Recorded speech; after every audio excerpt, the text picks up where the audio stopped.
Good evening. Hello, how are we all? Are we good? Are we good? Welcome in, chat. Welcome in, everybody. It is the AEW Double or Nothing live reactions with me, Toby King, and this is the main event.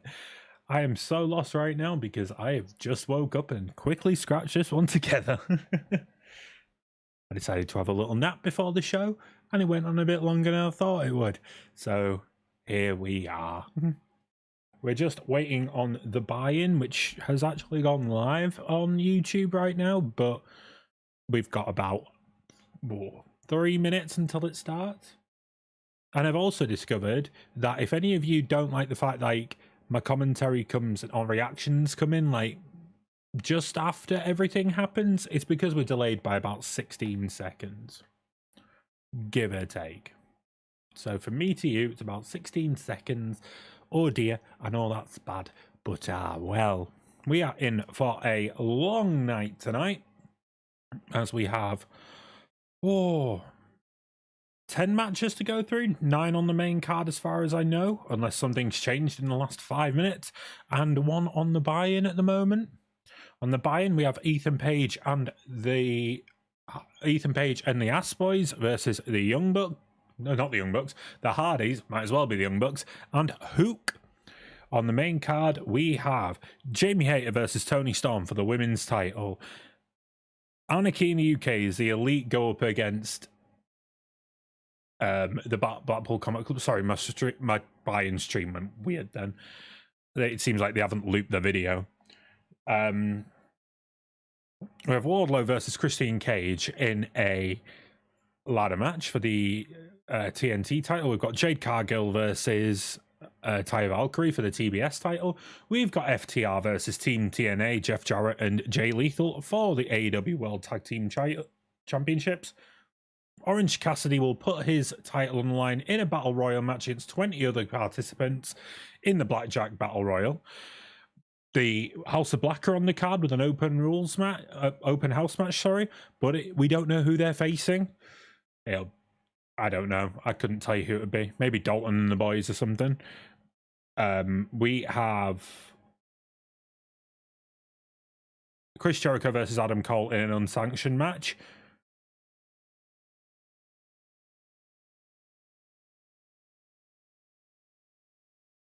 Do you mean with notice?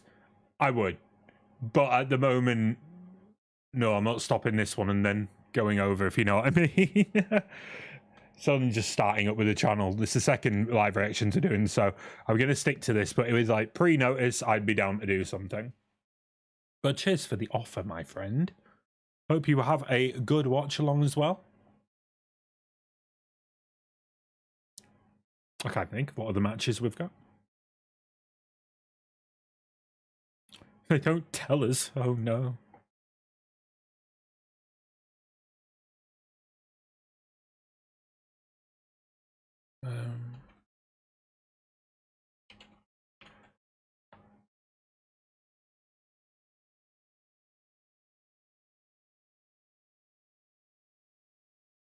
Oh, are we starting on the pre-show? It's all gone black.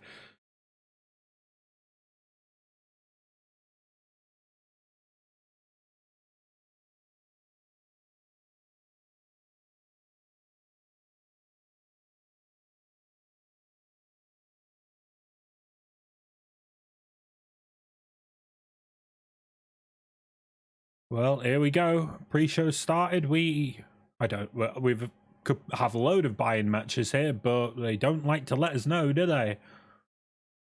We feels all over the place at the moment. Oh, who have we got on it? We've got Paul White, Kazim Fawide, I don't know who he is, and Stokely Hathaway. Oh, this will be a great buy-in. Of course, well, he should be helping out. Oh, wait, no, the firm broke up, didn't they? They went to the Hardy compound and got destroyed.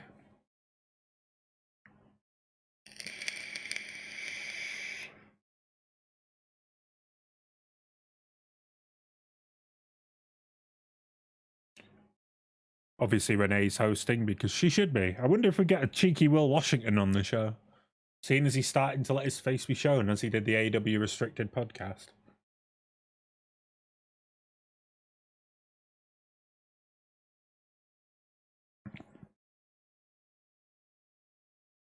Oh, here's RJ. Oh, I loved this last buy-in we had. What was it? Revolution? Him just cutting really, like, daft promos backstage.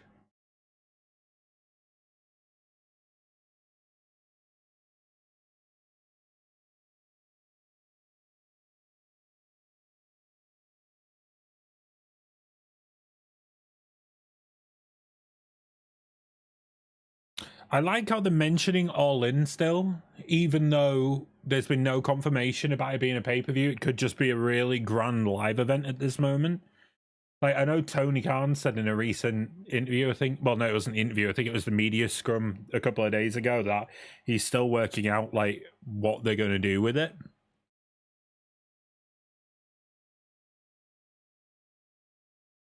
Be very interesting to see what they do with Allin.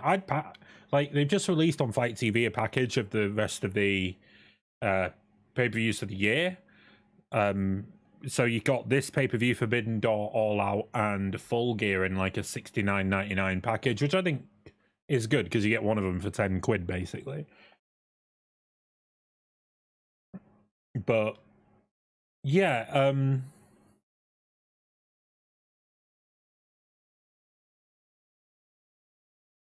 it'll be definitely interesting to see if All In becomes a pay-per-view, especially a week before All Out. Right.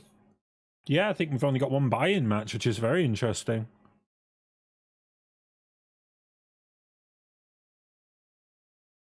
The Four Pillars match, I went with MJF. He's obviously winning the main event tonight.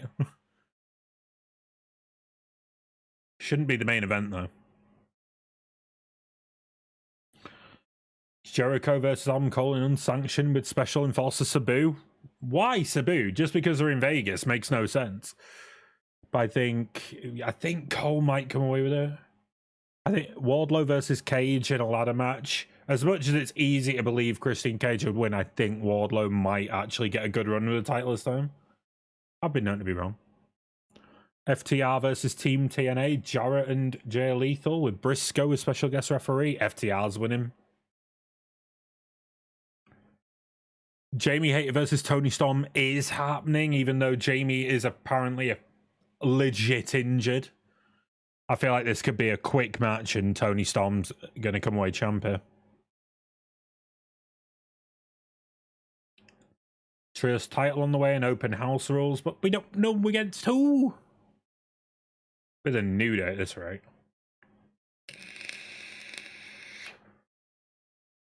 Cargill versus Taya. Still don't believe Jade's losing this just because, you know, Taya has only been there for so long and they've been totally building, they're totally wanting Statlander.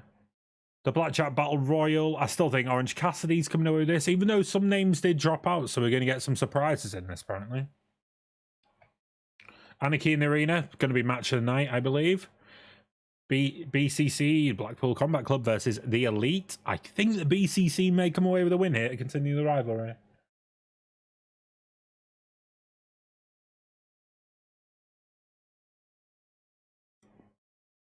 And today's stream is sponsored by Brewdog. Because it was the only thing they had in the shop.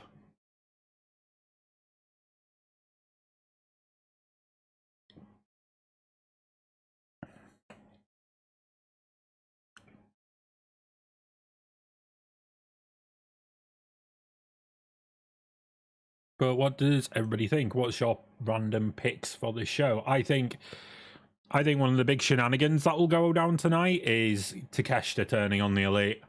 Gonna side with Callis. Set up a 5-on-5 for Blood and Guts, and then the Elite get Kota Ibushi. I know that might seem dream booking, but Kota spoke about wanting to go to AEW, and he's really good mates with all of them, and Kota's kind of touring America right now.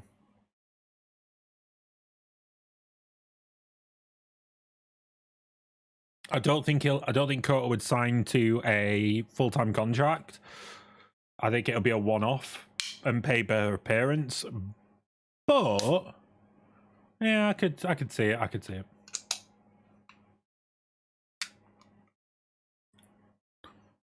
But I hope you're all down for a long night tonight, because this is a Tony Khan show, so it's more than likely going to finish around 5 o'clock in the morning in the UK.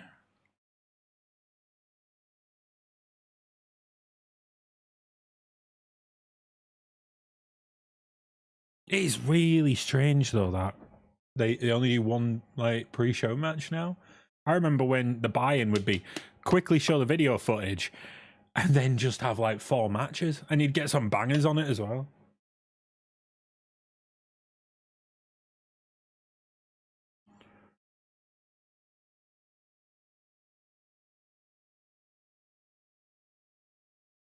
I don't want to diss on AEW, but I wonder how much is actually taped off tonight. Because there was rumor of really, really bad ticket sales for this show. People just don't want to go to Las Vegas during the summer, which, you know, I totally understand. It's absolutely flipping roasting. Sod's law, when they come over here for Allin and we go, it's going to absolutely throw it down. They need to get a tarp over the building.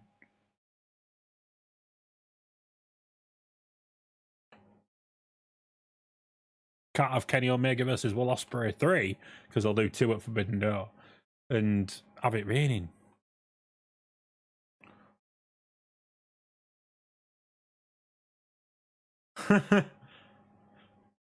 Paul White coming out with facts about Stokely.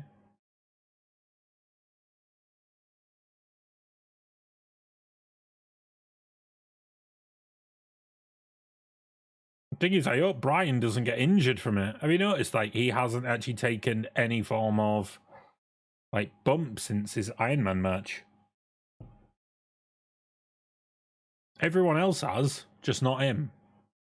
Like the criminal mastermind.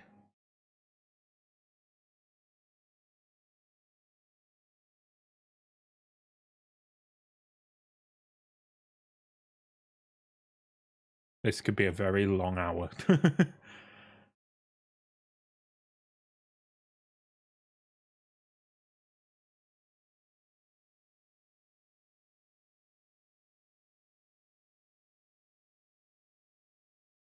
I do think, though, this show might not actually be as simple as maybe I think. Here's a good question. Is NXT Battleground on at the moment? Has anybody got Battleground results?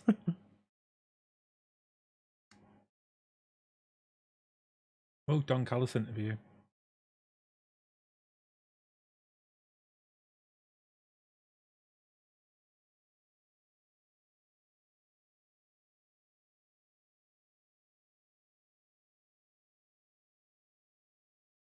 Okay, Don. That promo kind of felt like nothing. Oh, what if Don Callis brings back CM Punk? Not happening.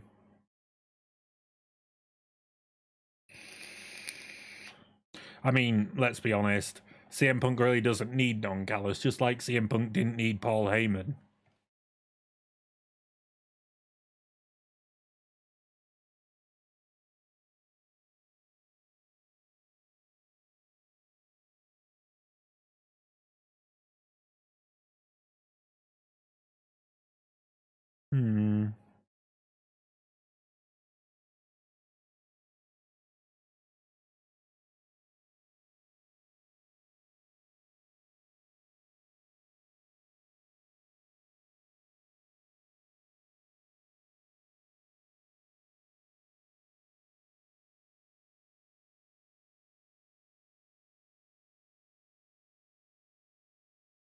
Yeah, I think the match I'm most excited for is the Anarchy in the Arena match. Oh, Arn Anderson backstage.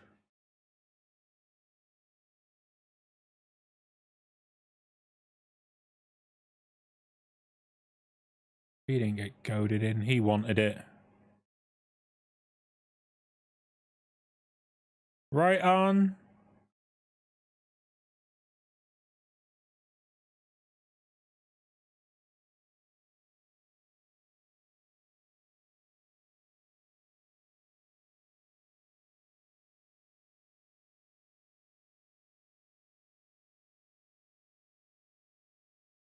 I don't know about this one.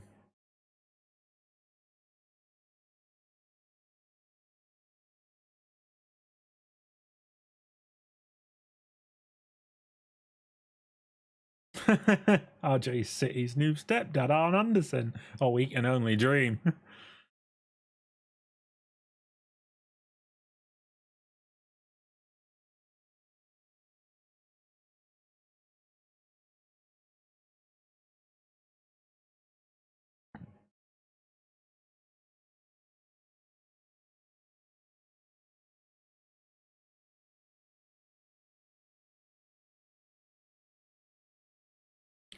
I can't believe they're doing a build for Toni and Jamie, because if Jamie's legit injured, we're not getting a match here. We're getting a squash. Which then hopefully means Jamie's well enough for Allin to win the title back.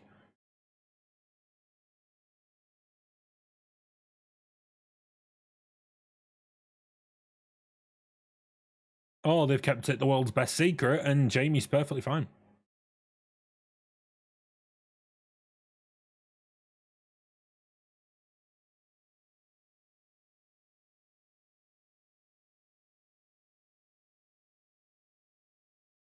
Ah, they're doing the speech about Allin.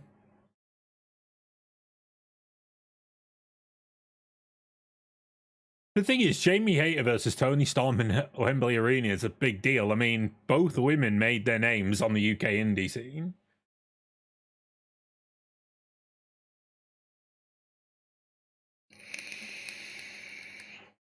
It looked like a crap version of the NWO era.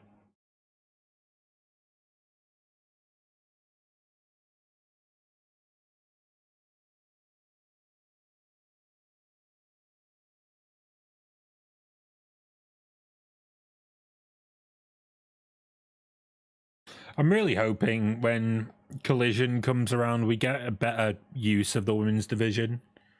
It's still one match a card and maybe a promo. Hopefully on the main shows, it gives them 2 matches on the card over the week.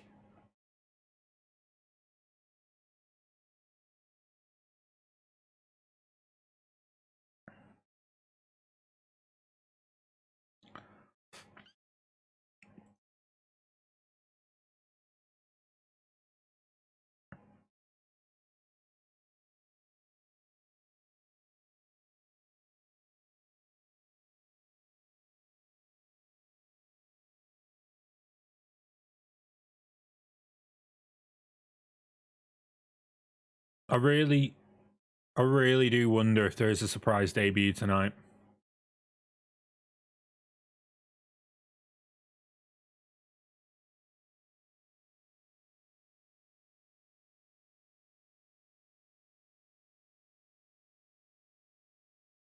They really are pushing Allin, which is really strange. Especially when they don't have a thought on what they're doing.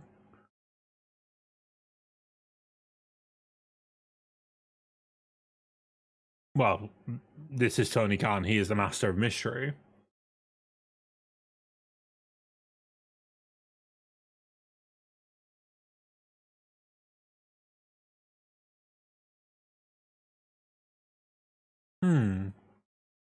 Intriguing.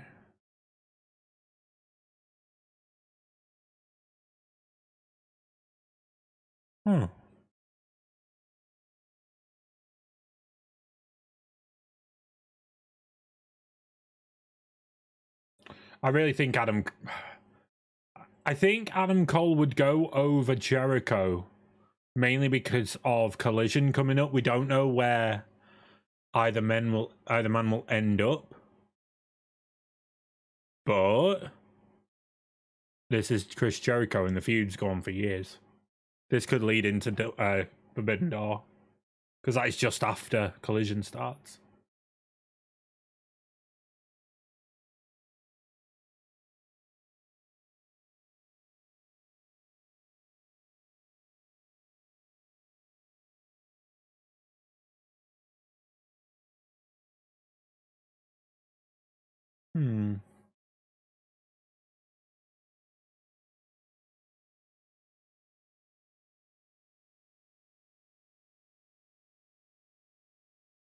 Chris Jericho is a wizard, apparently.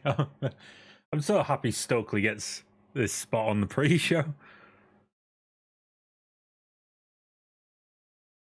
Wait, is this the first? Is this the first pay-per-view since Sting first started wrestling again? He's not on. I feel like he's been on every one since he first fought.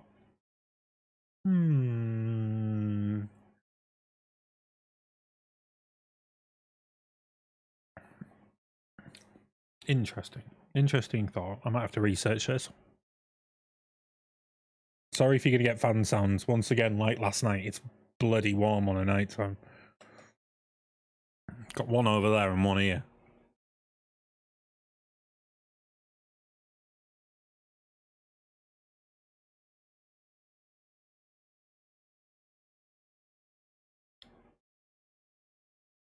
I keep forgetting how long pre-shows are.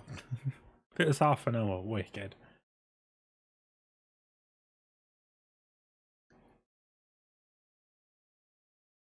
Also, guys, if you are in the background and you have not yet subscribed to the channel, please feel free to hit that button because we have more videos coming out this week. We just had a break this weekend because we had live shows to do. And this is your video. And also hit that like button, really helps.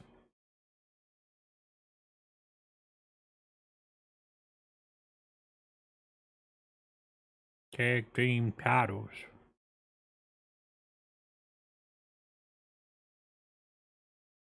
Put it on the line against Jay Lethal.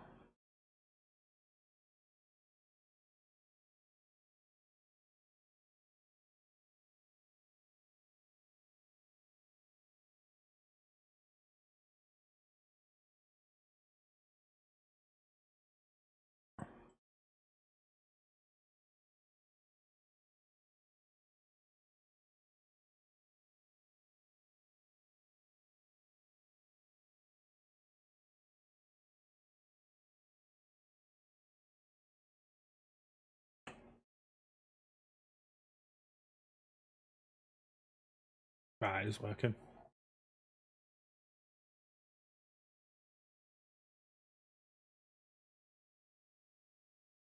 I'd say I'm looking forward to FTR fighting, but it's got Jarrett involved, and I don't hate Jarrett. I just don't like him. Really, well, that's a lie. I like Jeff Jarrett. I just don't like the idea of him winning a title in 2023.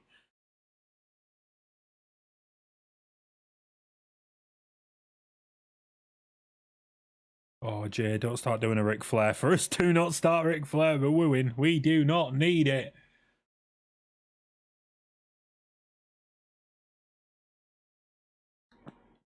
This show's got a lot to live up to as well, because Night of Champions last night had a fantastic final two matches. Cody and Brock was great. Had some great moments from that live here. And the Kevin and Sammy versus the Bloodline was amazing.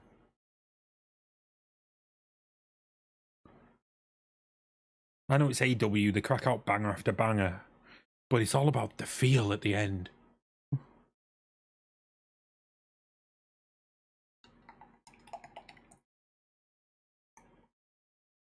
I think I'm going to pine through this booze tonight. Going to be asleep by 1 o'clock. Turns into a just sleeping stream.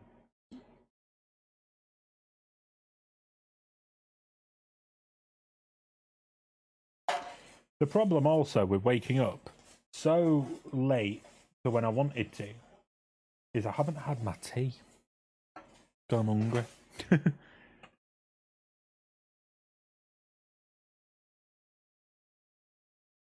Stokely's just great. He could get a laugh out of a raw egg. It's a weird metaphor, but okay.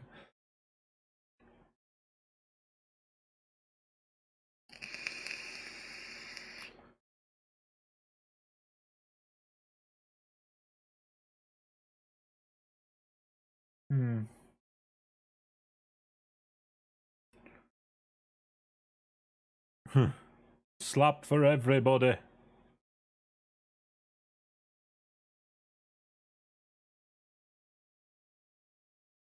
Oh, JR's on his way out.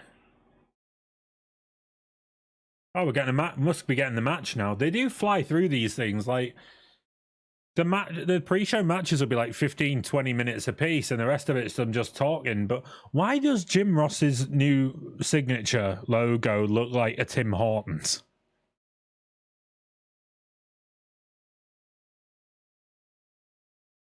It genuinely looks like it should be on a Tim Hortons sign.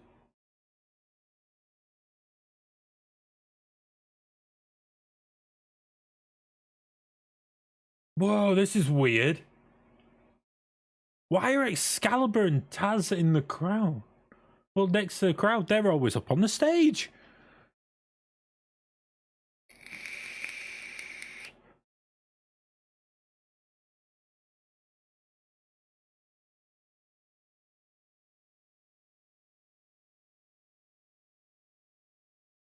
DraftKings.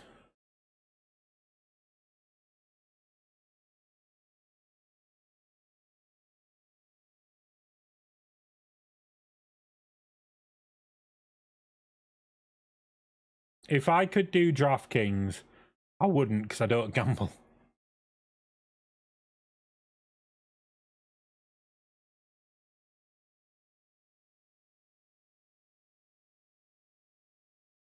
I think it's gonna be.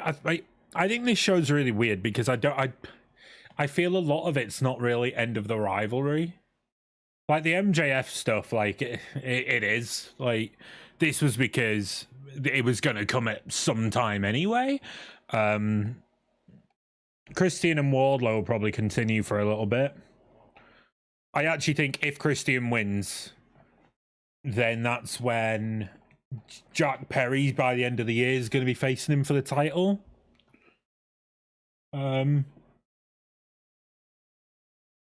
What else is there? There's Jade and Taya, that's ending, but that's not really been much of a rivalry apart from, yeah, right, you can't use my finisher.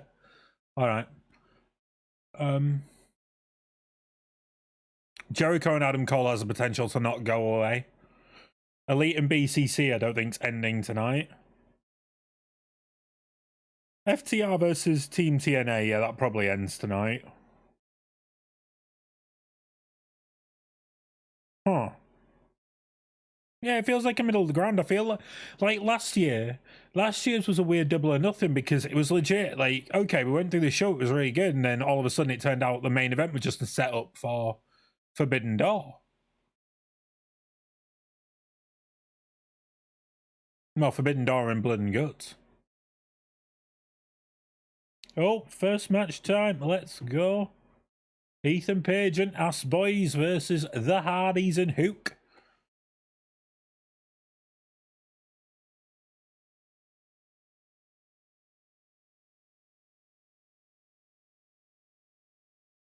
Much to the shock and awe of everybody as well. I actually like the Ass Boys.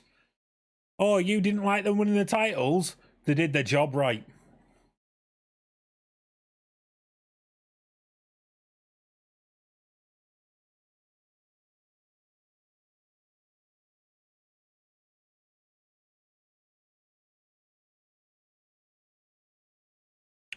Ethan Page, though, that is a guy who's underutilized, but I don't think he's actually become the Ethan Page we knew and love in Impact. I think the thing is, Ethan Page in Impact, he spent majority of his time with Josh Alexander in the North, and that tag team was unreal. They bounced off each other so well. And I don't like doing the comparison, but Ethan Page has kind of martyred this.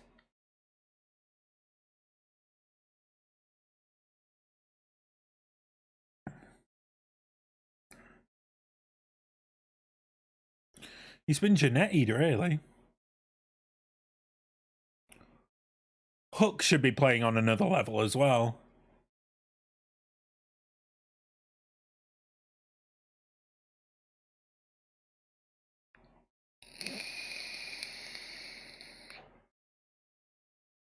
And the Hardy Boys been on the pre-show. Ho ho ho! How a mighty have fallen.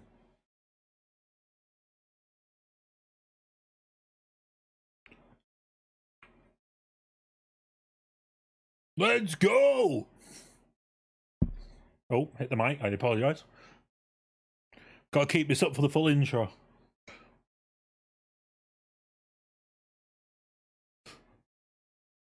What is that getting? How does he do it? Apart from he's really fit. I'm not ashamed of doing this. It's content.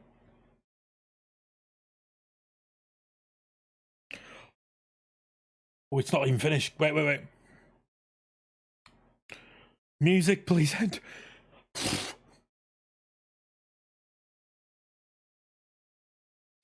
Right, that's it, thank God. Right, here we go, pre-show. Please give them like 20 minutes.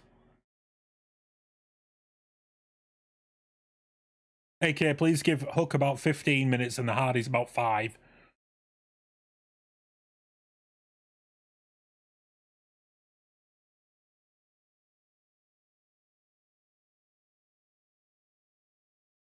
Is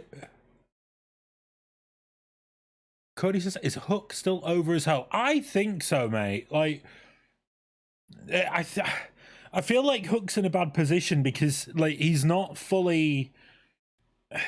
He's not there yet, is he? He gets it, but his matches are very much the same. It's hits a load of suplexes, hits a load of really, really OTT punches, and then hits Red Room.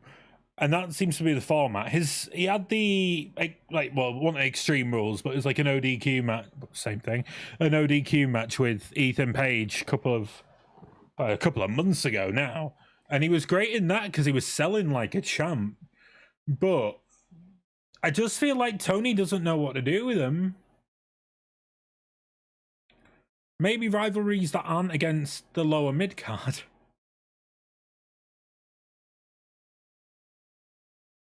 The guy can go. Like I say, he's not fully there yet, but he's obviously still young.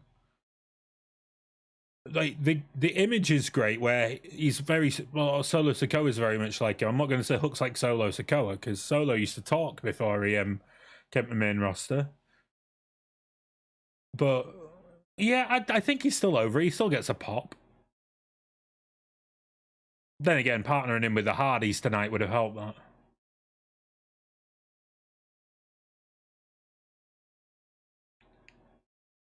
It's nice to know the Hardys are still over. Yeah, I still get that little thing inside of me that's kind of like, should you be together still?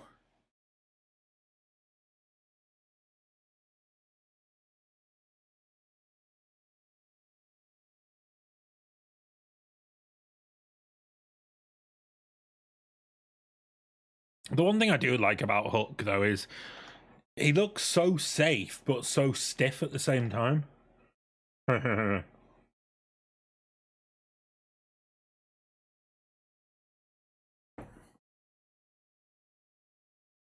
But give it another 5 years.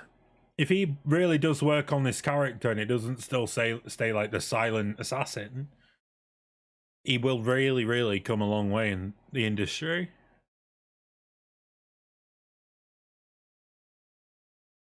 Ah, spies.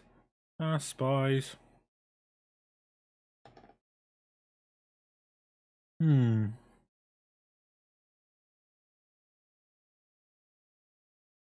Austin Gunn is bare talent as well. Like, Colton's all right, but Austin Gunn's just, he can go.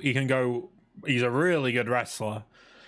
Credit to Sean Spears and Breezy, and he's charisma through the roof.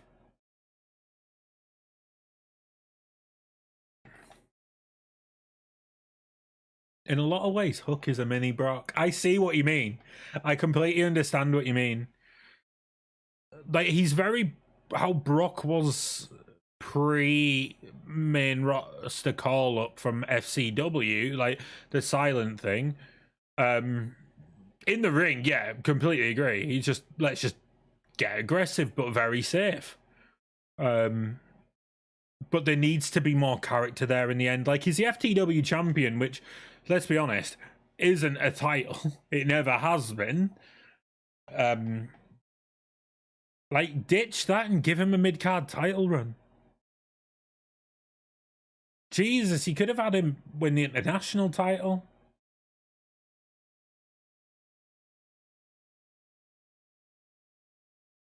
I'm really intrigued about the international title tonight, to be honest.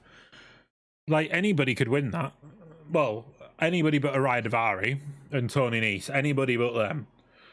Like, Swerve's in there, makes sense. Keith Lee's in there, makes sense. Dustin's in there, makes sense. Jay White's in there, makes massive sense. Juice Robinson's in there, I guess. But Orange Cassidy has had one of the best runs in wrestling in years. His defenses he's got what, 22 defenses now. He has been near enough the opening match on Dynamite every week, and he's always put every single defense has been a banger match behind it, regardless of who it's been, whether it's been Garcia or Bandido or Kip Sabian. But you can't have him lose it in an over-the-top rope battle royal. That's ridiculous. But now Hobbs, QT Marshall, and Aaron Solo are all out of the match. So there's 3 spots minimum still open. So I really wonder who's coming in, because they could have had one of their surprise, oh, look who's debuted on AEW now. And, like, just brought him out as they used to. But why don't you bring him out in the match? I wonder if, like, Matt Sydal or somebody's called up. Hobbs is a lost. I feel like they've lost cause with Hobbs.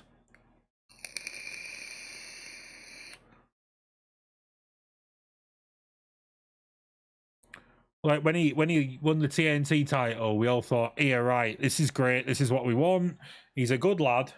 He's really come a leaps and bounds since he came into the company. And then they had him lose the title like a month later. I'm also kind of sick of them hotshotting the TNT title. It's a waste of money. It's a waste of time. At least it's a waste of money, but money's no expense to Tony Khan.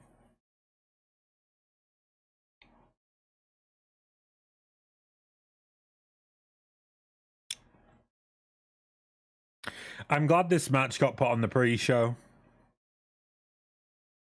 It's been alright, but it feels a lot like a TV match.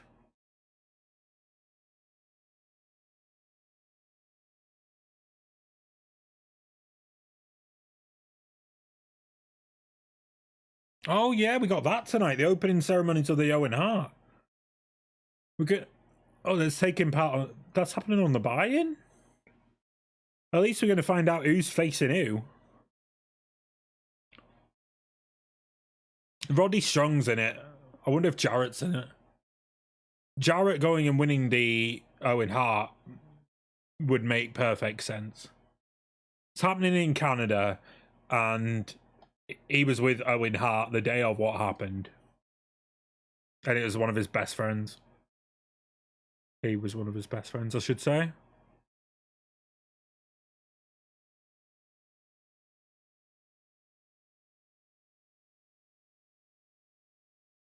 I wonder if the Hardys retire in the next couple of years. I mean, let's be honest, Jeff Hardy's a liability. I don't like to say it because I love Jeff Hardy. But with what's happened throughout the past, like, 10 years or longer.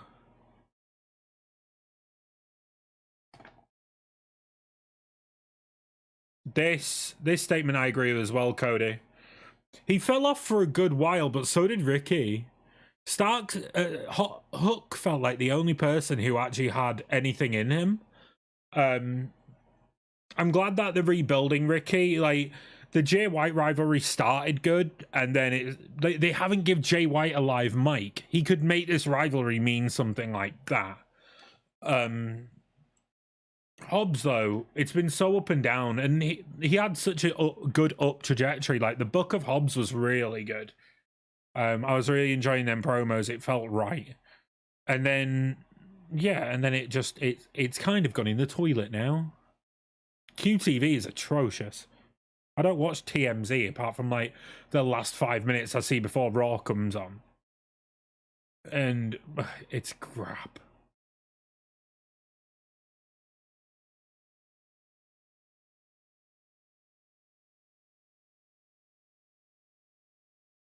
Colton's in the ring. Good wrestler. Is it really a shocker that Billy Gunn's kids are good? Billy Gunn's always been fantastic.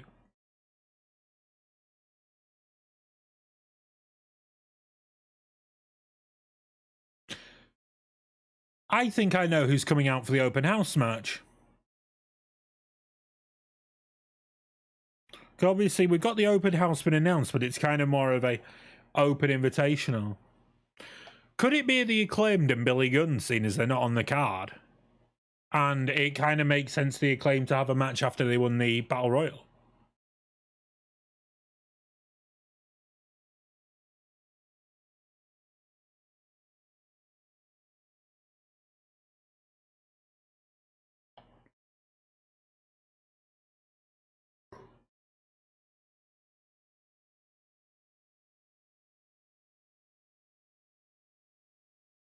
Jeff's still got the really cool moves, but it doesn't feel... Well, obviously, he's old now. I'm not going to criticize because he's old.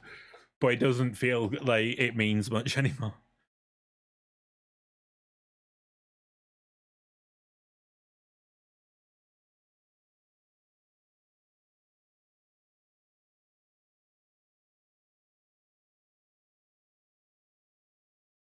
Twister fit? No. Ooh, that looked like it connected with Austin. Ooh.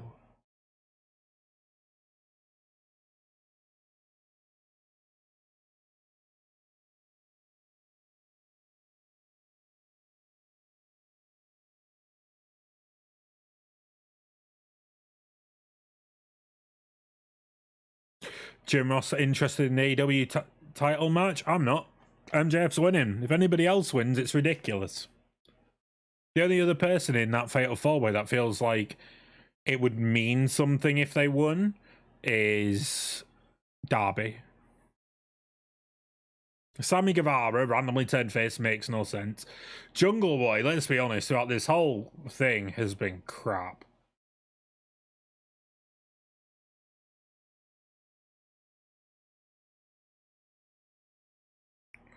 I've had this theory as well that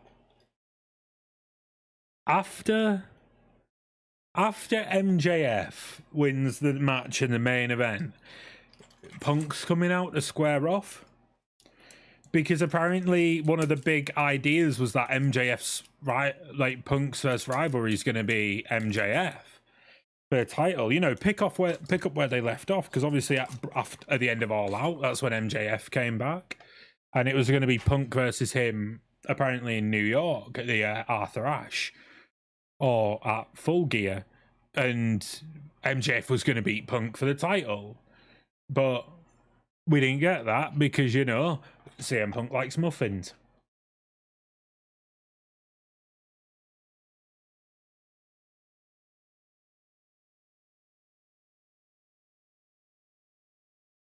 And if you really want to get a good reaction in Vegas, you bring out Punk.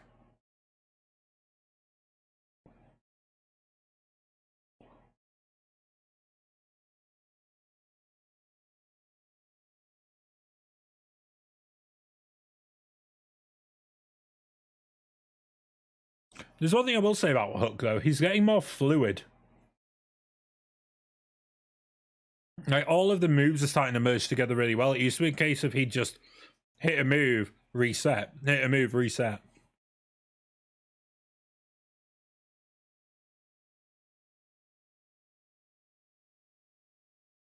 Like, he's very lucky to have a dad like Taz. Like, if you all remember ECW Taz, it was fantastic.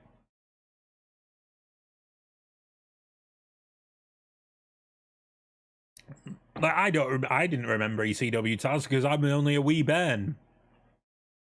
I was a bit too young for ECW. Plus, in the UK, we didn't really get it. So I went back and watched it, and my God, he was good.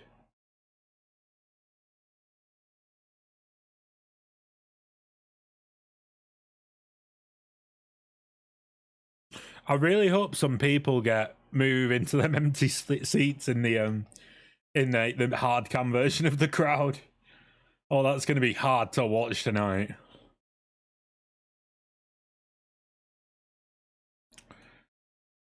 I believe it's still the Fatal 4-Way because they did say the main event at the start of the pre-show. It should be the Anarchy in the Arena, let's be honest. That's been the best match on that's been the best rivalry on AEW for a while. When you think this whole thing with Anarchy in the Arena as well technically has been going on since before AEW started. Like, I've seen it, like, a lot of people commenting about it, and it's like they don't understand, like, that it started well before Hangman and Kenny started having fights. It started all the way back in New Japan when the Bullet Club was a thing.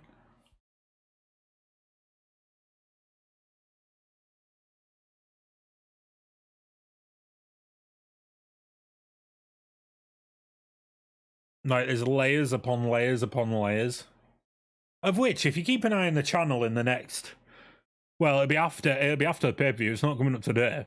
There might be a new video come up. It all depends on logistics and stuff, but there might be a new video talking about the BCC and the Elite. There we go, Red Rum. That was kind of a lackluster finish.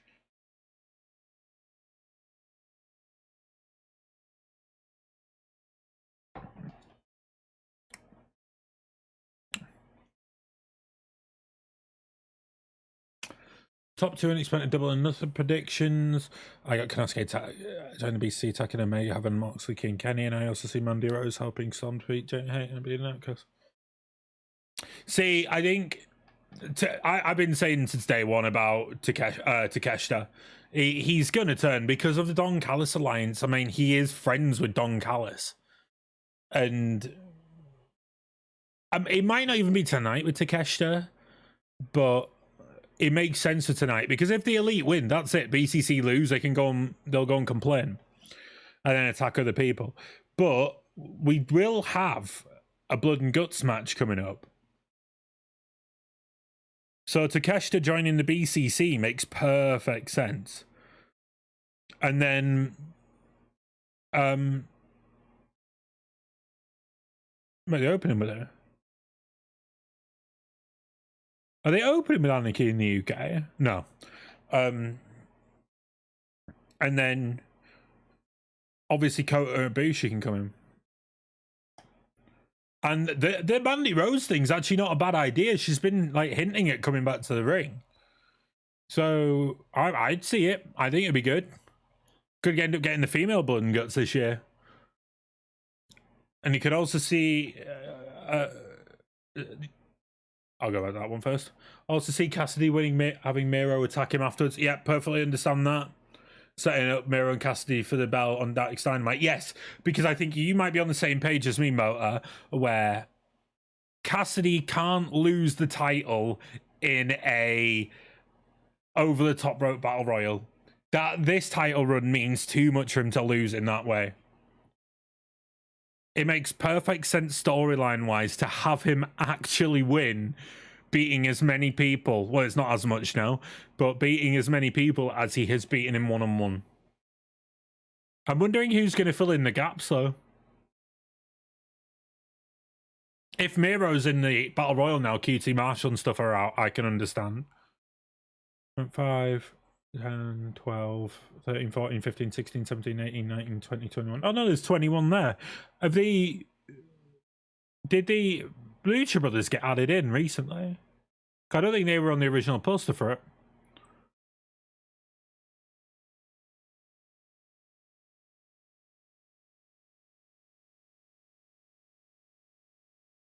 Yeah, I understand. Obviously, it was mainly to set up Collision, which we all saw, let's be honest. Same with Thunder Rosa, because I don't know if you've seen the posted packages for Collision, but like the intro videos are legit the people who haven't been on on TV for a long time, since like Andrade, Thunder Rosa, Miro. But yeah, I can see Miro taking it off Cassidy. Either that or you set up him and Wardlow, because either or would be good. Oh, let's find out who's in the Owen Hart then. Which conveniently is going to all be taking part at Collision.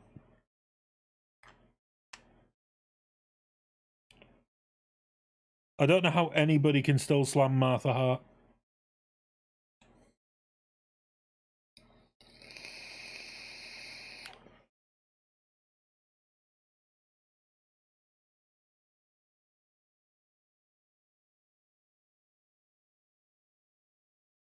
It's just who's in this. I wonder if we can. Let's try and make a prediction straight off the bat.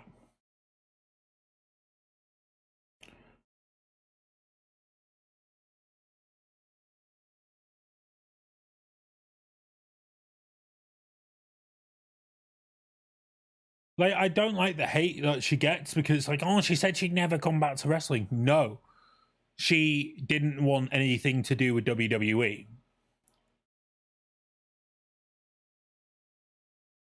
It's still a shame what happened to Owen. He should have been a world champion.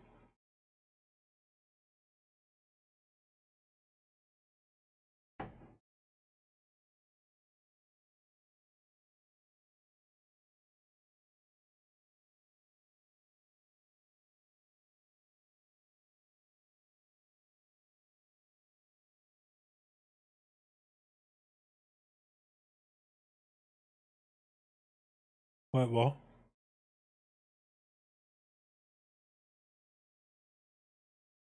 What is Tony Khan wearing?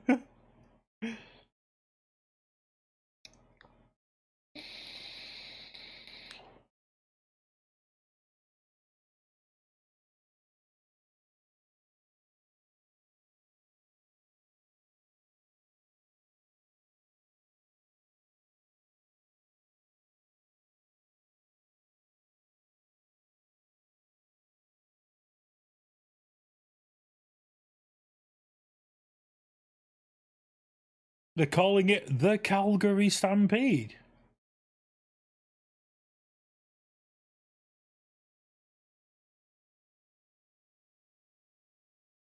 Because Cowboys have so much to do with Calgary. Okay, we're not getting the brackets then.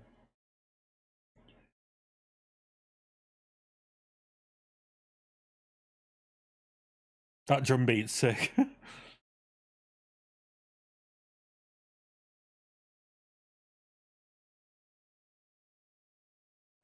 All stealing JR's image.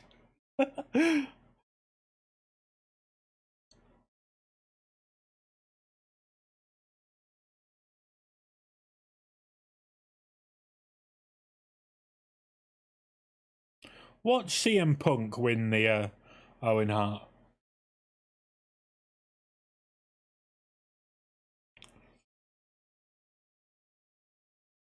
Bum, bum. Oh, we're kicking off with the Battle Royal. Very good. So the rest of the pre-show is going to be entrances. Really? Here we have the best friends coming to the ring right now. They most likely are not going to win, even though technically Orange Cassidy is part of the best friends.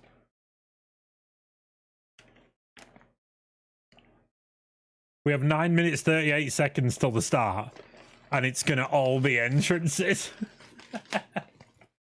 Oh, AEW, you're so random. Commander's in this match, right? He's gonna be something interesting, I think.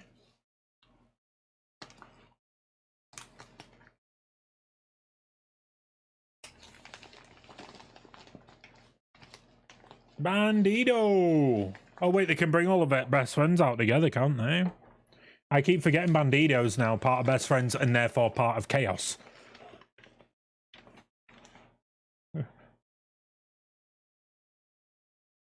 Wait, is this the pre-show match? No, it can't be. They're bringing them out one by one.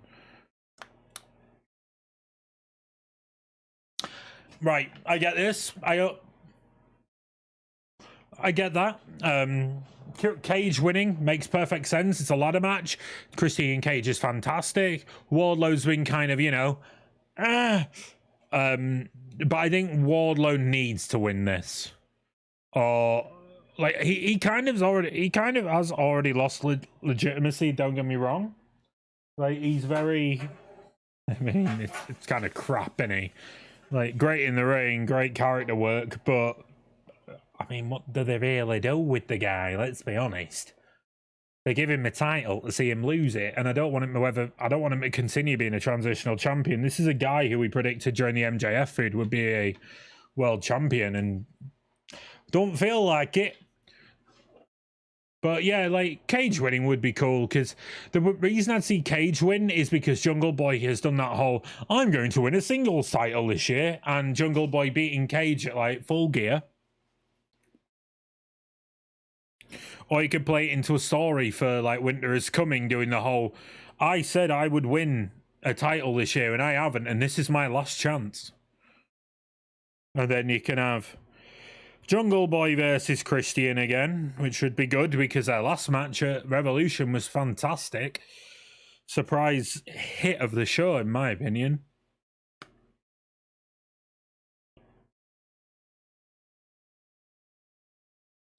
Commander, this kid, man, this kid. I'm really surprised. Is there a Triple A show tonight? Because Vikingo's not there, and that kind of makes me sad.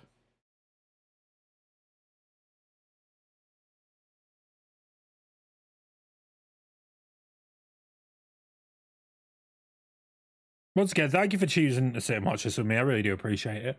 If you've not subscribed to the channel, please hit that button.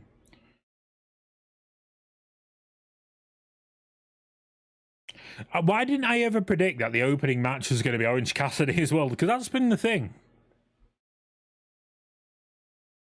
I remember there was that week of Dynamite where he didn't open the show. He was on like third and like the world exploded.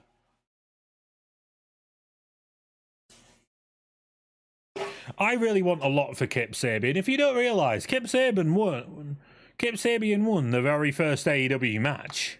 Well, one-on-one match. And he's a good guy, that Kip. He really is. Nothing to do with him being British.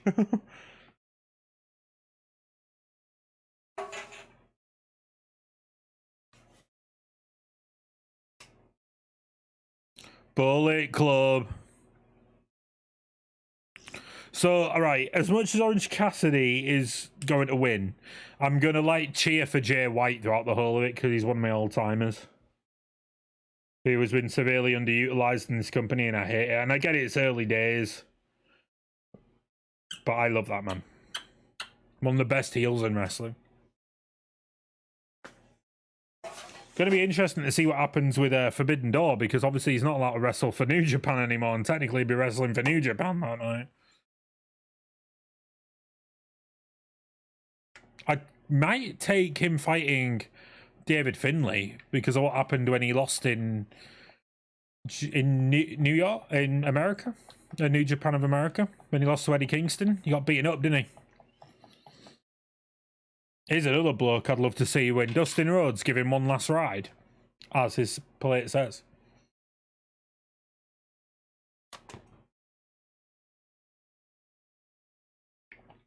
I love the final four to be like Ricky, or as Juice Robinson would call him, Ricky!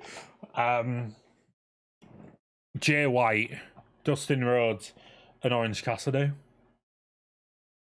And then just give them that moment where it's like Dustin Rhodes is in the final two.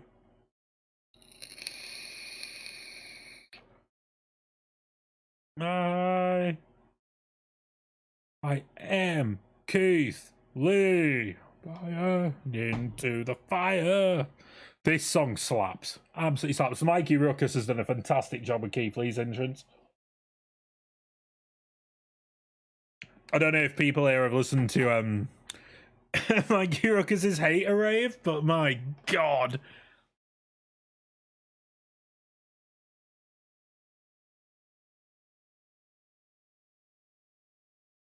I just can't get over how quickly like Keith went from dark black hair to grey hair.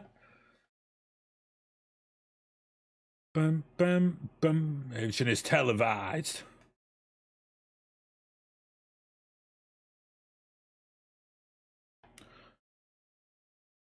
Ricky would be a good shout for winning.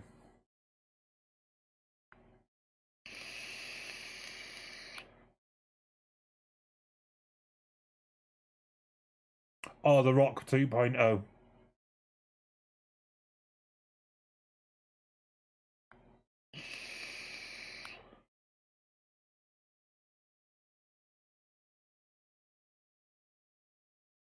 See, for me, though, the lackluster thing here is, like, obviously they had Jay versus Ricky, like, 2 weeks ago. And obviously what happened with Ricky, like, getting a DQ loss. He used a chair. I think he used a chair. And then he's doing the whole, oh, yes, that was intentional. And now we've got them in a battle royal.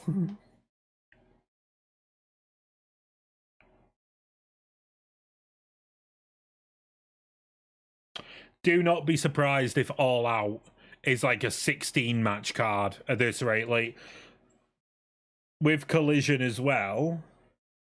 The Lucha Children.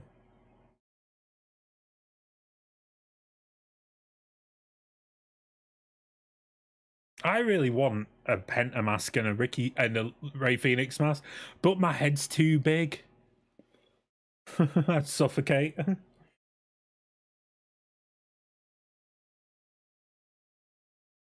Oh, Swerve's oh, Swerve. I'd love to see him win tonight.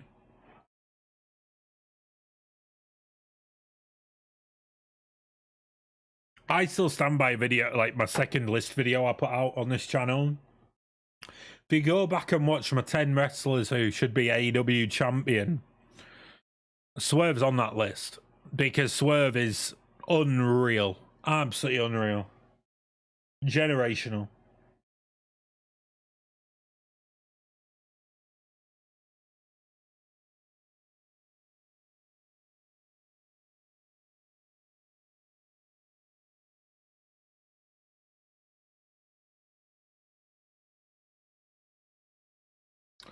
Right, while the entrances are going, I'm just going to disappear for a hot minute just to get more cans of lovely juice and go to the toilet before the show starts because it's going to be a long one, so I'll be right back.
Okay, looks like I come back at the right time.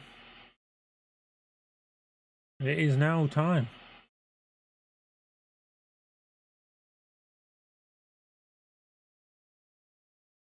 I don't know if it'll pick it up, but my kettle's going because I need a cuppa.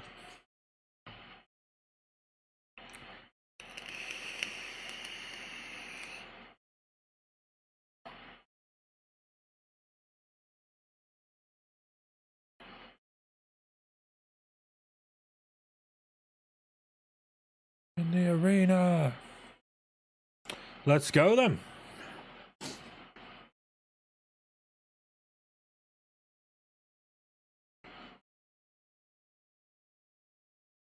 I'm not gonna lie, they haven't hyped me up for this Fatal 4-Way at all.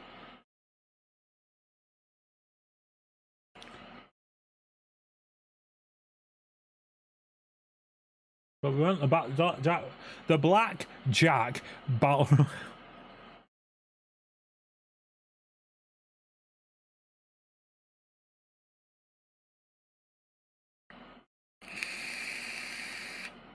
So the next time we should be live streaming after this would be Money in the Bank, I believe. Unless there's something huge happen on one of the shows that needs to be watched. And then it'd be... No, it'd be Forbidden Door. Because that's end of June. And maybe we might do the Collision debut.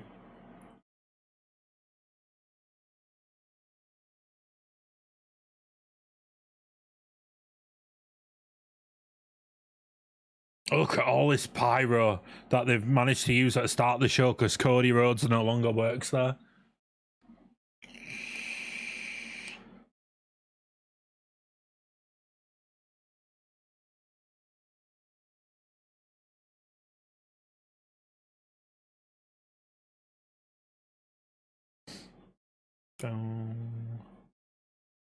The international title is a pretty belt.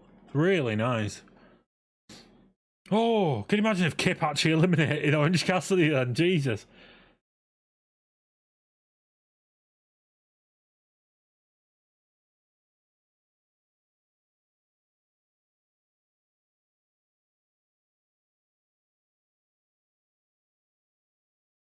They should have done this match like the absolutely legendary reverse battle royal from TNA.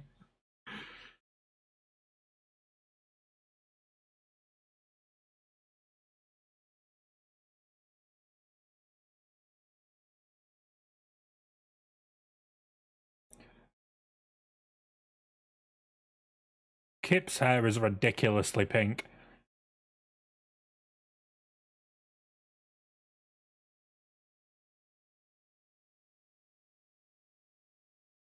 But then again, you want to start the crowd off happy, so really Orange Cassidy does need to win.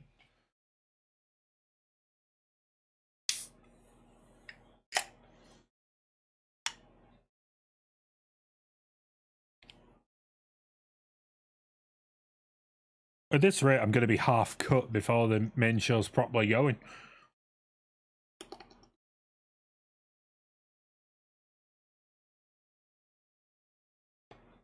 Oh my god. Commander is absolutely unreal.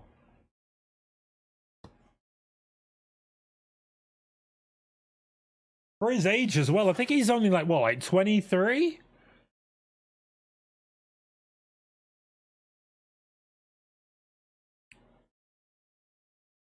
I like Swerve and Cage not getting in the ring yet.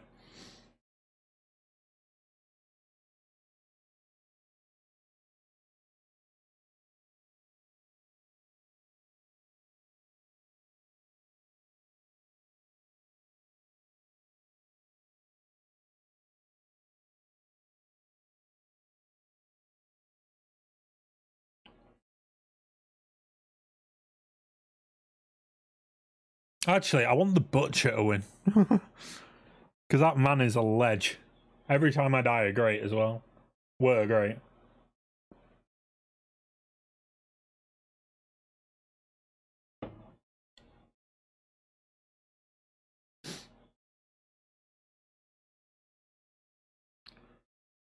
Didn't even consider Josh Woods was there.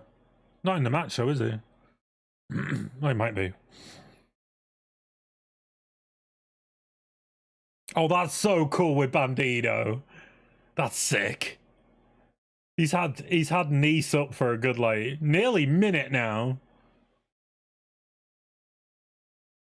And he's gone.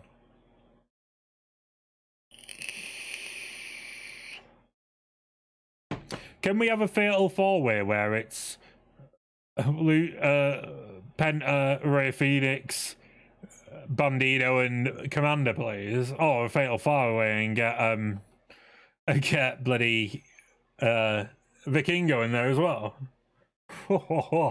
Jim Cornette would have a heart attack.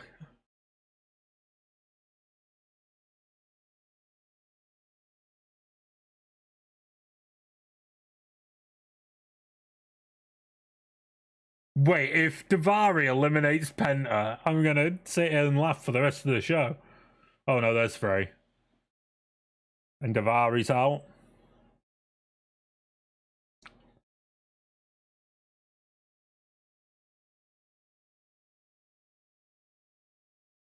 You know, if they want to give me a moment of pure, why don't you put Swerve and Jay White opposite each other in this?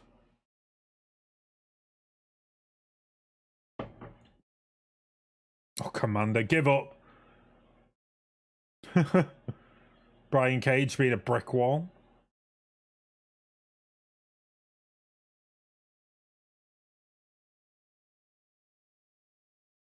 Fun fact, Brian Cage was the first AEW wrestler from when it started to actually tweet me. Just because his match against Ricky Starks, where he lost the FTW title, I said was one of the greatest finishes to a match I'd ever actually seen. It was just so beautifully choreographed. And he sent me a tweet just saying, I really appreciate that, mate. I don't get enough of this anymore. And I'm like, eh.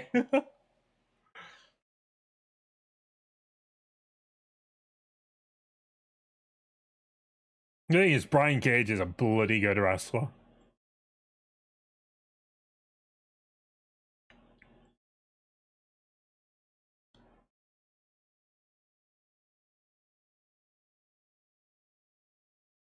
Double super kick, is that it for Cage?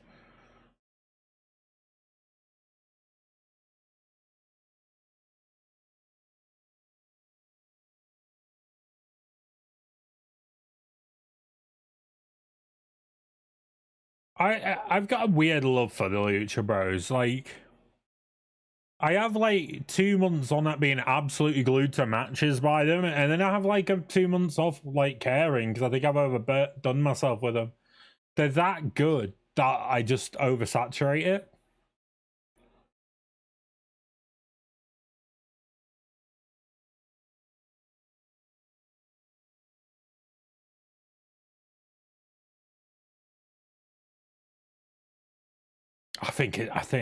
I'm not gonna lie. I think it's an absolute farce that Jay White is in this match.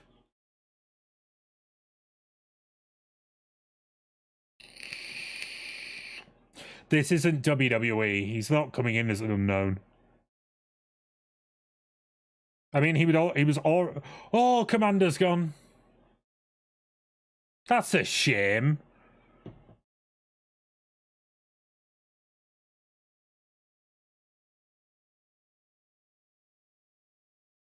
I genuinely thought Jay White was eliminated then.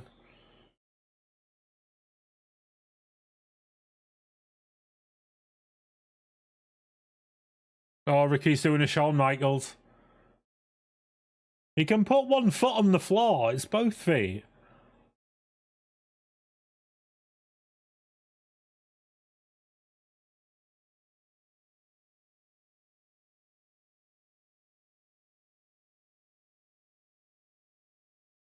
Kip's going now, I think.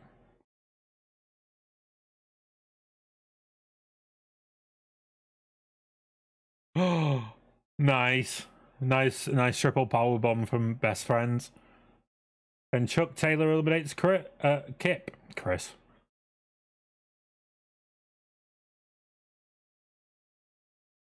Oh, here comes Big Bill.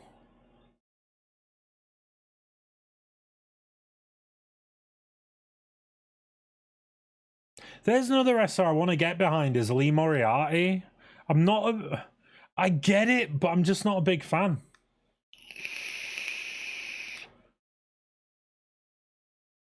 There goes Chuck. Come on, Trent. You put us the second most dominant in the best friends. Do well.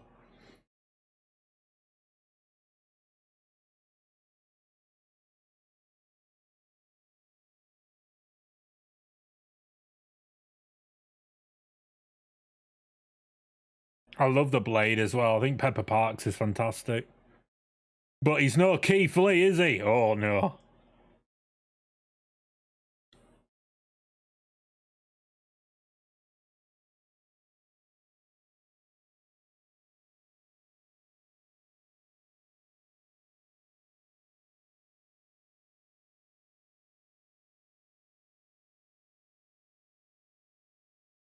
I found out from one of Keith Lee's former tag team partners that Keith Lee is a genuinely lovely guy. I went to see Ring of Honor a few years ago and met Shane Taylor on a platform and at the train station in Doncaster, and had a good like 10-20 minute conversation with him, and like he couldn't sing Keith's praises enough. Lovely guy himself, to be honest. Shane Taylor, shout out to the dude. Oh, here we go, here we go.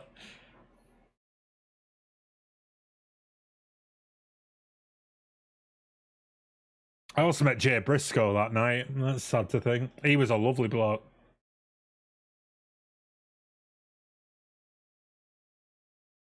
And the only people I actually bottled out of meeting because I was too nervous, even though they were like waving at me and stuff, was the Young Bucks and Cody Rhodes. And Hangman.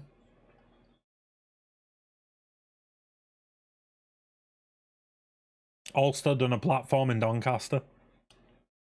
Oh, Keith Lee, there we go. It's criminal that this one-on-one's not on the card either. And there's me complaining that certain matches aren't on the card, but I'm also complaining if they go over 9 matches on the main card. Oh, Butcher's gone. Oh, that's a shame.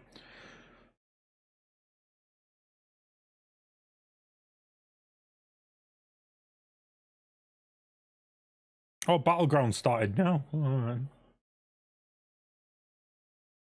Please, no one ruin Battleground for me. I'm watching it tomorrow. That's later. Oh, thought Bandito were gone then. Yeah, he's gone.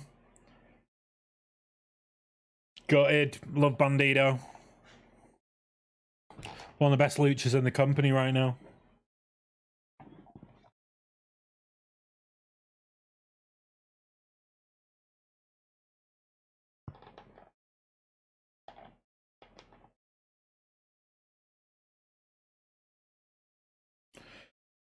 Jesus Christ, it's warm tonight again. Of course it is. Don't hope I have lights on.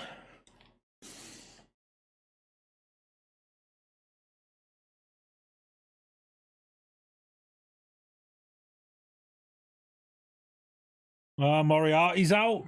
Good.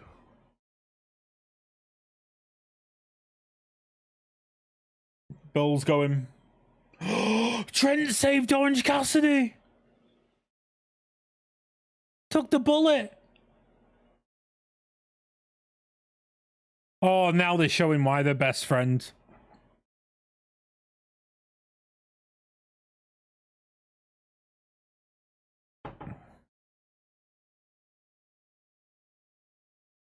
Swerve's got to eliminate Keith, let's be honest.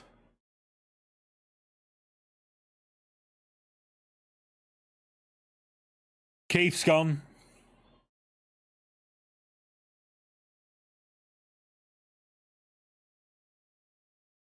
Ooh, Brian Cage, you dastardly lad. You dastardly. You're very madman.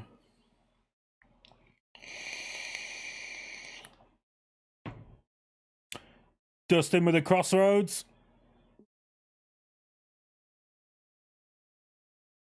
Brian Cage isn't gone. I love that logic in wrestling, right? Where finishing moves are finishing moves unless they're used by other people. Jake the Snake Roberts must be livid about a DDT.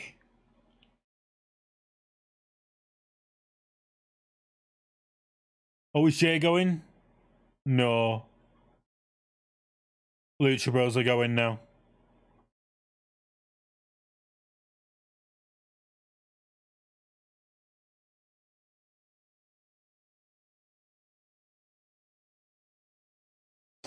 Penta eliminated Ray! Accidentally. But lol. Juice Robinson's gone.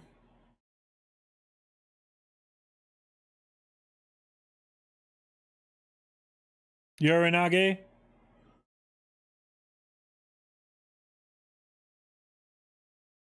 Oh no, I think Dustin's going.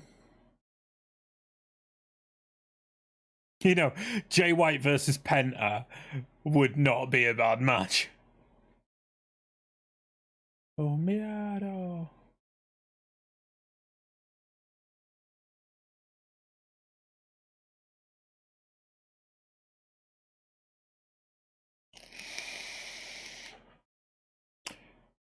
Switchblade.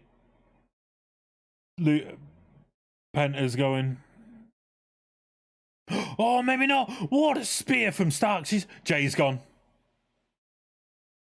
Gutted. Absolutely gutted. But that was fantastic. That was brilliant.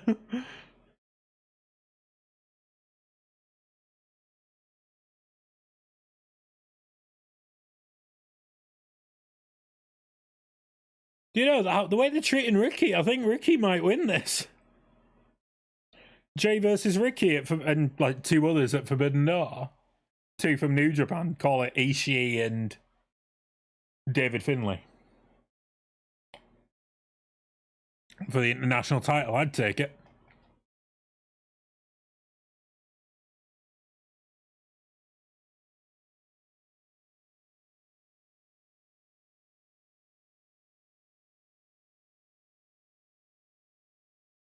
I'm surprised Bill's still in it, to be honest.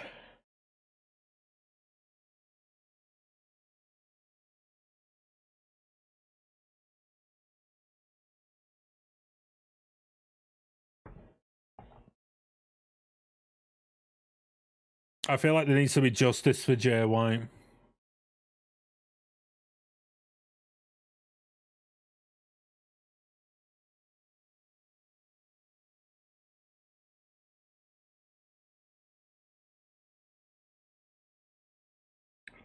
Oh, Bill's going. Oh, maybe. Ricky's out! What? What elimination!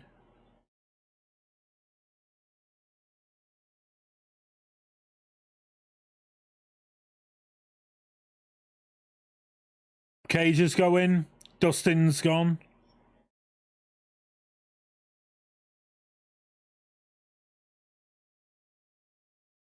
Big Bill, Cassidy, Penta, and Swerve. What a final 4. Did not see this coming.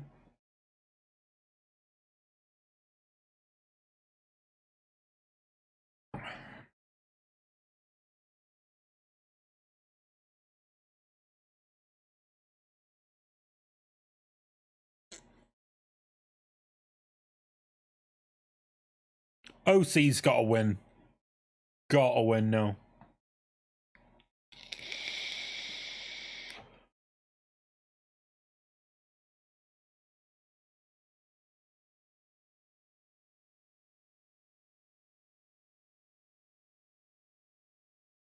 Gotta say, though, I absolutely love Penta. Even though 3/4 of his match is legit just going, zero, miedo.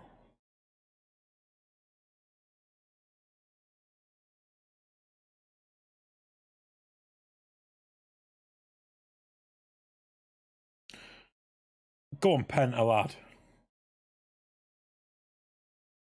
Final 2, OC and Swerve.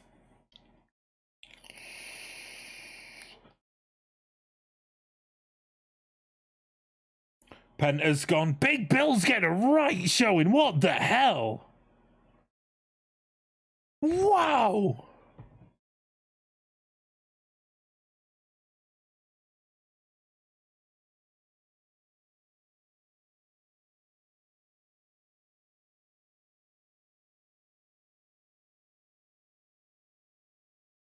Oh.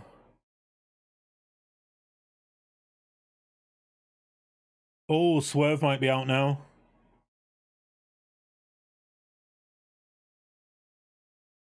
Nah, Bill's going. Too much time spent.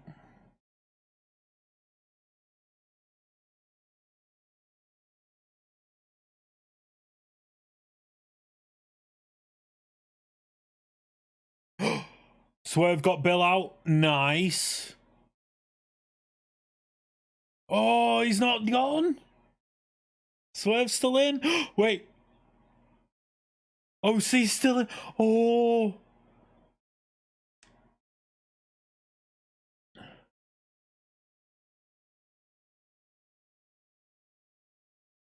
This is beautiful wrestling.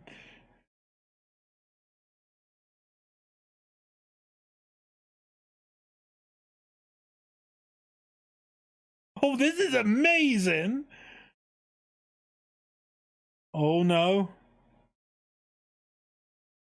Oh, into the Stundog Millionaire.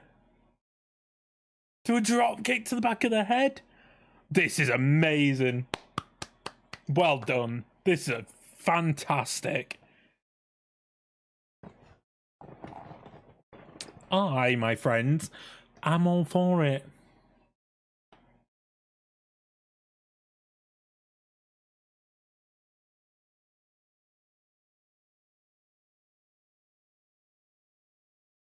You know when good wrestling's just good. This is one of their moments.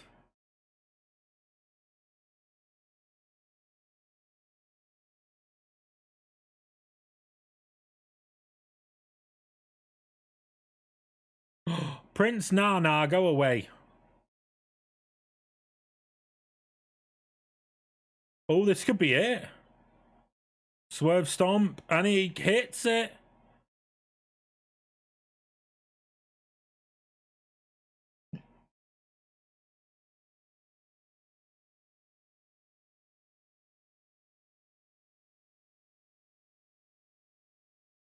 The final two being OC and Swerve is phenomenal.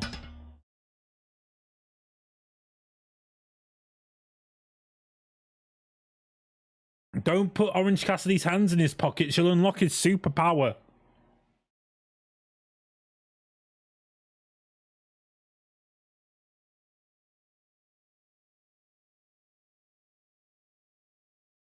DDT.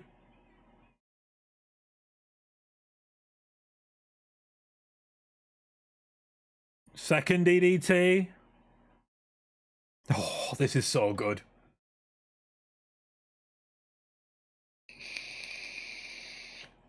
Orange punch. Over the top rope. Why would he go over the top rope with a punch downwards? Wrestling. One more orange punch. Oh, it's blocked. Oh, don't put them both over the side. This gets me all... Oh.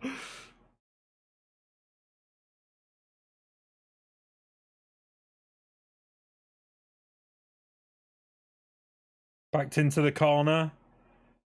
Nah, get off him, you naughty boy. I think Swerve might win.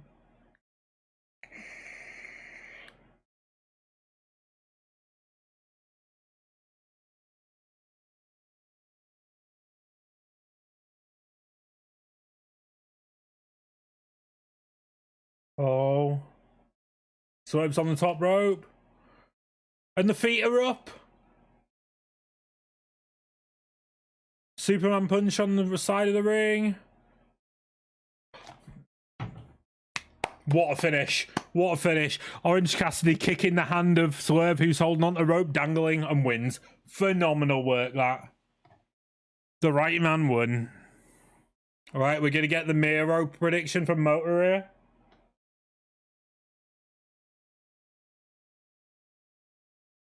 What a finish. I need some juice.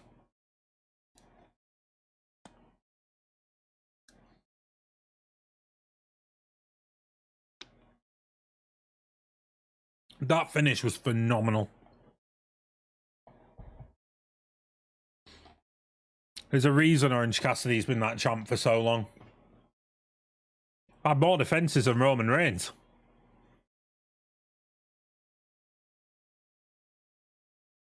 Where's Toni? Why is JR still on commentary?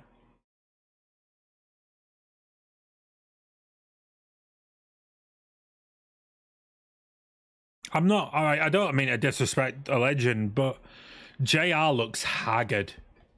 He looks absolutely buggered and wants to go to bed.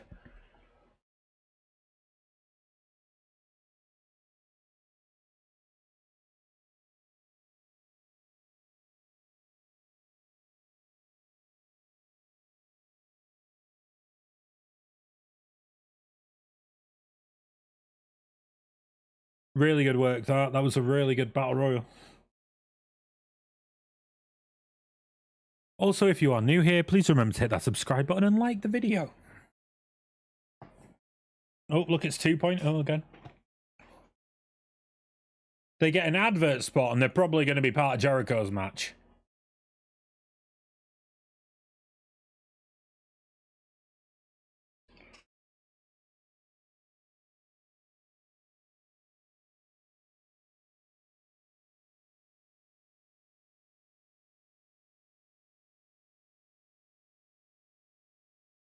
That was a really good battle royal. They've really struggled to fail at them in AEW.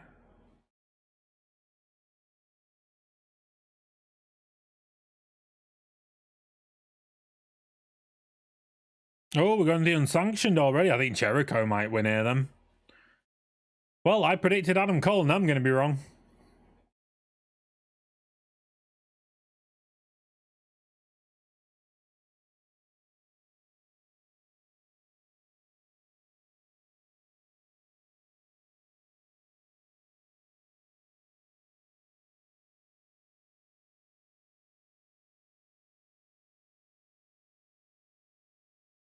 The thing is, though, you wouldn't want Cole to lose this match as his first pay-per-view back.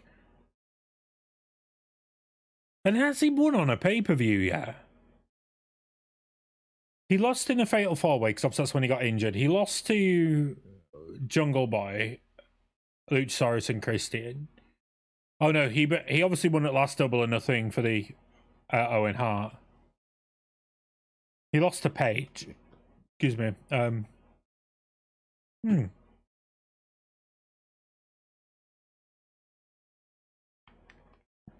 I think I've gone the wrong way on this one, you know.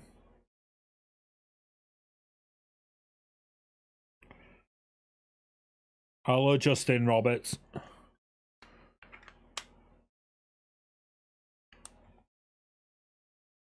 But they signed a contract.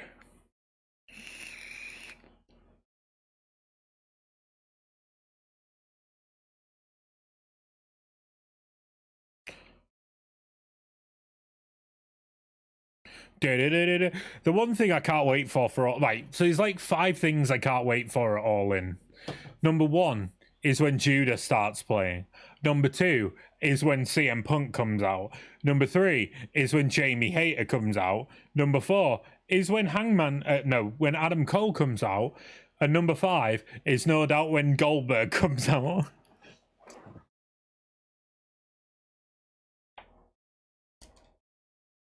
No, when Saraya comes out, that'll be big. Oh, well, when Will Ospreay versus Kenny Omega 3 happens.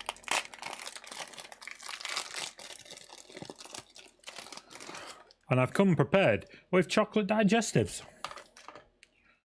Become betrayed. I don't care when people go and say that Jericho's crap as well. Like, Jericho's been flawless the past couple of years.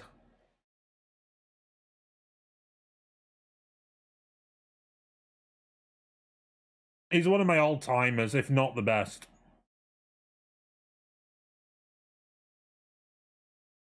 I've never really got bored of him.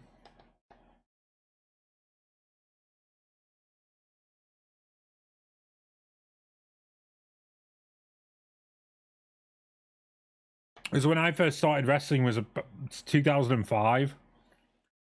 I only really watched SmackDown. And then when I finally got to start watching Raw, Jericho was in his feud for SummerSlam with John Cena, and then obviously got sacked. And I was gutted because I really like Jericho.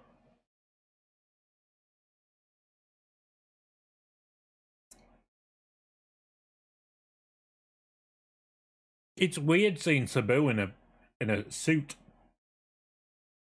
How about them? Adam Cole, baby. I've got plenty of time for Adam Cole. As a person as well. When I used to be a Twitch streamer, like once every couple of weeks we'd always raid out to Chugs, and he was one of the most welcoming people ever.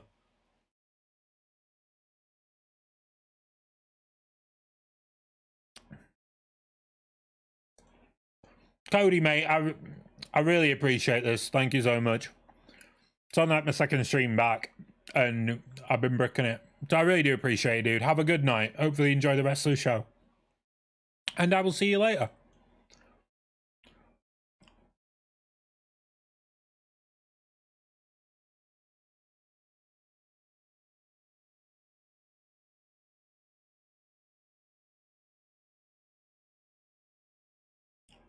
Gonna get brutal straight away. Jericho and Sabu staring down.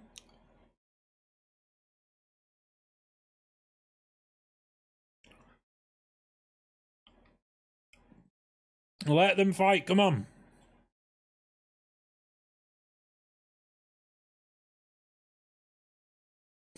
It's like a terrible lightsaber battle.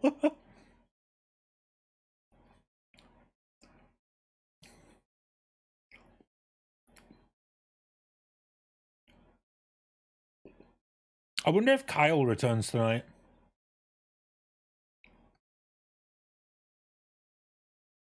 Oh, that was dodgy from Sabu. More like he flopped.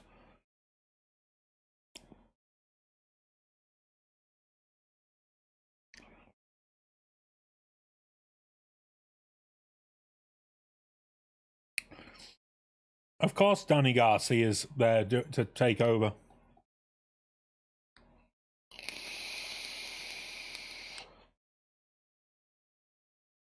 I'm so happy Roddy's found a place for himself as well that will use him right.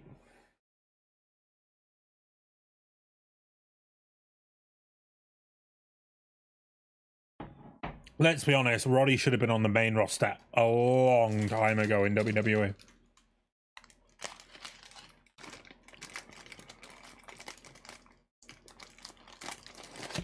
I agree, JR.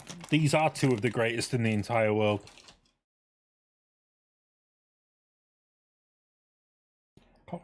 Baby.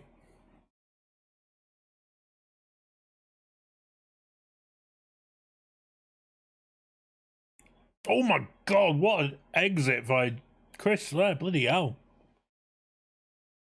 That hurt.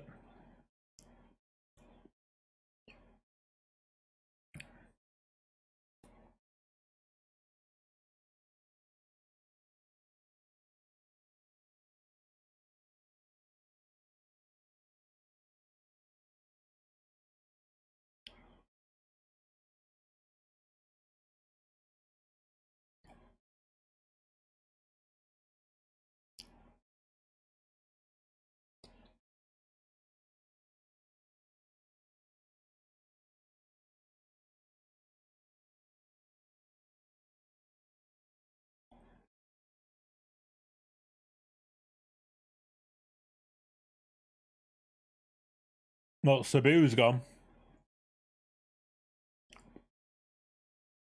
Well done, that's how long you've been paid to come for AEW for.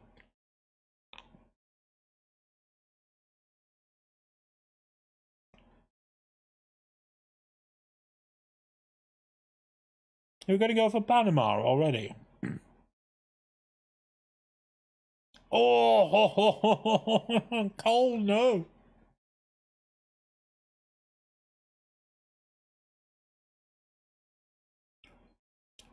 I think during this match, you're going to find Aubrey checking on Cole so much.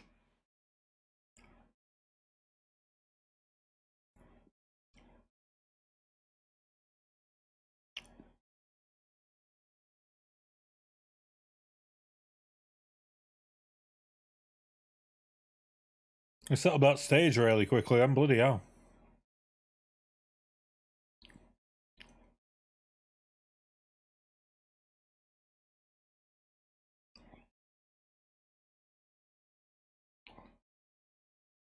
Oh, powerbomb through table, maybe? No.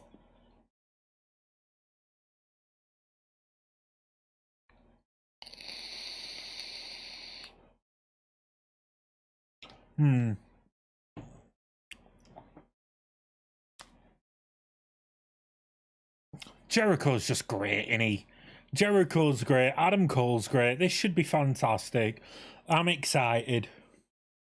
It's not really slowed down yet. Still brutalizing each other. Wait till rest holds come on.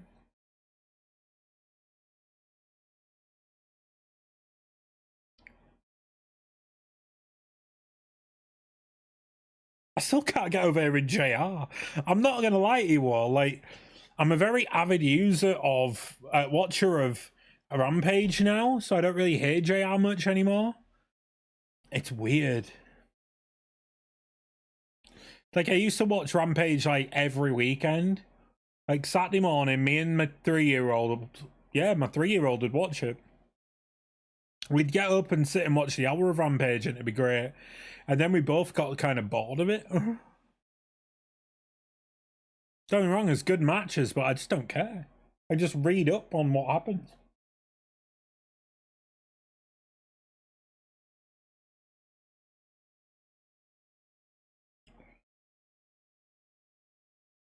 Oh.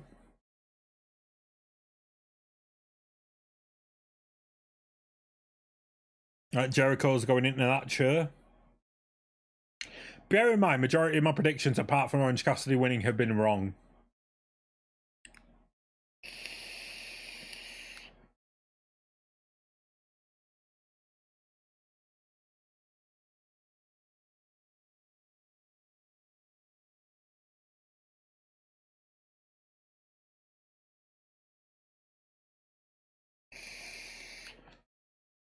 Told you, I am psychic. Jericho went in that chair. I am happy because that means I wasn't wrong about something.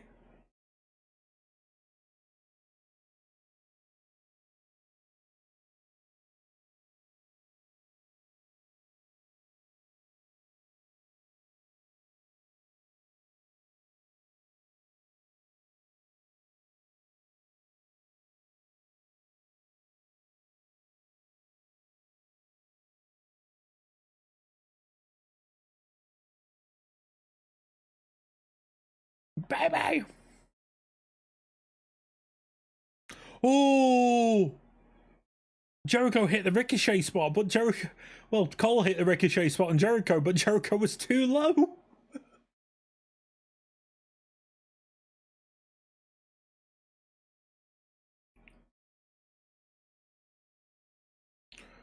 Panama? No. Walls? I love people who like trying to get out the walls of Jericho just going... Oh, we're in the Lion Tamer. No, Cole turned over.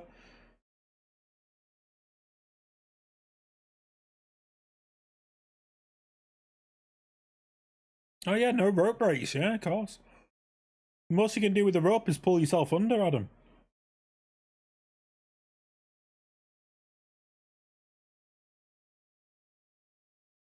I really don't care what people say. Adam Cole's first rivalry back being Chris Jericho is a gold idea, and I think the rivalry's been built really well. It feels like a blood feud.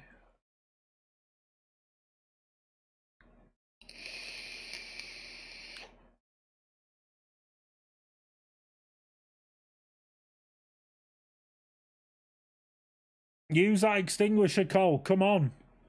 You've been in the Line Tamer about as much as bloody Cody Rhodes was in the Coquina Clutch last night.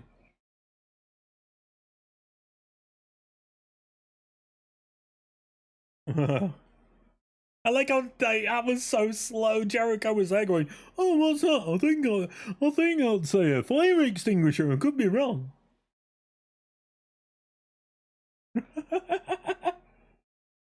Oh, I love wrestling. I like Matthew Gregg. I like to point out the bad in it as well. Fire extinguisher to the face. 2.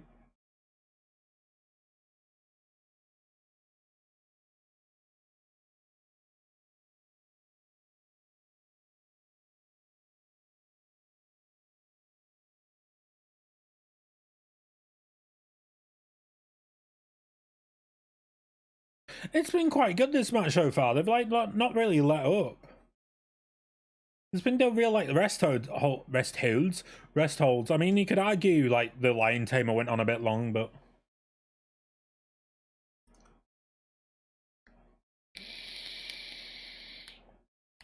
I love how Sabu's been and gone now.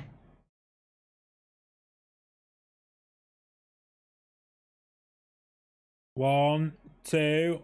Oh.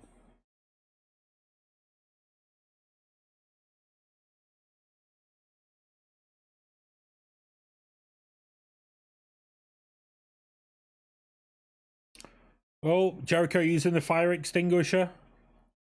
I wouldn't have said that Adam Cole's really on fire at the moment. He's not really got going.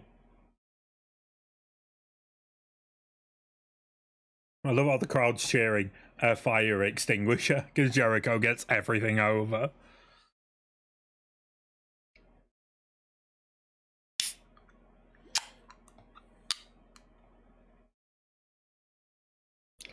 This is why I shouldn't drink. I've gone through 5 cans in an hour and a bit.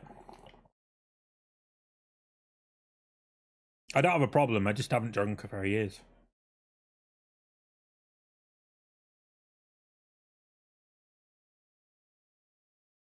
Give myself some Dutch courage from a British company.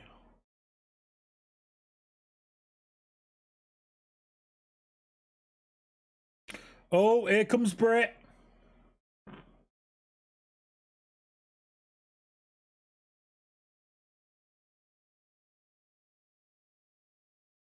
I don't know if I'm a big fan of Brit being involved.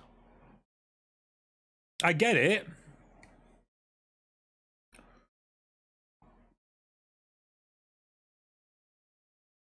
I wonder if Jericho's going to hit Brit, and that's going to send Adam Cole into Hulk mode.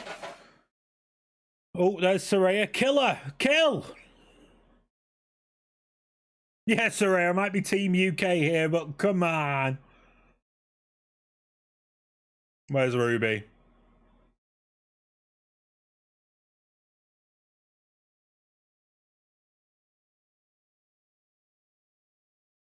I get it.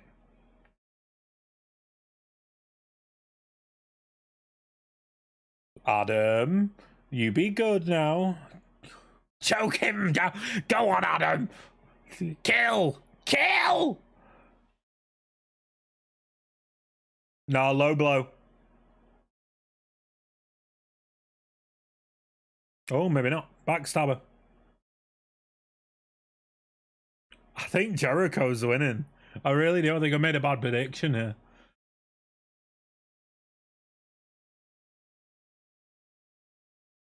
Still don't agree with the win. If y'all watch Fightful, Alex Pulowski won't be happy.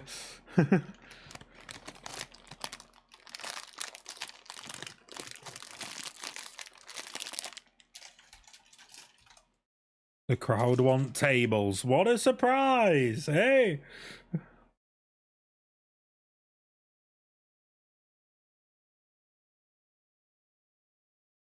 Also, like I've said before, I do apologize if you hear fans, but it's currently 16 degrees in my flat, and it's a small flat, and it's right warm. All gone through the table? I can't help but feel scared every single time something happens to Cole.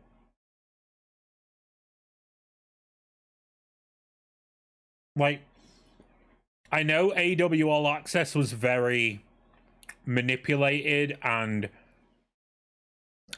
it felt like a mainstream music artist, but this is Adam Cole, man. We were all worried about him. I don't want another concussion for him because that's retirement.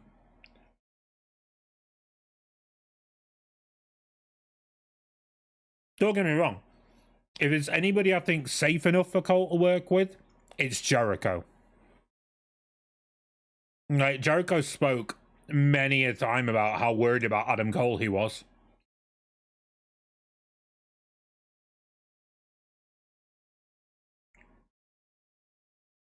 But this is wrestling and things go wrong. Uh-oh. Handcuffs are out. Who would build a handcuff? Who'd build a handcuff that long?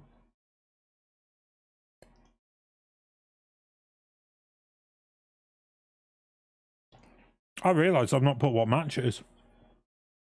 There we go.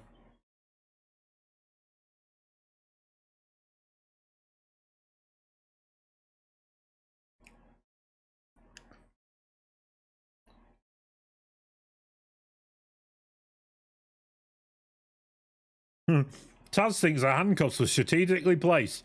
Who'd have thought?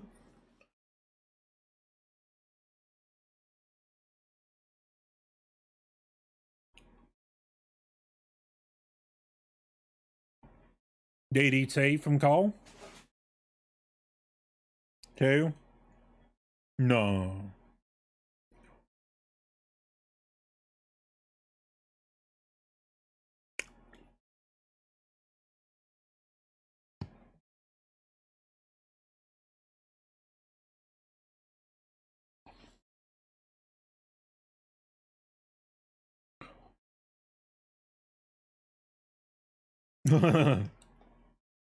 At least Jericho's got the handcuffs on though.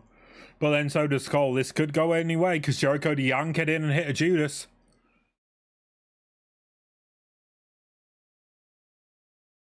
Panama. Beautiful.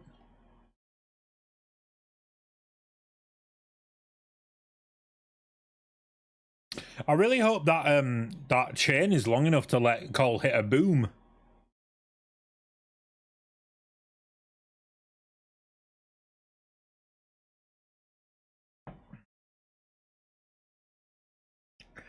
Gotta say, this has been a good match so far. Not really missed a beat. I don't know why they brought Sabu in. Could have just brought anybody in. Well, they did, but he's not really been there for much of the match, has he?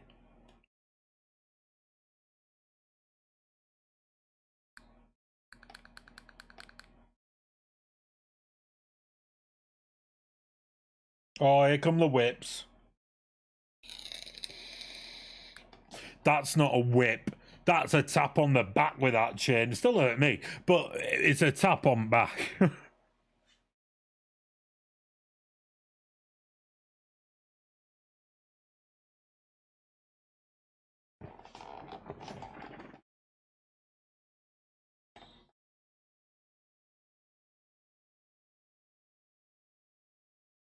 Oh. Cole, flip over it. Yeah, boy. Super kick. Another super kick. Cole. JR just asked how many shots to the face and head these dudes can take. Adam Cole, that would be none.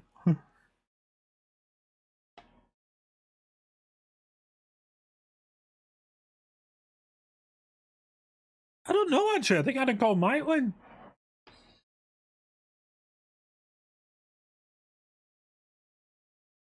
But this is Chris Jericho. I mean, he beat Bryan Danielson. Boom. Pin him. Just pin him. Bollocks to your leg.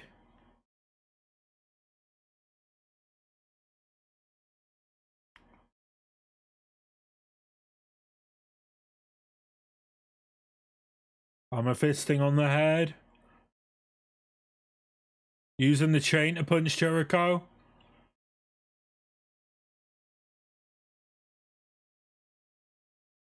Back to the fist.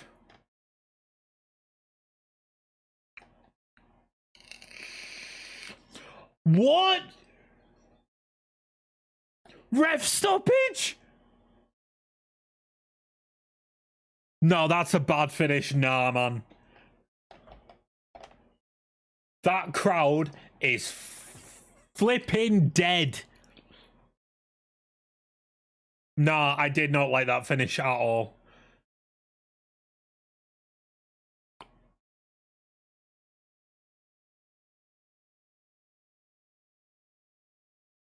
Oh, that was a bad finish. My God.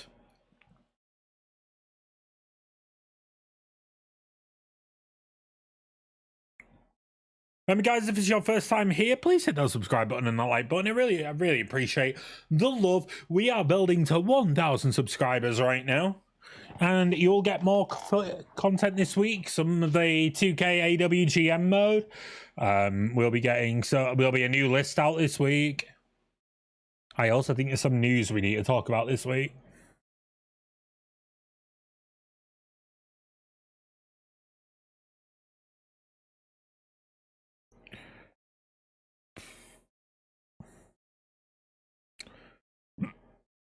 Excuse me.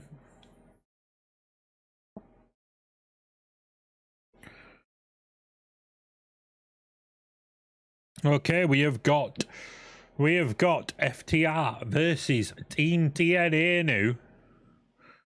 Oh my days. FTR's winning this. If they don't, I'd be bloody shocked.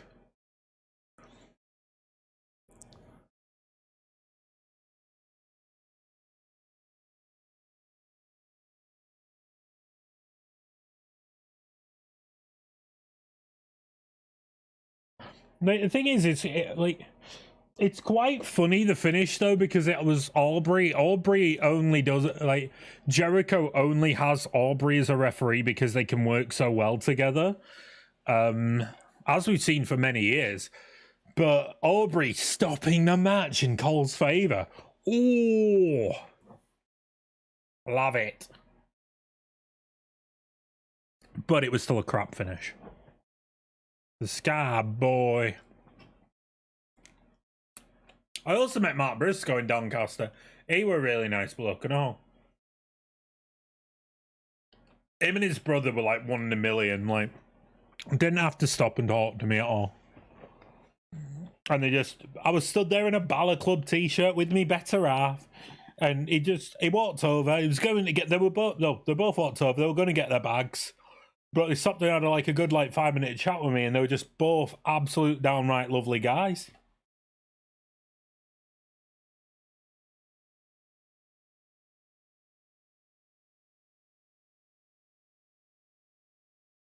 This is going to be very interesting. I don't know if Mark... Oh, Bree-woo. Absolutely, I'm not a fan of this team, but I love Bree-woo.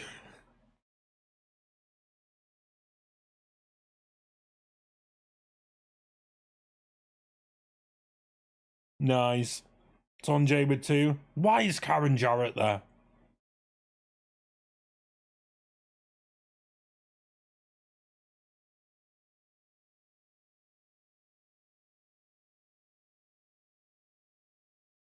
I don't think you will be the next champion, so yeah.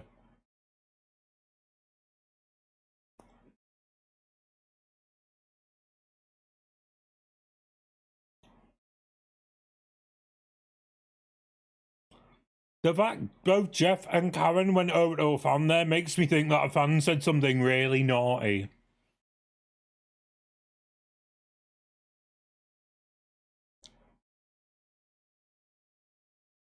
Here we go.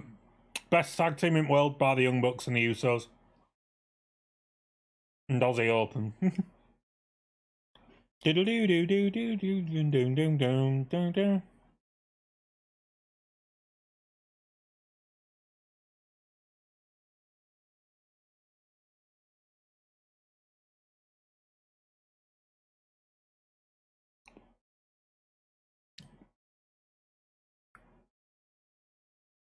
FTR have really been wonderful.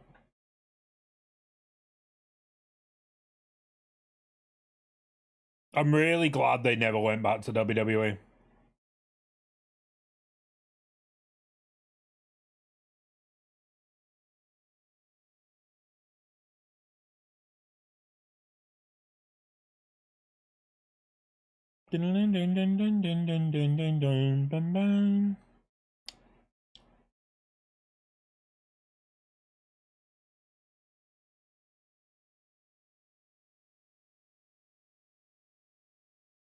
There's a village.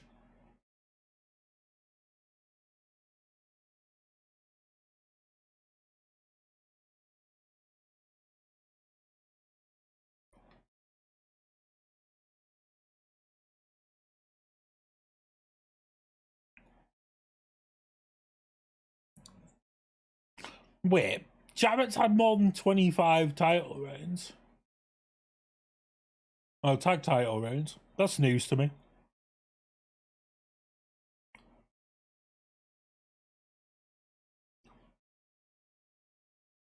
Mark Briscoe just did something that I miss with referees, where they would check the competitors beforehand to see if there was weapons.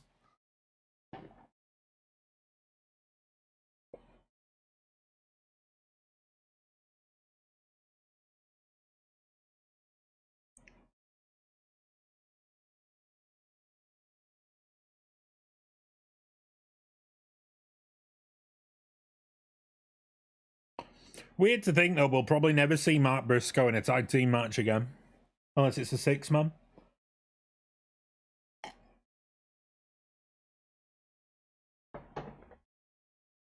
Then he is great as a singles.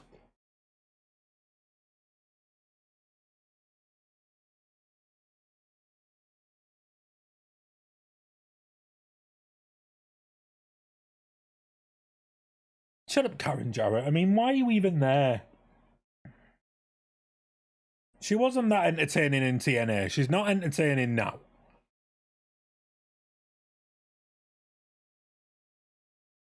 I'm terrible at swapping these out at the moment. Oh, yeah. Oh, you better believe we are going to be doing some AEW Fight Forever content on this channel. I am hyped. We should be having the... not the finale, but the penultimate episode of Season 1 of GM Mode this week. Like I've said before, this is a one-man job. I don't have all the time in the world, being a full-time dad, to actually do everything. So when videos come, they come. And I appreciate you all for watching and liking them. We will definitely have a new list this week.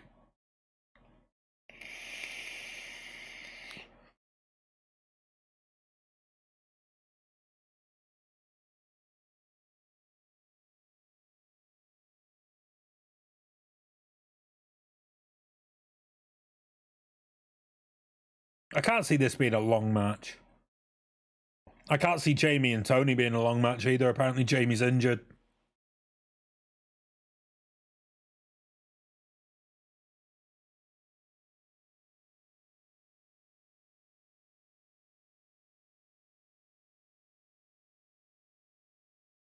But then Jay Lethal's got some stamina in him.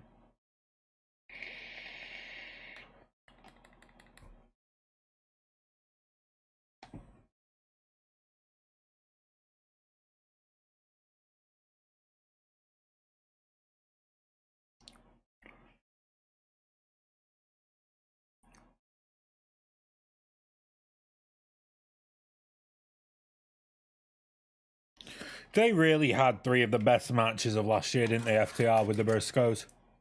Everyone brought something new to the table. Absolutely incredible.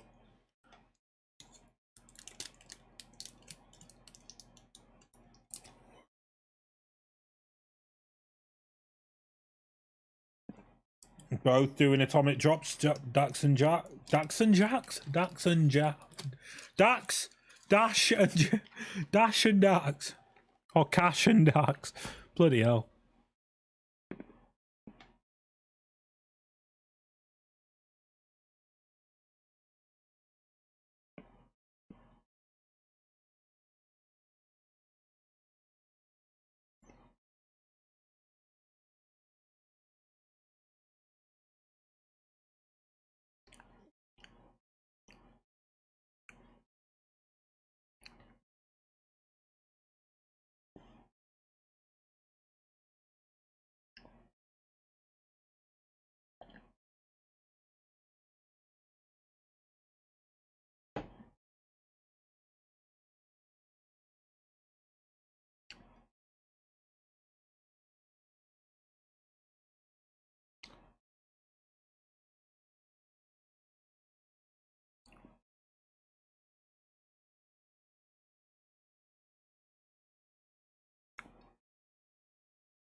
JR's saying he really likes the combination of Jarrett and Jay. It works. Jarrett, I think, struggles in a one-on-one. He wasn't exactly perfect against Dax, but with Jay, he's been great. And obviously, this only really got made because of the Flair final match.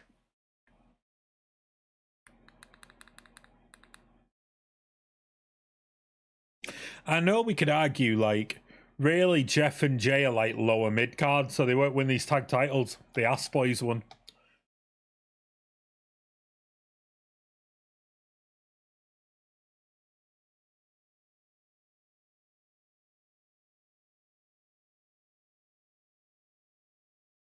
Yeah, beat up Jeff Jarrett. Do it.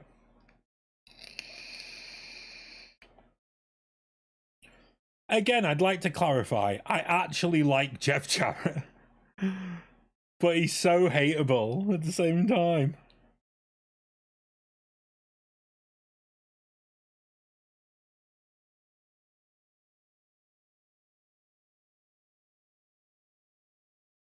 Oh, everyone's outside. Brutality. No, they're in now.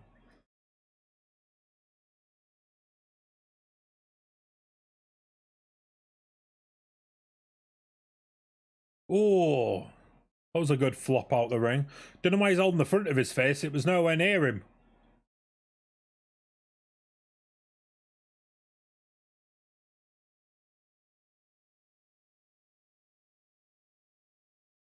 What you doing, Jeff?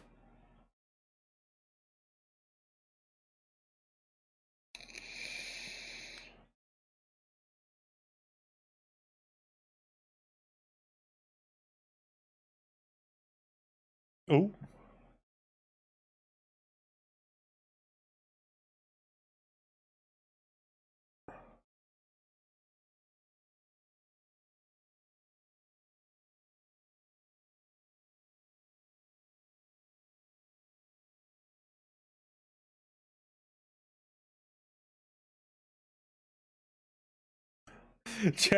JR kicking off.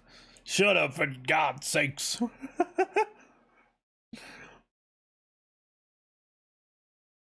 I genuinely think there's actually a guy in that crowd that's heckling a lot.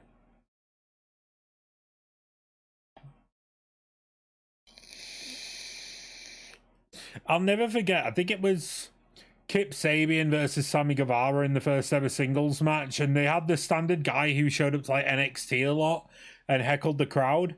Everybody in wrestling knew about him, and he was heckling Kip and Sammy like right next to Kip's face. So Kip like went in for a kiss, and it kind of silenced the guy forever.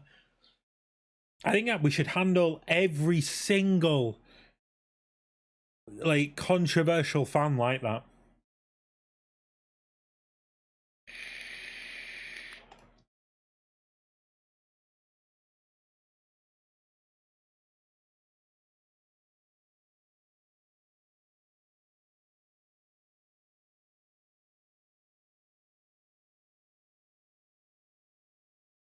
I wonder how Matt Briscoe plays into this, though. I wonder if there's like a turn coming either on FTR or Jarrett and Lethal. Like, I know he's kind of down the middle now because he's pissed at all of them. The one thing I like about AEW is that, like, they understand that the wrestlers watch the show back. So there was obviously, like, when MJF made the Pinnacle, like, Jericho calling him out, going, like, you forget, man, we watched the show. So, like, Briscoe knows full well that Dax didn't hit that pile driver on him legit.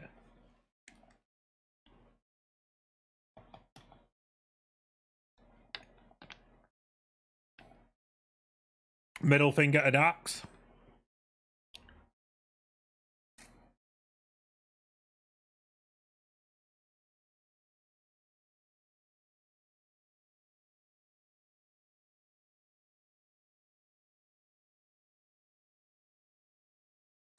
But I know I say that about AEW, but this is still the company that, for like the first year, everything that happened because of being the elite, and not everybody watches it.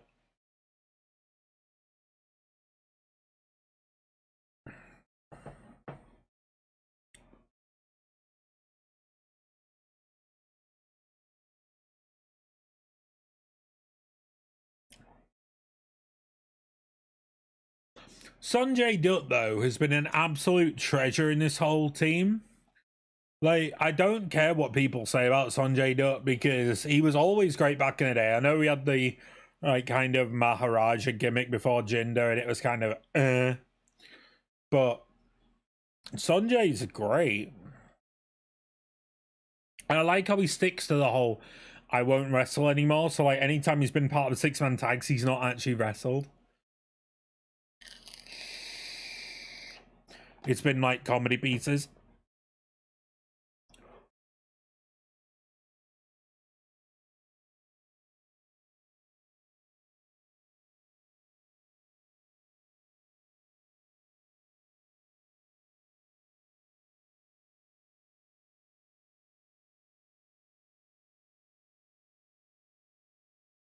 He's going for the figure four.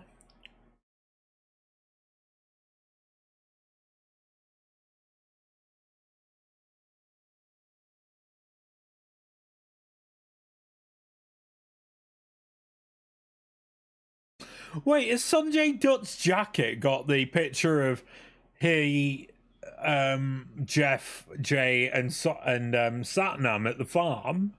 If he does, that's amazing.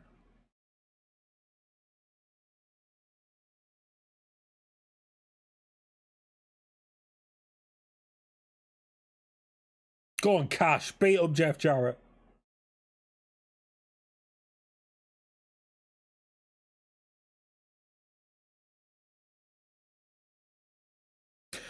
And as much as like I can take the piss out of Jarrett and such, like the guy still gets what's modern in wrestling. Like, if you've never seen it, like I promote another company's here, but go and watch the Straight to Hell with him and Ross Tweddell on Cultaholic.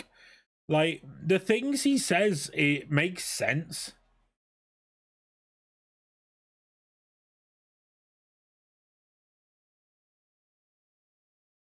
Like, obviously some things you can pickle with, but he just knows wrestling, and he, like, TNA proved it. He got with the times, like pushing guys like Kaz and AJ and Joe and like Daniels. Like, he knew the scene was changing before anybody else.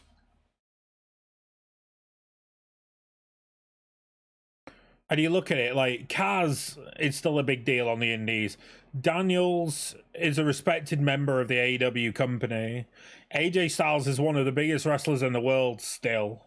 And Samoa Joe is still beloved.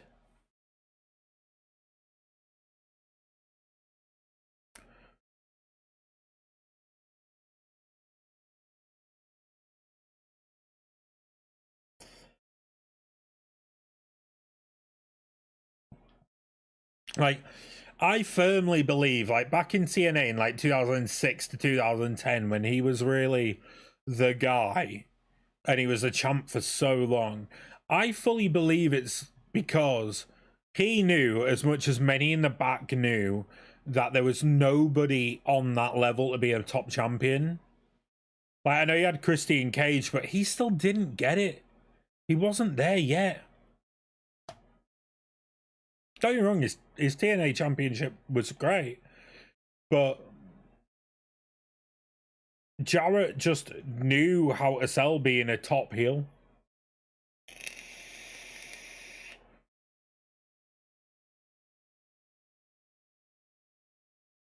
One of the greatest wrestlers in the world, Dax Harwood.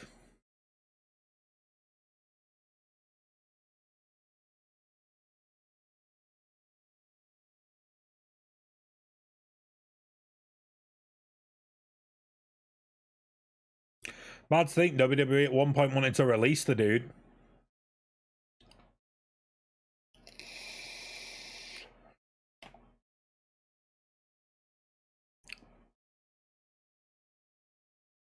Thing is, I think Cash is still like an unappreciated wrestler as well.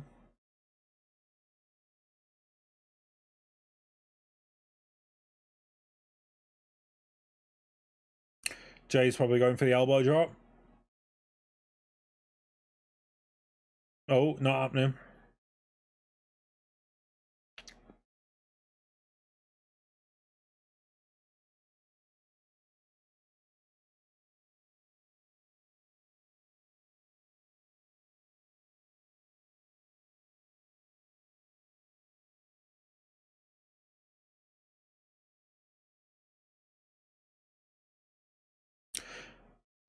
This is stupid, but there's a part of me that feels the only reason Mark Briscoe's actually the referee in this match is because all the other referees didn't want to do like 3 matches a piece on the card.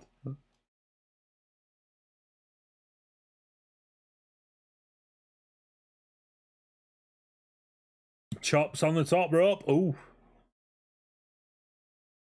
And Dax was still standing for a while.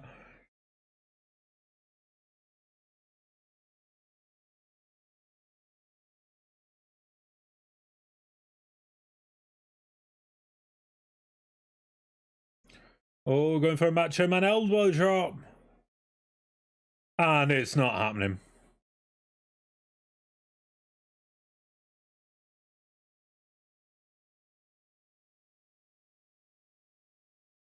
Tippy top rope from Taz. Superplex. Oh, we're going for a doomsday.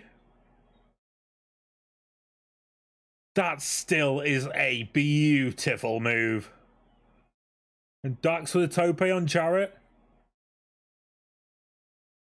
And Sanjay pulls him out the Dax out the ring on the pin. Oh, Sanjay, you dead, son.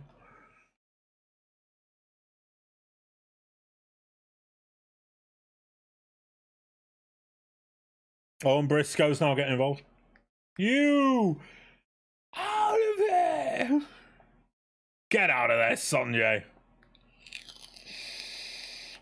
He's got to do this 3 times to get rid of Karen and Satnam as well.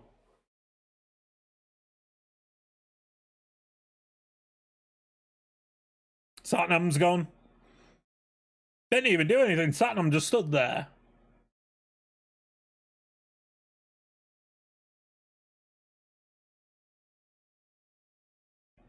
Jarrett with the guitar. Jarrett blasts Smart Briscoe. Oh, the enemy, this is gonna get a bit frisky now. I love wrestling. Trying to go for lethal injection, doesn't it? Big rig. Is it even the big rig anymore? There's no ref. 4, 5, 6, 7, 8, 9, 10, 11, 12. Here comes Aubrey. Sanjay stops Aubrey.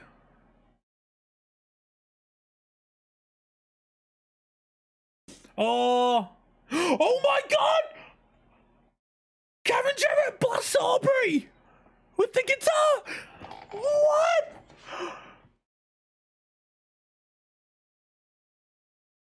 This is freaking madness and I love it. I love stupid wrestling. Double lethal injection. Jeff and Jay might win this. Oh, cow.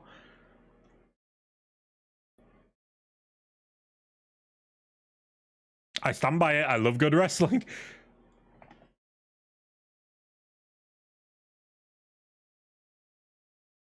And as much as like AEW used to promote, they weren't sports entertainment. They were a wrestling company.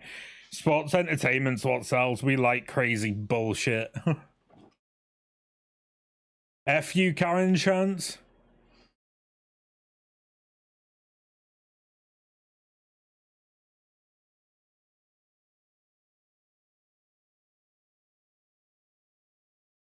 Karen Jarrett, that's why she's there. Wow.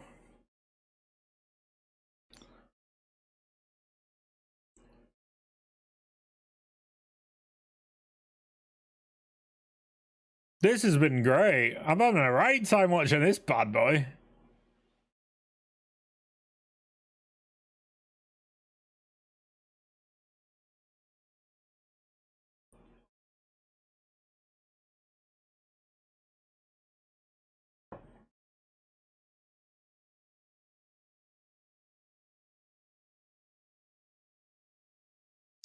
Jarrett, you're spending too long, mate.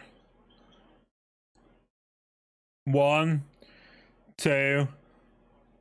Oh, and Dax kicks out. Holy cow.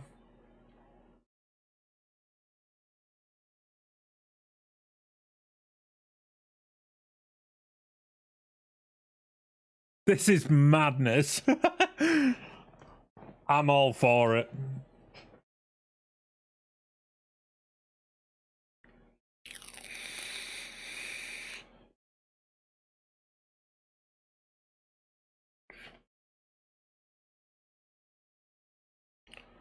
Oh, Jarrett's beating up Mark. Just DQ him, Ma. Bollocks to Jeff Jarrett. Big rig time coming. Oh, here we go. Big rig. Shatter machine. I'm sorry. 1, 2, 3. Brilliant ending. Well done. Appreciate the hell out of that. That was really good.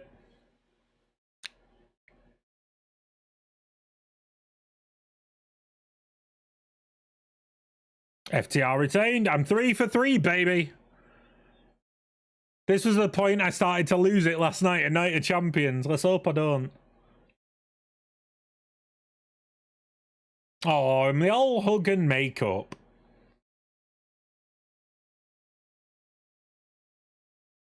That was a really good finish.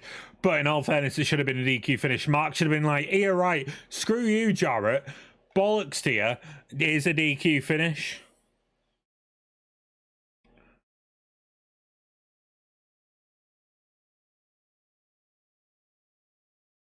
Karen Jarrett going the stink face.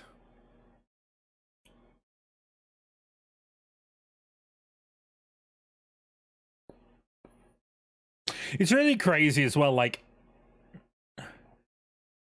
Kimberly, I agree.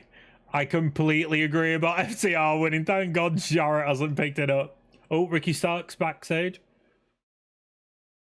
It wasn't Bullet Club that eliminated Ricky. Oh, here we go. Backstage attack on Ricky again.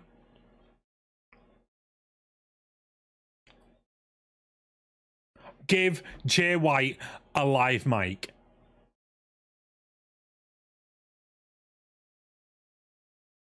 See, I don't know who he is from the UK, but... Oh! FTR save Ricky.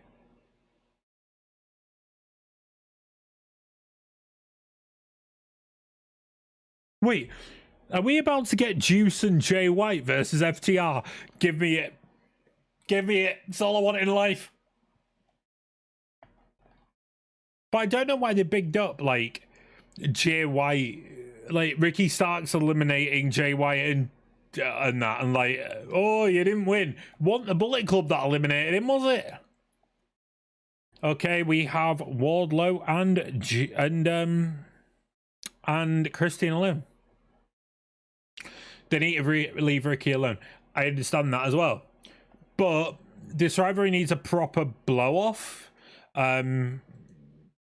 It needs a big blow-off, and the problem is like, we obviously had it when Jay White and Ricky went a one-on-one, but they did the whole DQ finish, which I understand because Ricky needs to be a bit more, like, you know, with them. But Jay White should be a main event wrestler in this company. Like, we all understand, like, I'm saying like a lot, I do apologize. But Jay White, to AEW fans, like AEW fans, he's a big deal. He's a main event guy just because, you know, look what he did in New Japan. He's the first ever, like, he's won everything. I can't remember the name, but he won everything. And in WWE, I watch just, I can't remember the podcast name, I do apologize. I watch quite a lot of them. Oh, Jericho and Page. Sorry. Wait, on Dynamite, we're going to get Jericho and Saraya versus Britt and Adam. I'd take it.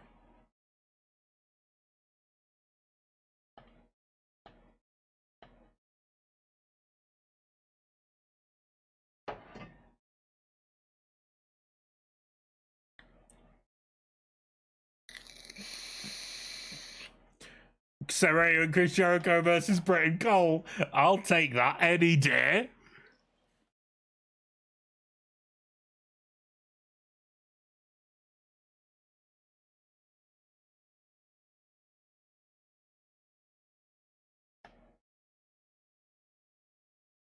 Oh, Jericho, stop being a wizard. We don't need fireballs.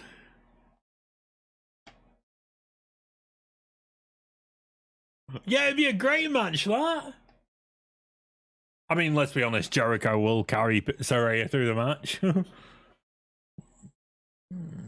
Like, I love Saraya. I think, like, she's one of the best. But she has not been the same since returning to wrestling. I think it's fair because she knows her place. But, you know, there could have been a bigger deal made about Saraya.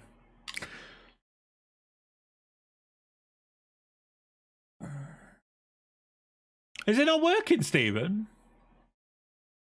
I don't know. I'm watching on Fight TV. I don't know what in America you watch it on.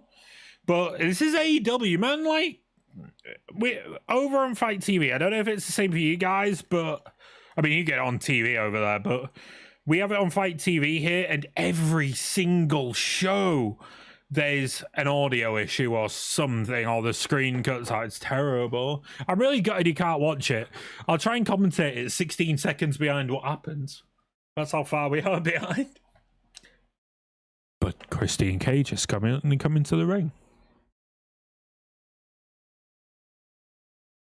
I don't understand that though, mate.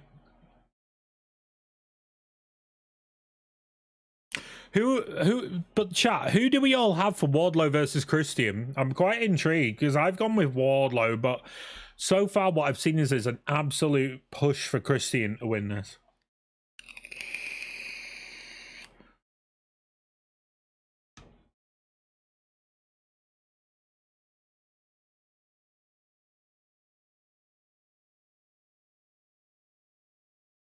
Oh, Arn Anderson's coming out. Hopefully Arn Anderson hits a I can't remember, a spine buster on Luchasaurus. Oh no, he's gone. Well, we're not getting a spine buster on Luchasaurus. Kimberly's going for Wardlow. Yeah, I think it should be Wardlow, just on the basis of he's never had a good title run, has he? It's kind of sucked every time. Stephen going for Wardlow, no worries, mate. I honestly cannot help when it comes to how you watch it in the US. Or, I don't know if you are from the US, but Fight TV seems to work.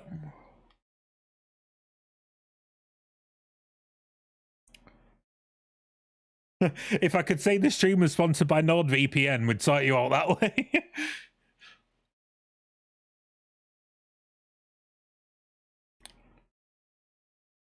I think this is going to be a really interesting match because, in all fairness, Christian should dominate majority of it.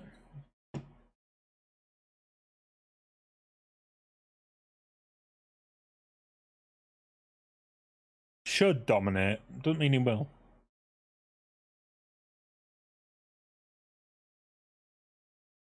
But I'm one of that. I keep hitting the mic. I do apologize. But I'm one of them that thinks like this feud has not been built well. Wardlow should have gone one-on-one with Luchasaurus before this.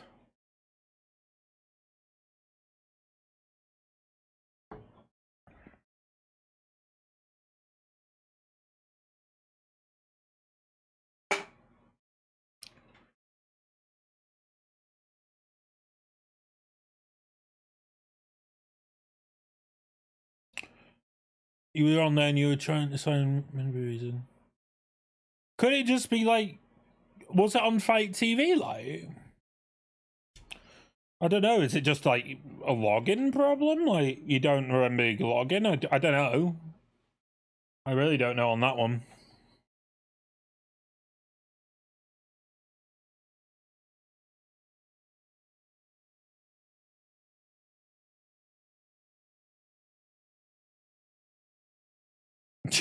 Christy's going for a kill switch straight away. Wow. Wow.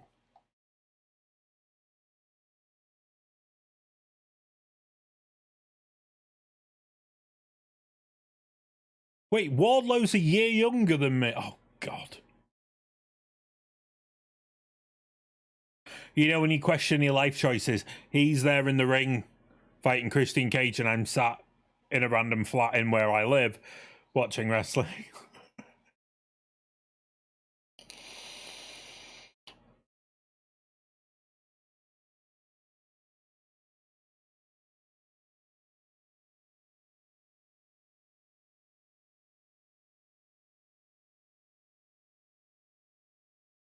I think it'll be one of them matches, these, where it's solid top to bottom, but we still feel kind of...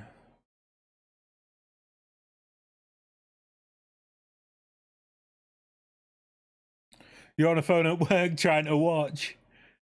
Oh, mate, I feel for you, mate. I feel for you. But thank you so much for subbing. I really do appreciate that, pal. It really means a lot when we get these new subs, especially from the live streams. I mean, like, I've been really, like, about doing these live streams because I've got, like, a 3-year-old who's currently in bed, and my partner's currently in bed. She doesn't watch wrestling as much as me, even though we're both going to Allin. And it's a one-man job, this channel, and it's, you know, it's not easy, let's say. So I appreciate you all coming in and watching it with me.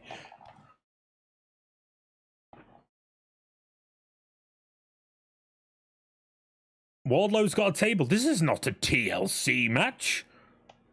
Oh, Wardlow's got 2 tables.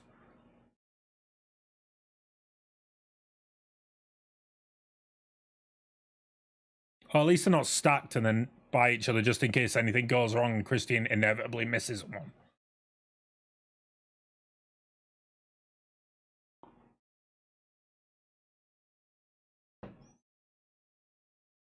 Commentary speaking about how, like, weird inanimate objects are. What? They're very common in wrestling. My boyfriend don't really watch it either. Like, the thing is with my partner, I don't know if it's the same for you, Kimberly, but she'll watch sporadically. Like, if there's something that really takes her fancy, like when I did my live stream last night, she was at her mother's, because we did Night of Champions last night. She was at her mum's, and she watched the whole show with me. My 3-year-old did as well. I think it was because, like, on one screen there was me and one screen there was wrestling. But like, yeah, if there's something that's like, oh, this looks cool, she'll watch it. If there's the chance to go to the show, she'll be there. Like, the last show we went to together, I think, was Ring of Honor. And it was just like a TV, it was just like a live event. And we got stuff like Tanahashi versus Hangman. And Cody Rhodes versus Scorpio Sky. Fatal 4-way tag team match in the main event. The Kingdom versus Sanada and Evil versus the Briscoes versus the Young Bucks. That was awesome. And, like, we went to see Raw and SmackDown back just before Survivor Series 2018. So you can actually see us on TV because we were right next to New Day when they raided. And we're off to Allin together. But, like, if it comes to TV, she doesn't care. She likes the feel of watching wrestling in a crowd instead of, you know, oh, it's on TV. Like, she's asleep now.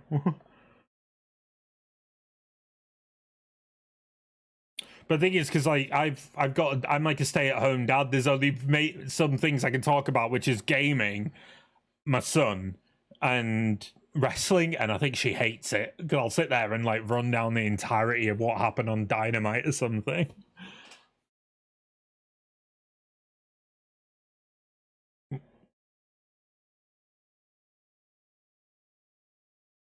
Oh, wrong one.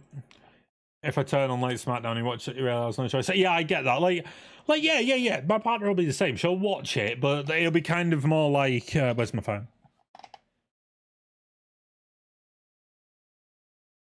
Oh, that was good.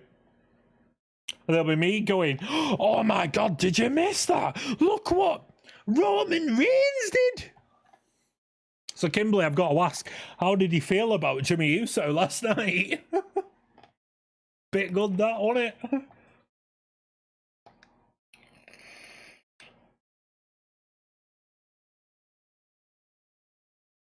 Oh, turtleneck.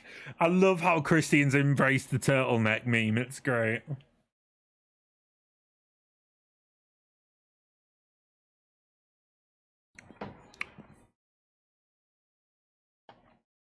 I really don't care what anybody says about Christian Cage now as well, because Christian is still really good.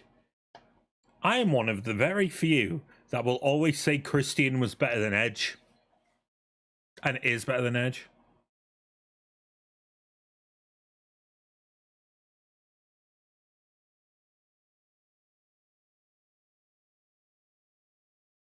I really don't want Wardlow to lose, though. I can see it happening just because of Jungle Boy. Said he'll win a singles title this year. He's not going to win in the main event tonight, but I can imagine he wins a TNT title this year. And who better to beat than Christian?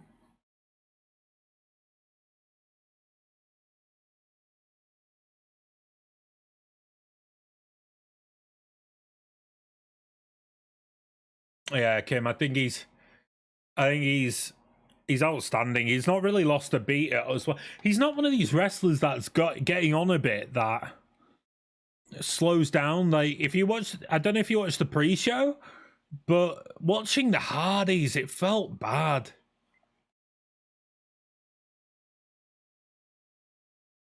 Like Jeff still hits like the main moves, but they just don't sit right because it takes about 10 years to get there.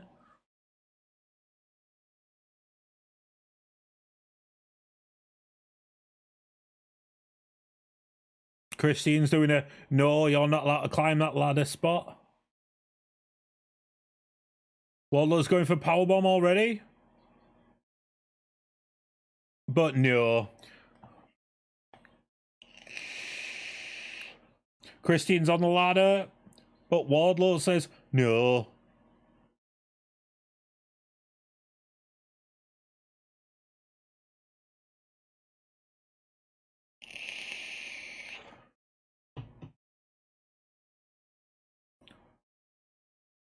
Yeah, no ladders allowed, said Wardlow.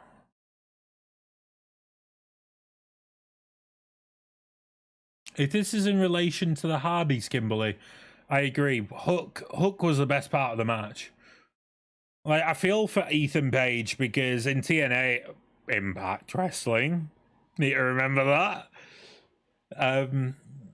He was fantastic, but I said this during the match. Like, when he was with Josh Alexander, they worked so well together. When he went solo after the North broke up, I did like the Karate Man and stuff. It were a bit weird.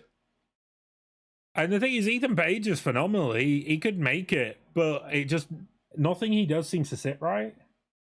And the Ass Boys are the Ass Boys. Austin Gunn's phenomenal. Colton Gunn's still coming along.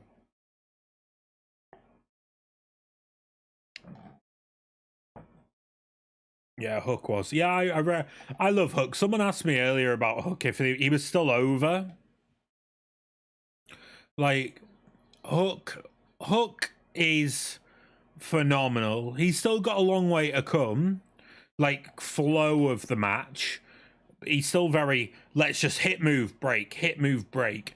But he's going to be phenomenal in years to come. And he's only, what, like 21? Oh, backdrop off the ladder.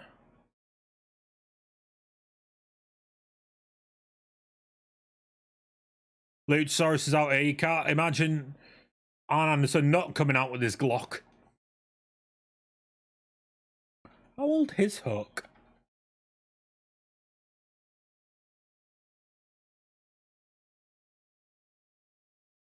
Oh, he's 24. God, I feel old. Hook's got a long way to come, but he'll get there. He will definitely get there. Christian readying up in the corner. If he was about to go for a spear, he didn't do the standard thing his brother, tag partner, did, which is, let's pull my hair. Imagine I have hair. Pull my hair. Yeah, what hit otherwise? I'm sorry, if you come here thinking you're just getting a straight up reaction analysis, I'll take the piss out of wrestling more than I watch it. Oh, sent on straight on the ladder from Wardlow. Ooh!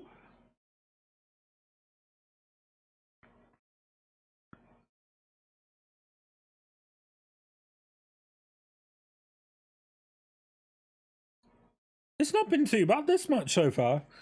I didn't think it'd be one of the strongest ladder matches we saw, but Christian's been good. Wardlow's been Wardlow.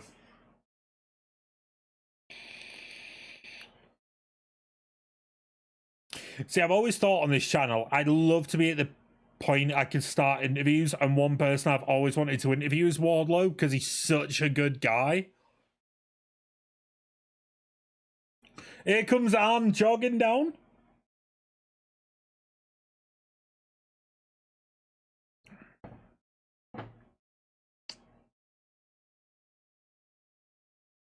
Oh, what are you doing, Wardlow? He's on top turnbuckle.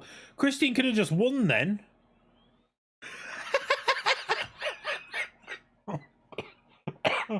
You know, when you feel like something goes wrong, Wardlow jumps off the turnbuckle on a ladder and it topples over and it's bent now.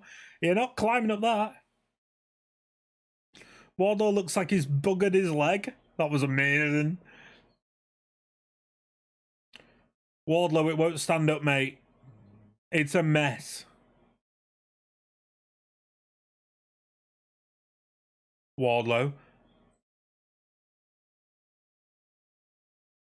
You'd love to interview Mark Briscoe. I can tell you from personal experience, Mark Briscoe is one of the nicest people I've ever met. I've told this story earlier, but when I went to see Ring of Honor in Doncaster, me and my partner went back to the train station. The entire roster was stood on the platform we were waiting on. And we had a lot longer to wait, so we were stood there. And I stupidly placed myself in front of their bags, so Jay and Mark walked over to come and get the bags. It was just simple, oh, can we just come by and get your bags, please? So yeah, sure, yeah. So let them by, and then they just stopped, and we're like, oh, we at the show tonight? Yeah, sure. And I stood talking to them for about 5 minutes, both Jay and Mark, and they were just, mwah, absolutely lovely. The only 4 people I refused point blank to talk to because I was absolutely bricking myself was Cody, the Young Bucks, and Hangman. They were stood opposite me and they kind of like waved at me. Like there was just like kind of... So I did it back. Didn't want to go and say hi. Dalton Castle then went and said, "Here, right, come over." So I went and spoke to him, talked to Tanahashi and the Briscoes. Who else was there? Emma, Jay Lethal. They were all really nice. Couldn't talk to the Bucks or anybody. But like, if you ever got the chance to interview Mark Briscoe, you're gonna love it because he's phenomenal. Really, really humble human being. Another one I highly recommend if you is Shane Taylor. It was awesome. Like, I met like pretty much every single person who fought on that show, but the Young Bucks, Cody and Hangman. I met Christopher Daniels. I met Kazarian. I met Scorpio. I met Bubba Ray Dudley, Bully Ray. I'm not going to speak ill of him, but our meeting wasn't that good. But like, Bully's notoriously known for being kind of around fans, and obviously I came at this point as a fan, not like a content creator, a personality or anything.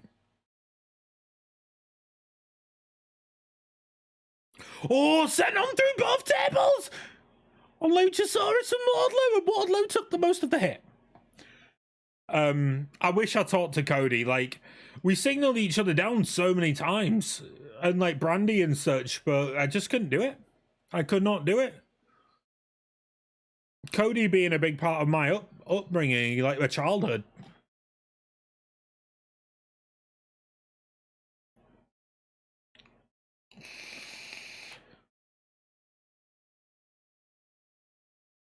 Even though the right call yesterday was Cody to lose, and I predicted Cody would win.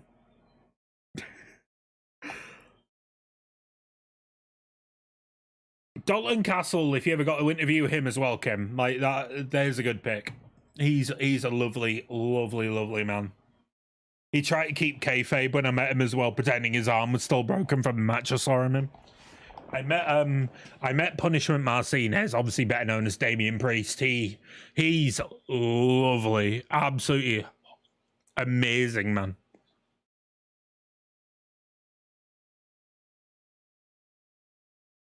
Emma, better known as Teal Dashwood, or Emmalina. She's really nice as well, and Jay Lethal was lovely as well.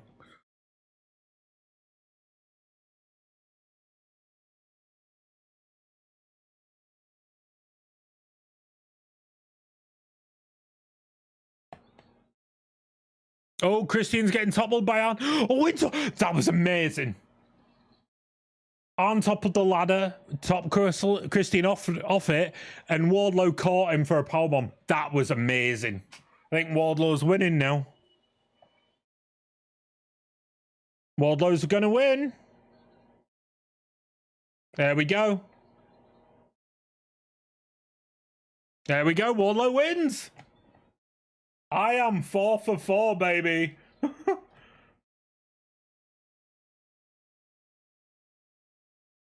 What? Bloody hell, Arn's busted open.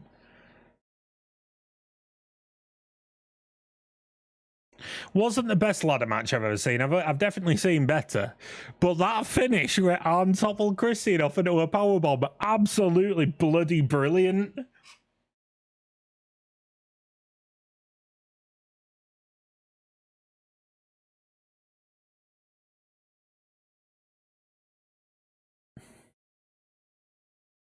Woohoo! I'm really happy about that.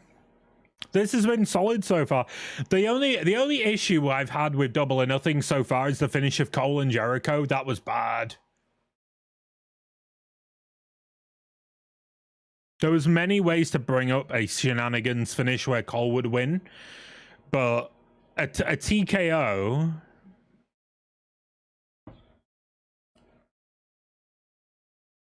Oh, we got Jamie versus Toni now.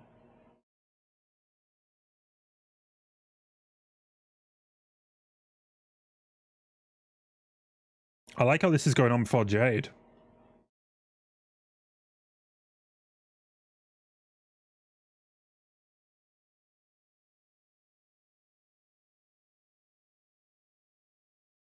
We need to put the tweets out.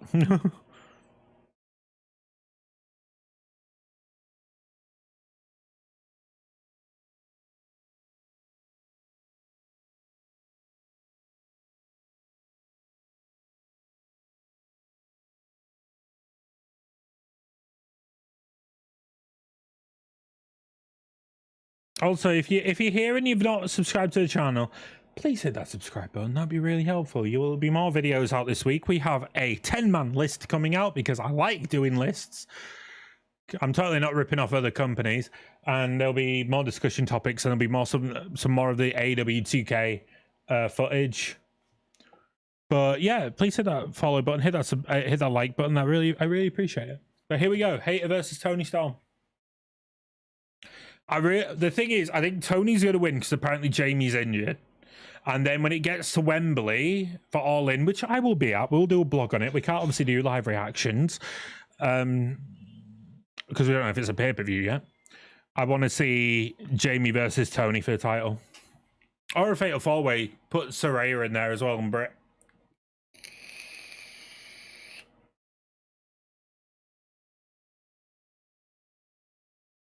Because the thing is, I'd love to see Toni win. Thank you, Kim. I really appreciate it. There should be a video out. There probably won't be much out tomorrow. There might be a short out tomorrow because it's been a weekend of obviously pay-per-views. But then, yeah, there's a list coming and there'll be more 2K footage this week. Like I say, it's a one-man job, so I can't promise there'll be videos every day. Jamie Hayter's theme tune is so good. Dun, dun, dun, dun, dun. If you've never heard it as well, listen to the Hayter rave on YouTube. It's so freaking good. Where is she?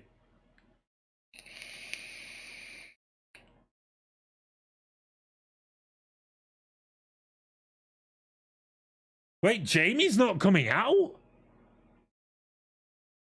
Why didn't he just announce the match was off? Music's back.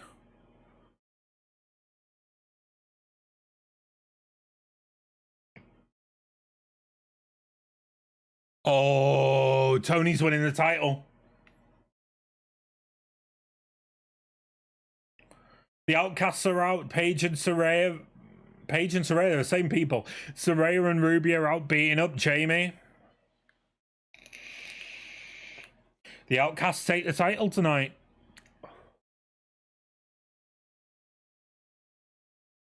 I picked Jamie Hayter for this. Why? I should have seen this coming.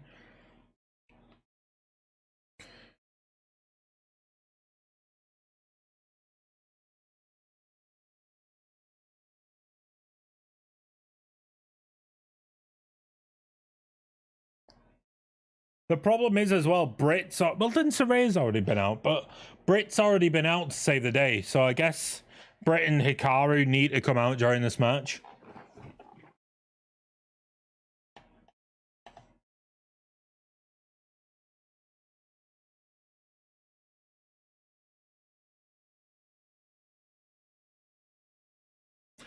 I'm not surprised this is happening.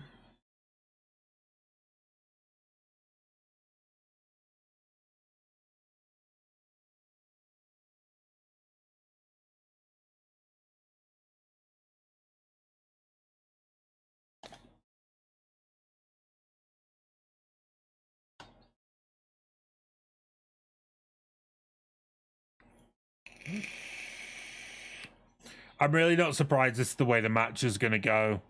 Just because if Hayter's injured, she can't hold that title. We've already had the issue with Thunder Rosa.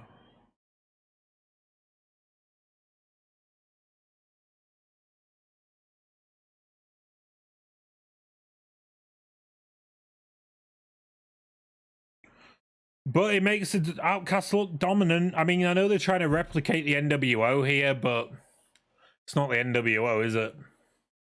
Here comes Britt.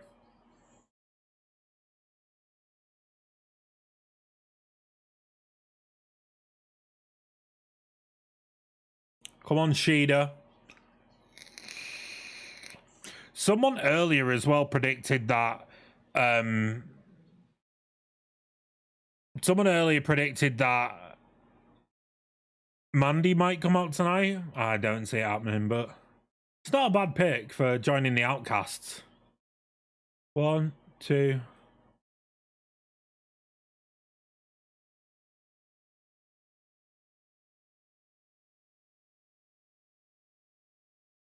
Oh, the spray into the eyes.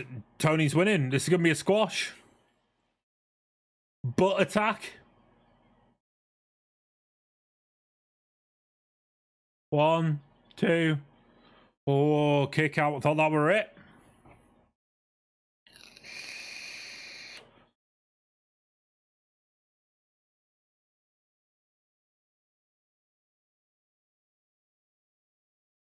Oh, here comes Shida with the cane. Well, kendo sticks a cane. Ruby blocks it and attacks back. The thing is, all we need is 2 more women's wrestlers either side, and we get the Blood and Guts women's match we've all been actually wanting. Haterade. 1, 2. Oh, kick out from Toni.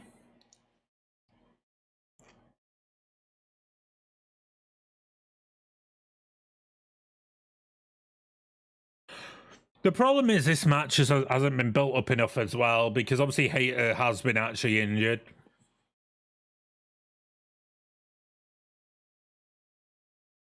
Come on, Jamie. Kick her butt. No, here we go. Pile driver. Storm 0. That's it. 1, 2, 3. Toni Storm's champion. That were a quick match for AEW's logic on quick matches. Right. Let's be honest about this. Toni Storm deserves this because she was interim champion and made an official champion after she won. And that's not fair. And Toni Storm is great. She's great, good. So I do think Tony's going to hold the title through Forbidden Door. And then it's going to be Jamie versus Toni at Forbidden, Allin. Props to Jamie for fighting this injured. Hold Jamie off TV for a little bit. Have, like, I don't know, have Toni versus... Who from New Japan could she fight? Kairi? Utami? Mayu Imatami? Don't matter. I don't think it'll be Mercedes because she's buggered her ankle. But have Toni versus whoever. Have Toni win. Go to Allin, fight Jamie. Jamie Hayter returns on that. Because it's not broken arm or anything. Right. Peeps, I'm just going to bugger off to the toilet for a second because this is a long show. And I'll be back in roughly 30 seconds. I'm going to run. It's like over there. So I'll be back in a second.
Told you I wouldn't be long. Oh, we got the open house match. I think this match is going to be and then he said the Black Parade. That is a My Chemical Romance album. I think it's going to be the House of Black versus the Acclaimed and Milligan.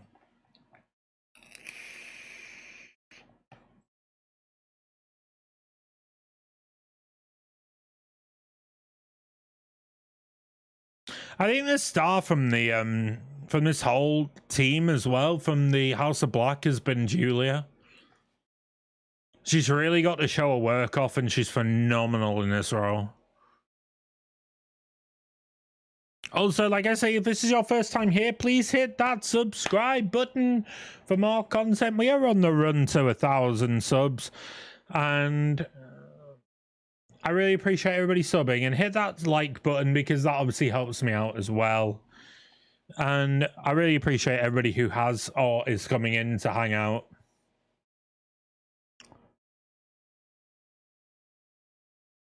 To watch some wrestling with this big messed up beard git.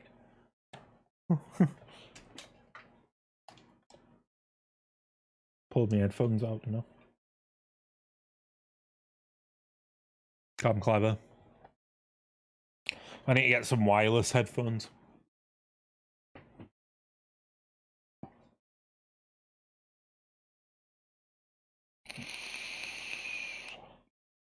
I know people who watch these like live reactions usually go and hear the sound, but I can't put the speakers on because the youngun's in bed.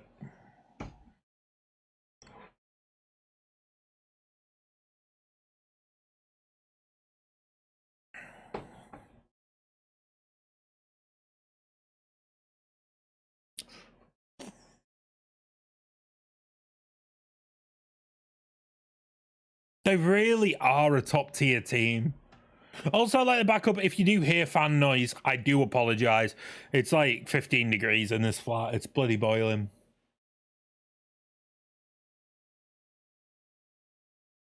I think it's the Acclaimed and Billy Gunn, because it's weird they claimed that on the show. Yeah, it is. Yeah. Listen. Listen. Feels like forever we have seen these.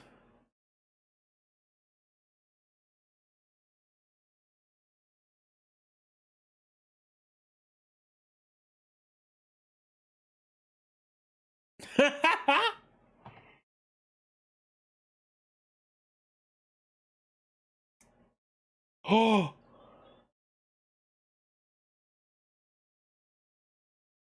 They referenced Dominic. This is amazing. This is amazing. I love how they got away with saying Malachi's doing blackface. They're keeping it going.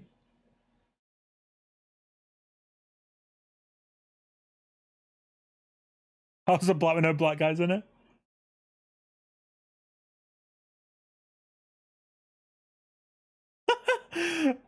Caster can do no wrong.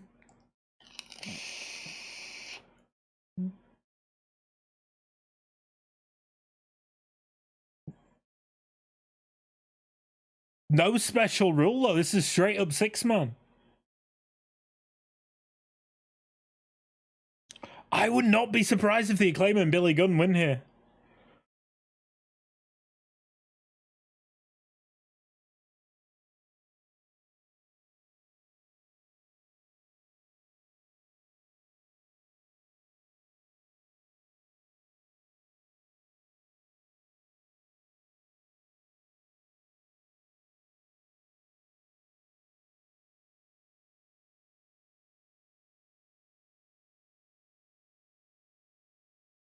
Daddy, scissor me, daddy.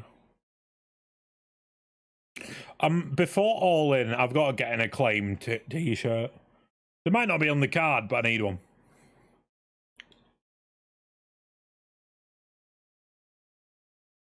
Can't believe there's no dealer's choice here, though.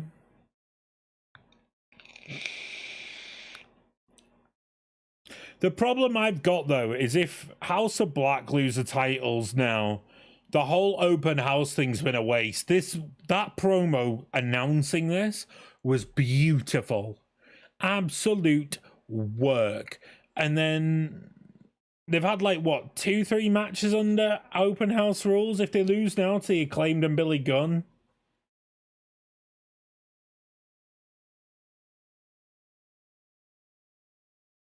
I wonder how Max Caster now hangs with Will Washington. If you never saw the post-Revolution or maybe Full Gear press conference when Will Washington called out Max Caster for dissing journalists, not the dirt sheets, just journalists and podcasters, they seem to be legit heat. And now Will Washington's a big deal in that company.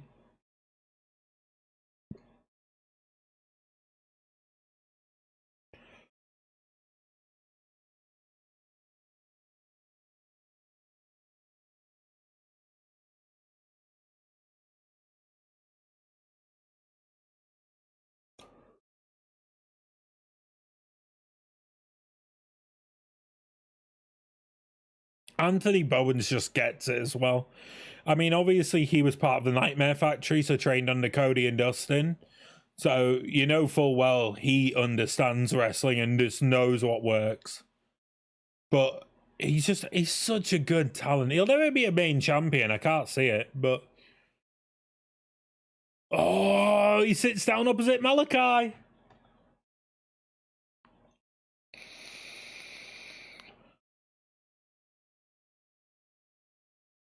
But he just gets entertainment. Like if the Acclaim's contracts are going and WWE come calling, the Acclaim could be a big deal.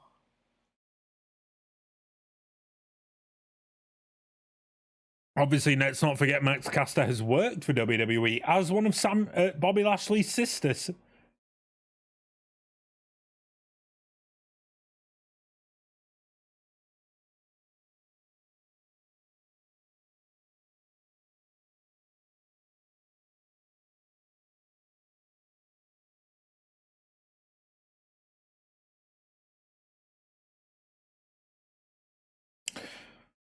It's so weird seeing like people who have shown up in WWE. Like obviously MJF escorted Joe to the ring. I watched a promo from recent of Punk and Kevin Nash, or Triple H maybe, and it was LA Knight was there and someone else, and the name's gone.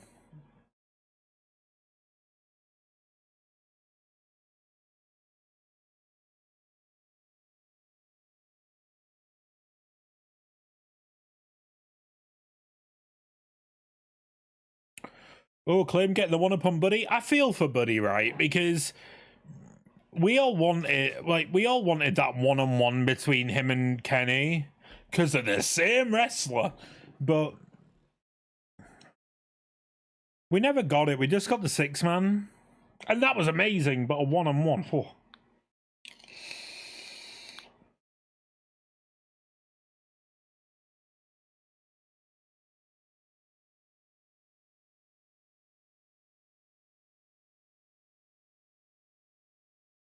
I know my my prediction means crap in this because we didn't know about the match until like yesterday. But the House of Black need to win this. They need to lose it to the right tag team, and it's not Acclaimed and Billy Gunn, I hate to say. Acclaimed and not at the scale they were like 2 months ago.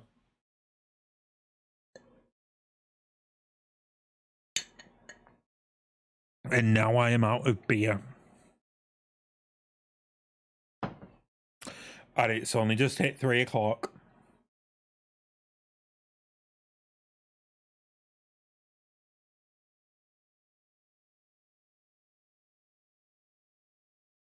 Brody King's bloody brilliant as well. I've got all the time in the world for the dude. He's another person I'd love to sit and interview because he's a massive metalhead, isn't he?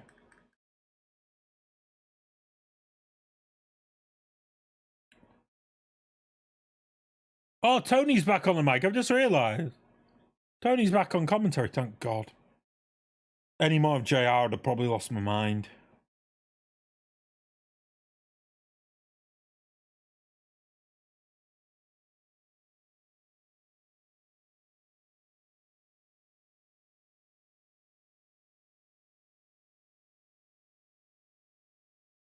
Billy Gunn's not been in the ring yet, right? My dad, Oh, Sesame Timbers into a leg. Waited too long. Malachi Black is a genius. One of the best that ever took part in the UK indie scene, easily.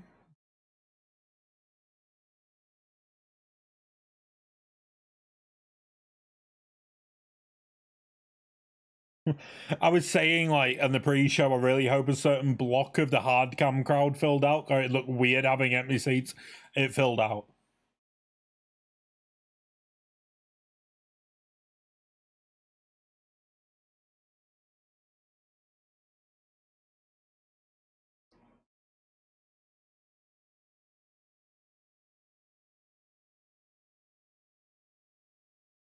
Can't deny, apart from the Adam Cole finish, this has been a solid pay-per-view top to bottom so far.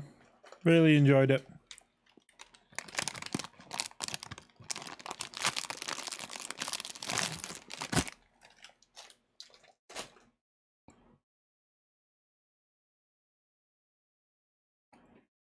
Sesame Daddy.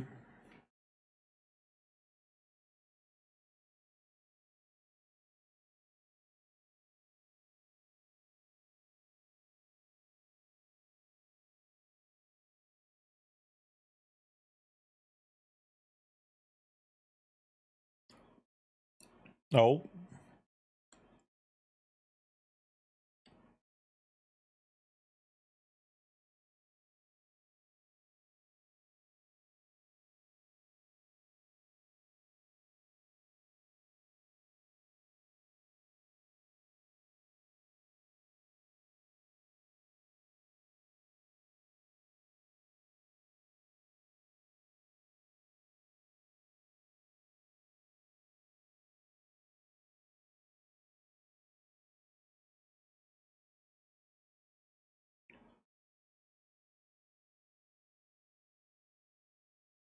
Meteora from Buddy Matthews.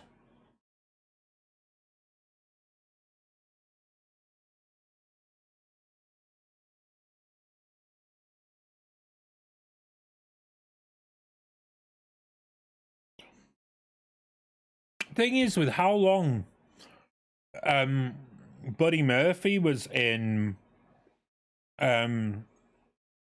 NXT for, you can't help but think he trained with Billy Gunn for quite a while.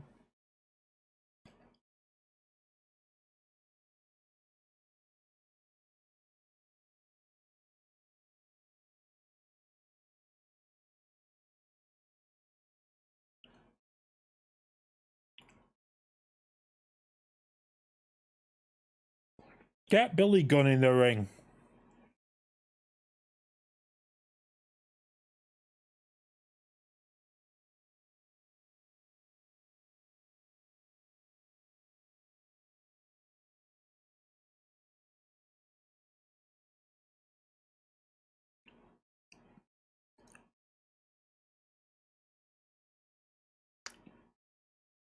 Toni needs to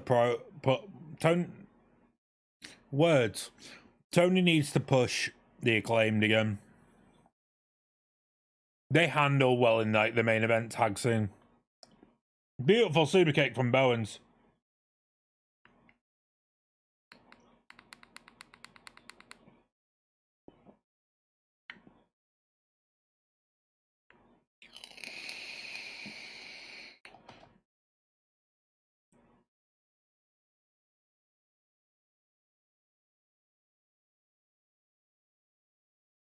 I can't think of how many matches we've had. 4th? This is the 5th?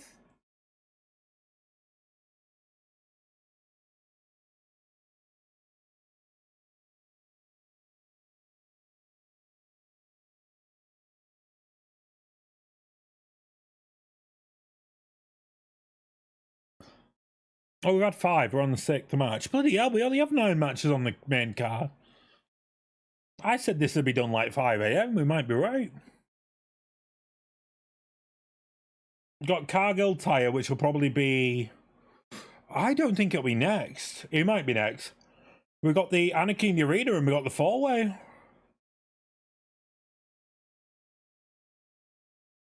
This has flowed beautifully. When you think there was only 1 match so far that was under 15 minutes on the main card.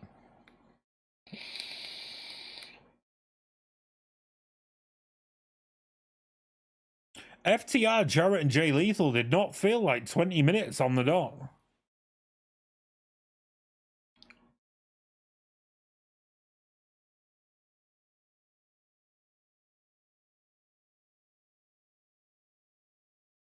I don't think there's been any match so far, though, that beats Roman and Solo and Sammy or Cody and Brock last night.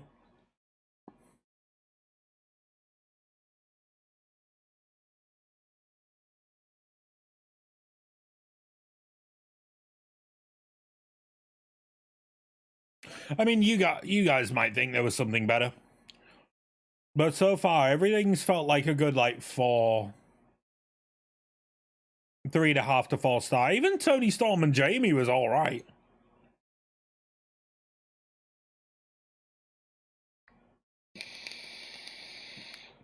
I'm all for Julia Hart's nails. They're cool.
There's one thing, I don't know how chat feels about this, but they need to think of a new place to do Double or Nothing next year. Putting it where they do, so Memorial Day, I know it is over in the US. Putting it that weekend in Vegas does not work. Like, ticket sales haven't been great. And I'm not going to lie, the crowd has not been hot for this show. I understand they can't do Chicago every year. Well, twice a year for pay-per-views, but my God, we need like a Chicago or Philadelphia crowd.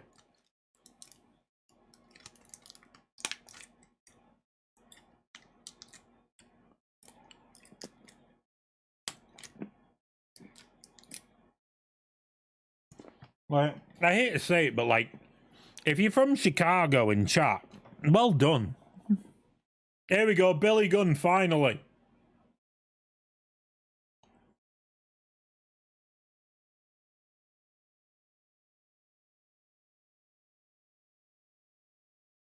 Billy Gunn's gonna get laid out by Brody.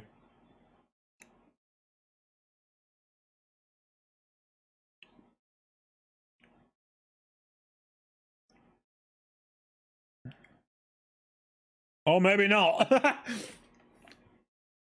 Famouser. Amazing. This is amazing.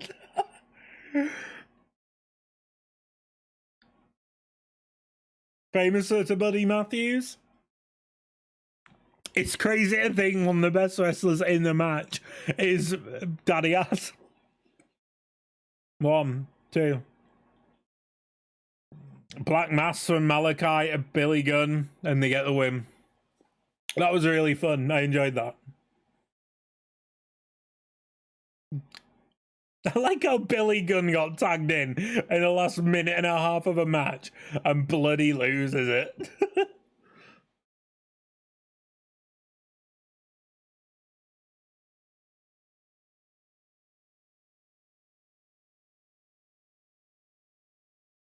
They need to give Buddy Matthews something more, though.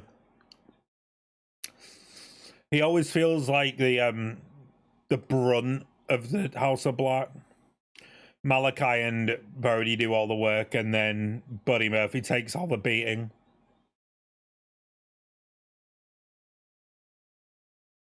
Good match, though.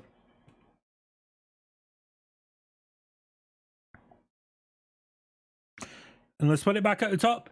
Remember, if you have not subscribed, to hit that subscribe button. We are on the way to 1,000 subscribers. As we go, oh, we're getting a Fight Forever trailer.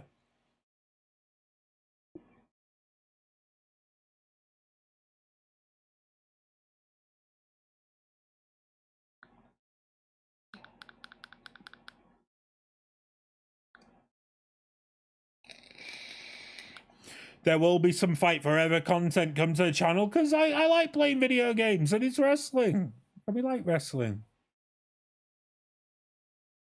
It looks like the biggest mess ever, but I can't wait. Oh, we got the TBS title match. It's going to be Anarchy in the arena, then the Fatal 4-Way. Cargill versus Taya.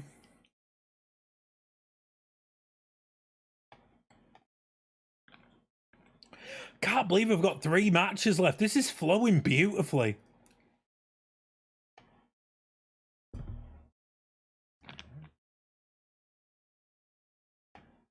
Gonna flow even better now they haven't got a promo package for it.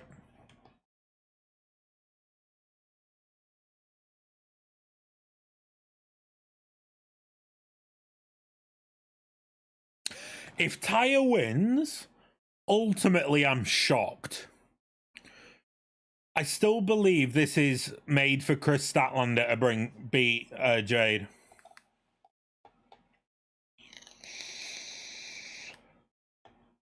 Hey, I haven't got a prediction wrong so far. Let's see if I keep it up. There's 3 matches left.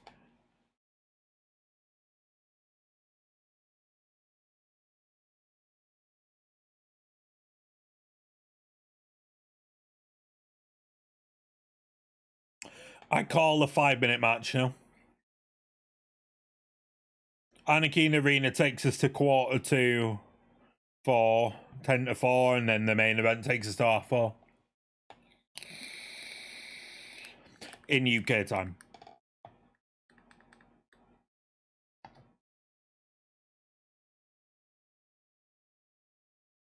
Wait, Jade changed intro music? Oh, she got a singer.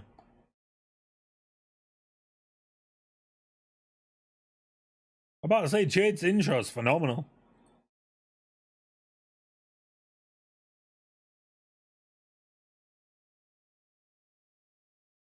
This feels lackluster compared to our actual intro. It's like when Lil Nas X bought out the But out the Usos at Mania. Oh, she does a dance routine.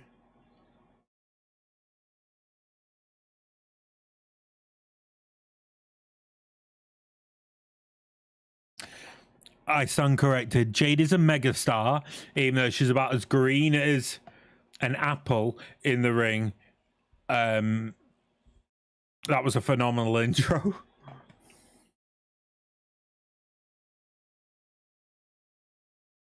See, like, but I need to clarify this. Like, I love Jade. I love Jade Cargill in the basis of she looks like a freaking megastar, but when it comes down to actually the in-ring work, it's kind of lackluster. It's very WWE. And they turned her down? Because they're Muppets.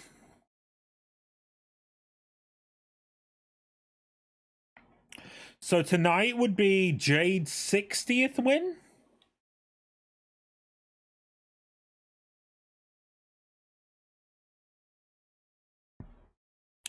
I wonder if they show Taya Valkyrie's husband.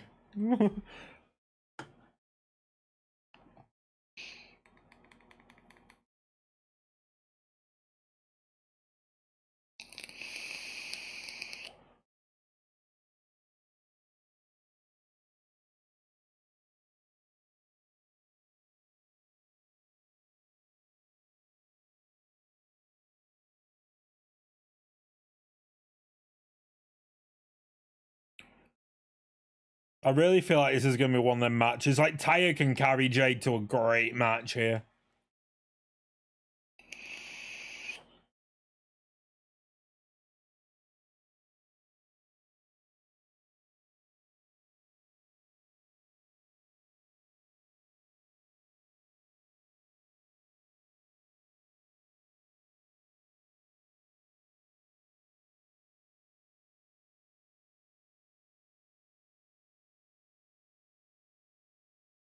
Oh, Stephen, mate. I feel for you, brother. I really do. Yeah, right. You can watch it after work, though, right? But thank you for joining in. Like, if you've been just listening to commentary, I'm sorry it's not been great commentary for me.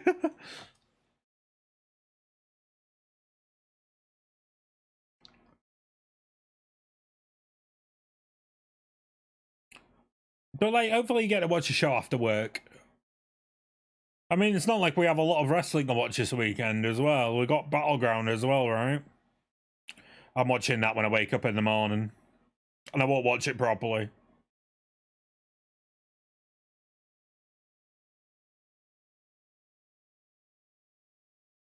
Oh, Taya's dominating Jade. Crowd's on the side.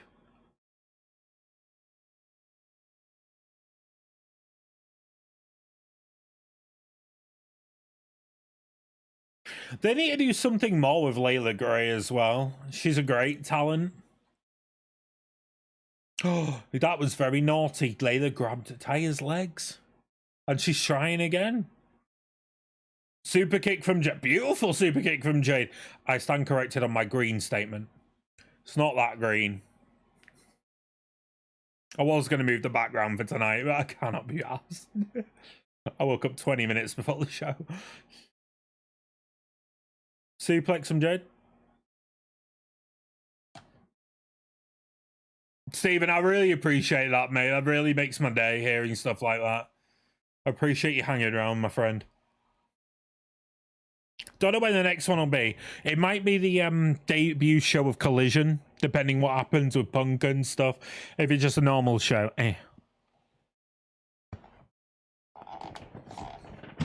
Ow.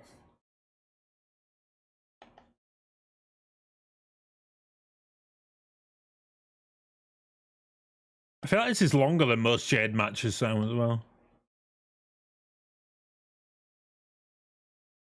Beautiful spine buster from Jade, though.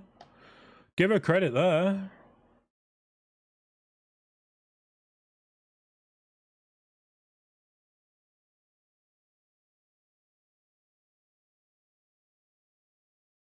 Like, there's a bit of me that wants Taya to win this.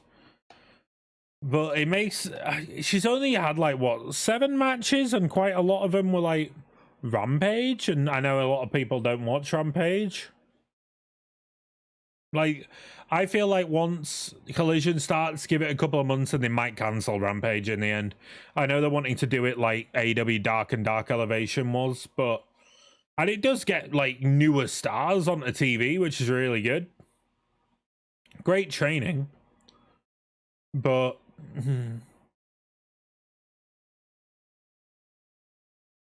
I mean, I love AEW. It's my favorite out of the 2 brands, like the 2 leading brands. But they're not ready to run all these shows. That's 5 hours of TV a week. And that doesn't seem a lot, but with the roster they do have, plus all the people who are signed for like one-off matches, it's not a lot.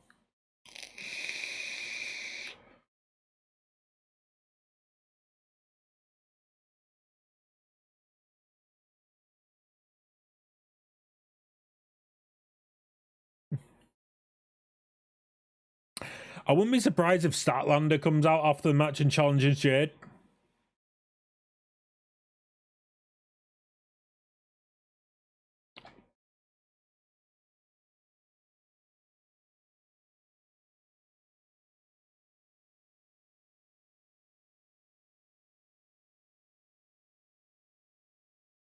Jade is dominating right now. You're right there, Tony Schiavone. I'm glad Jim Ross is off commentary. I love Jim Ross, but he's not great anymore. Oh, sleeper hold from Jade. But Taya's out of it. I mean, don't call it a Blue Thunder Bomb, Excalibur. It was about just as much of a Blue Thunder Bomb as a suplex. It was legit just a pickup and power bomb.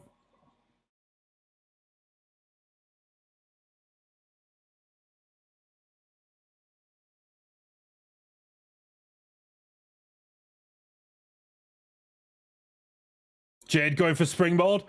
Ooh, into a code breaker. But Jade's head still colliding with Taya's. Oh, that one good. Or a lung blower, as Excalibur called it. He knows the moves, I don't. I like Jade and Statlander. Yeah, I feel like this has always been the plan. I feel like Jade would not be at like 59 or 60 wins, whatever it is, if Statlander wasn't injured. I feel like after the Athena feud, it was Statlander. But I've got the main issue I've got with Statlander, right, is she's torn her. I think both times she's been injured, it's been the ACL tear. And if she, like, that means it's very fragile. What's not to say she beats Jade, 2 weeks later it tears again? I do feel for Statlander because I think she's fucking, I didn't swear, effing brilliant. Curb stomp from Taya. But yeah, I think she's brilliant, Statlander, but I just don't think... I don't think putting the title on is a good move. I think you need another woman to beat Jade now. You need to see how long Statlander's longevity is after she retains. Jade roll up. 1, 2. Kick out. Spear. Well, terrible spear from Taya. That was awful. Oh my god. Oh my god. Jade hit the move. Taya hit the move. Oh, Jade kicked out against Oblivion. It'll be stronger when Jade hits it.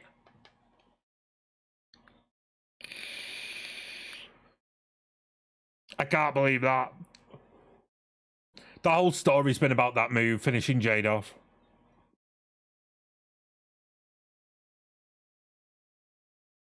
Terrible super kick from Jade. Didn't even look close.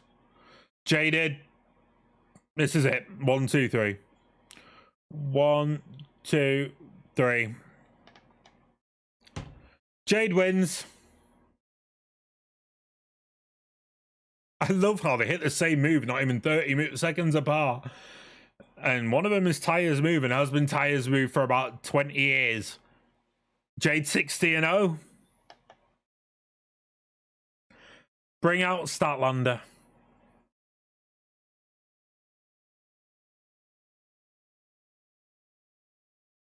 Oh, Mark's on the mic.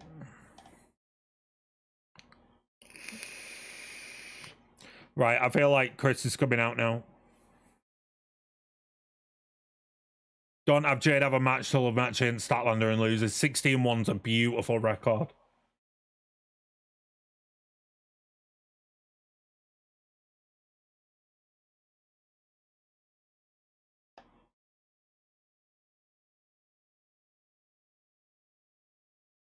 There's nobody left, says Mark. Someone's coming out. Watch Mercedes not a broke a leg. Is it Chris? Here she is. Statlander's back. You know who's winning that title. You knew it was coming because she'd been backstage at like every show for months.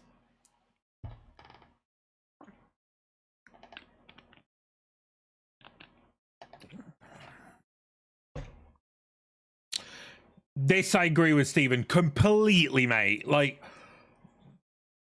okay, Taya's the veteran here. Oh my god, we got the match now! Taya's gonna win the title now! No, Chris is gonna win the title now, not Taya, she already lost! Ah! Oh my god, if Chris wins the title now. Holy shit.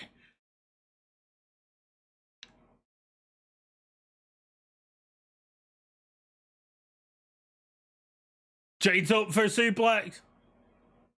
Jade gets out.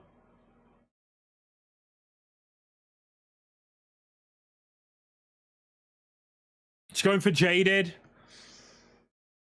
Chris gets out. Pile driver from Statlander. Sunday Night Fever 1. It's over! Jade's run's done! 60-1! Holy shit!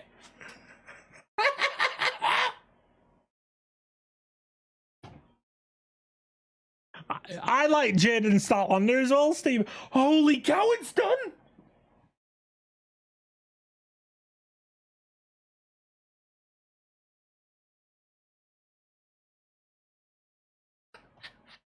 Wow! Oh my god, I can't even believe it. I can't believe Jade had a second match now. I thought they'd hold it.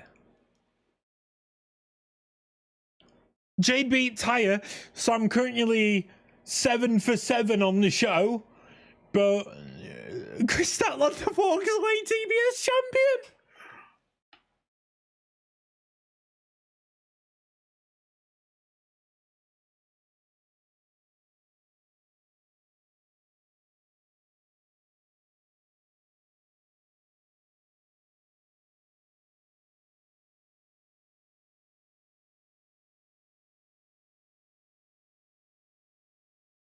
Oh, I can't believe that. I cannot believe that, but my god, what a moment.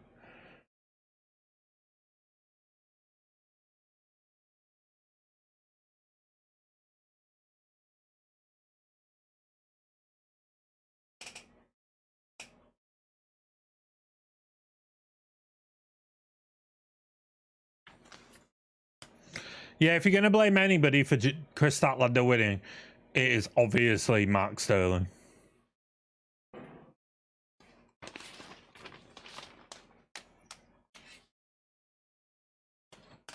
What? Anarchy in the UK's main eventing?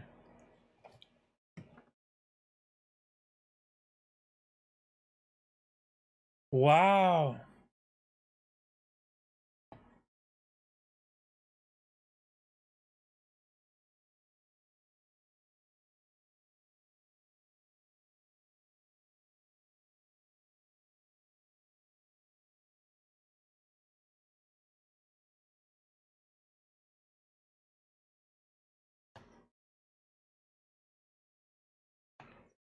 Wow. Anarchy, the world title's not main event in the pay-per-view. I know we've had this before with Stadium Stampede, but I didn't see them not putting MJF in the main event here. There's going to be something huge happen in the main event.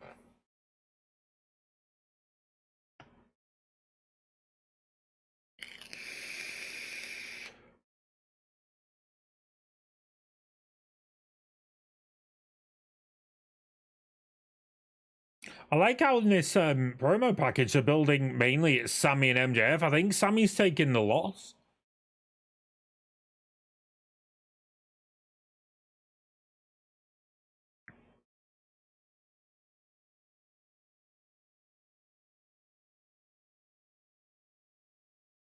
I don't know if anybody here has watched like Sean Ross Sapp's interview with Sammy Guevara, not Sammy here, Darby Allin.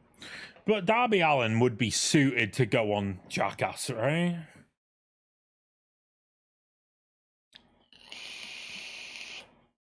Jungle Boy out first. Sorry, Jack Perry. Oh. I am so shocked about that Chris Statlander win. I'm so happy about it.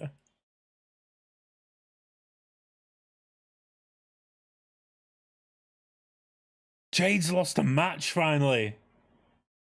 I said she'd just come out. She would just arrive and be like, "Yeah, right, Jade, I'm gonna beat you for that title." And they set it up for like a Dynamite or Collision. No.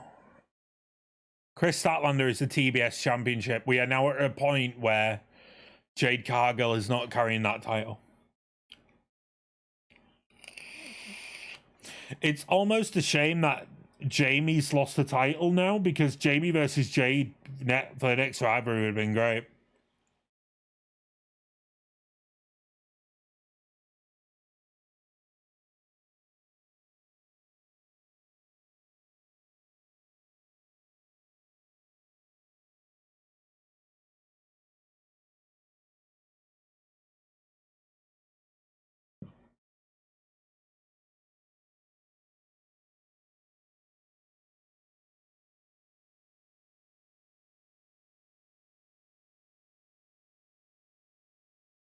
This has been a really good show. Been solid. And I'm not just saying that because, you know, I have got every prediction right so far.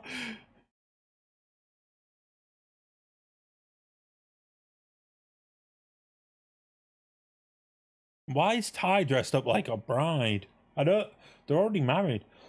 I like how Sammy's coat is very Cody Rhodes. Oh, and Sammy's brought back his whole board thing he used to do during the breaks.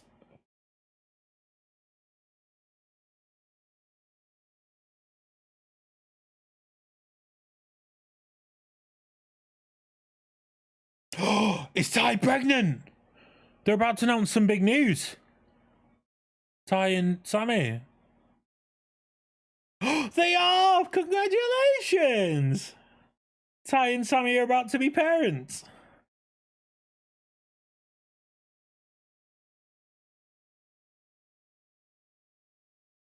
Oh, well done, guys.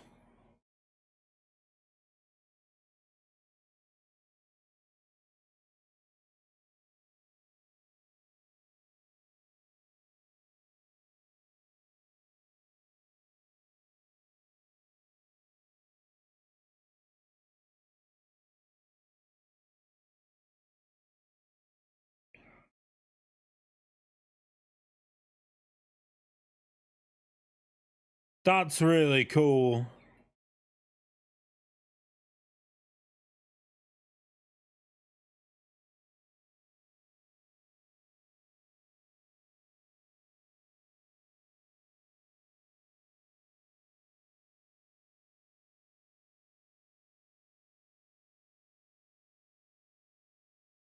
I can say it's one of the hardest things you'll do being a parent, but it's lovely. At least Sammy got his big moment in before he loses. Oh no, Elvis.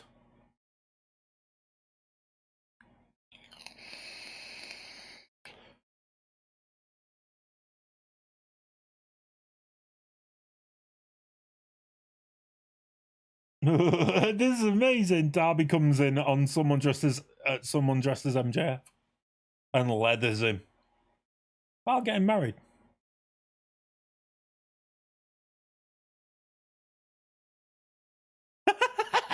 Comes back to Elvis Presley on a skateboard.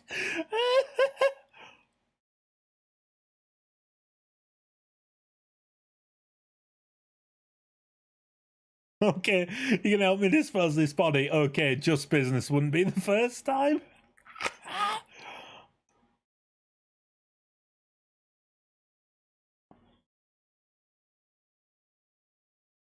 This is amazing.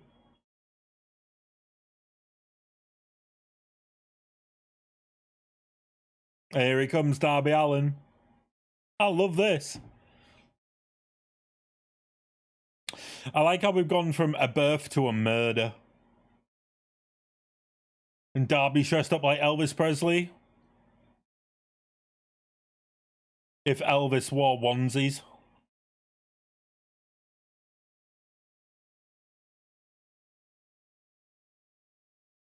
I'm not gonna lie, guys. Like, I'm still shocked that the Anarchy in the Arena is main eventing.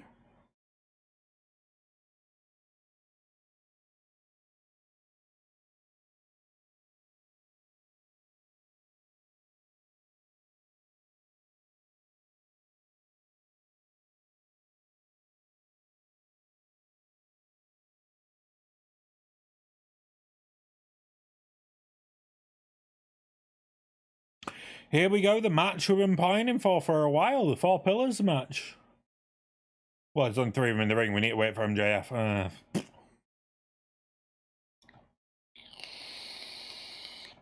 I mean, I think we might all be collectively knowing who's going to win this match.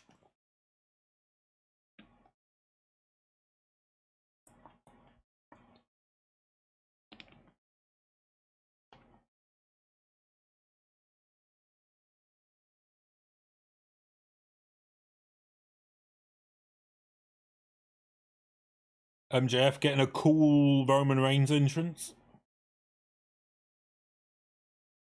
Bam, bam, bam, bam, bam, bam. Bam, bam, bam. Bam, bam, bam, bam, bam, bam, bam, bam, bam, bam, bam. I don't care what he says. MJF's intro's sick.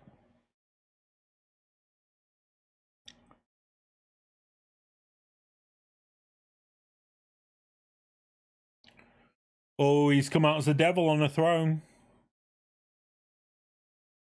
This is pretty cool.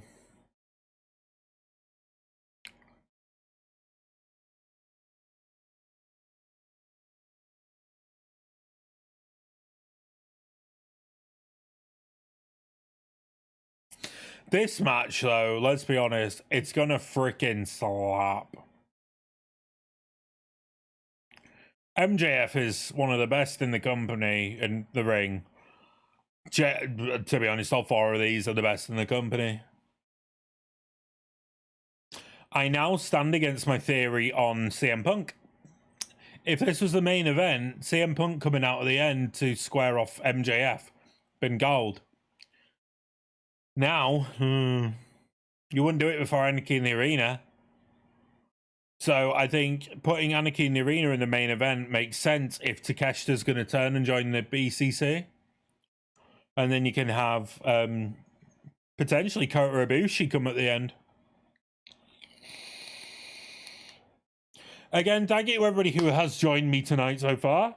If you're new here, please hit that subscribe button. We'll be doing the live reactions to every AEW and WWE pay-per-view, apart from Allin, because I'll be there. But yeah, I really appreciate you all for hanging out with me tonight.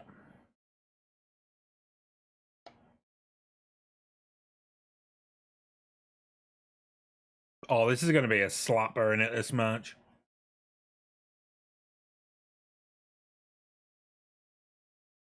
The logical story is here. The other 3 pillars take out MJF straight away.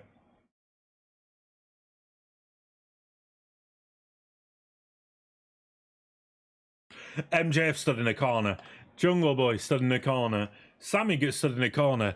Darby Allin dancing around. One of these is not like the other.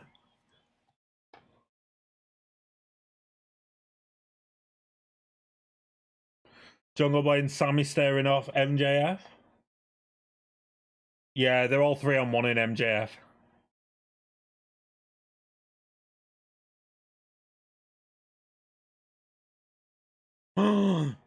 MJF said shit. Here we go. 3 pillars are beating down MJF. Chop from Jungle Boy.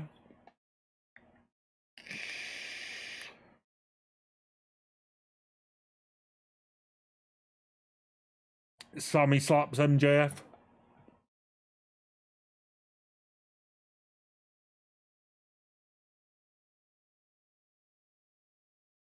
There we go. Technically, Jungle Boy and Darby Allin taking on Sammy now, trying to take him out, but Sammy reverses. And Sammy just being a complete badass.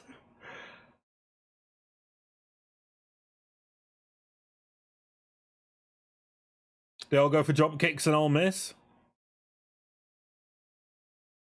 Oh, this is going to be a banger, man.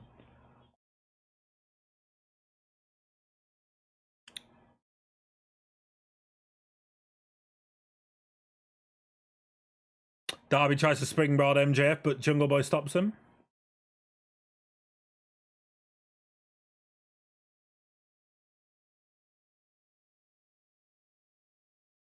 Jungle Boy doing a double springboard, holding on to Darby and Sammy. And flips him. Oh, this is going to be really fun.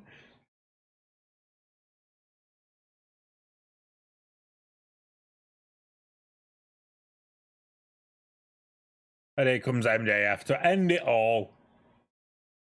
And MJF's beloved in Las Vegas. Wow.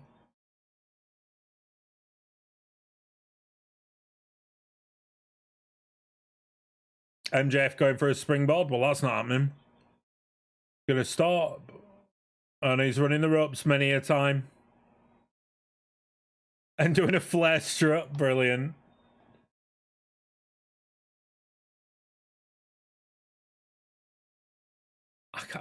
I can't believe people think MJF's crap.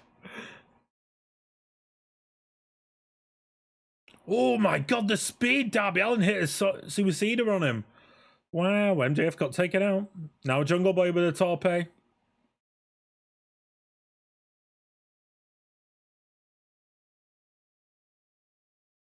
Where's Darby? And over the top rope from Jungle Boy and Darby and MJF. This is hit all bricks straight away.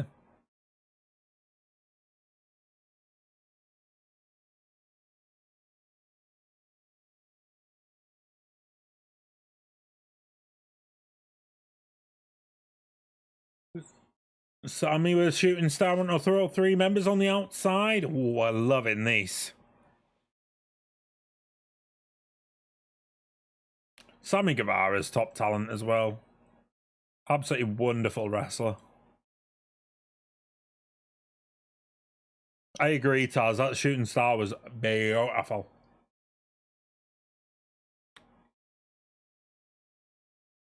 This match has been going on like 3 minutes, and they've already got a "This is awesome" chant. That says a lot. It's just annoying, like, Jungle Boy shite at promos. Darby Allin's pretty solid. Steven gets it. MJF is the GOAT. I completely agree. I mean, we all go and... I'm going to do the thing. You might not agree with this one. But as much as everybody thinks Roman Reigns is the best heel in wrestling, he's only the best heel in wrestling because of every other bit of the story. So like the Usos and Solo and Sammy and Cody and blah, blah, blah, blah, blah, blah, blah. MJF is a bloody brilliant heel for just being a bloody good heel. And if if the Iron Man match with Bryan taught us anything at Revolution, it's that MJF is bloody brilliant.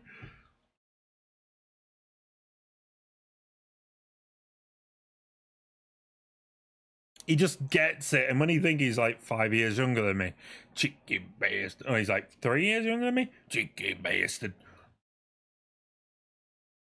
I say that like I tried to be a wrestler.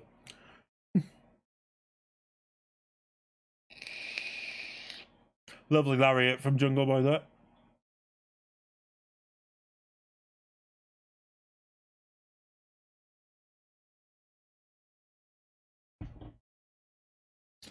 So, Stephen totally agrees.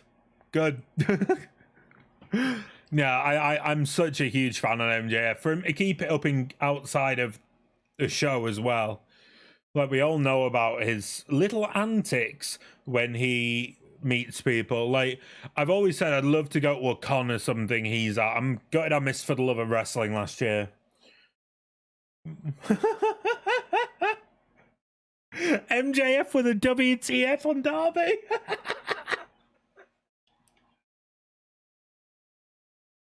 He's so good. The thing is, right, MJF's so giving as well. Like, a lot of heels, they go and say, oh no, they don't give back to other wrestlers, they just dominate. No, MJF, like, legit puts everybody else over as a star. Super kick from Sammy Guevara, Jungle Boy. Darby with a... Oh my god! Cut from Sammy during the torpe. Brilliant.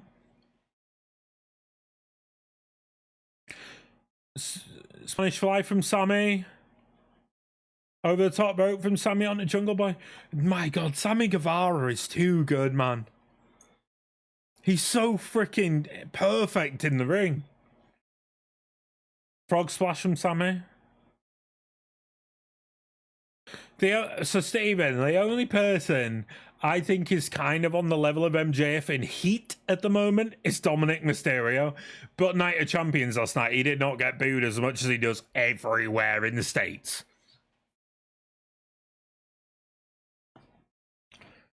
The thing is, right, I'm really thinking at All In we won't boo him. I think we'll cheer him. There'll be boos, but I think we'll parade him because we love him over here. The work MJF puts in is phenomenal.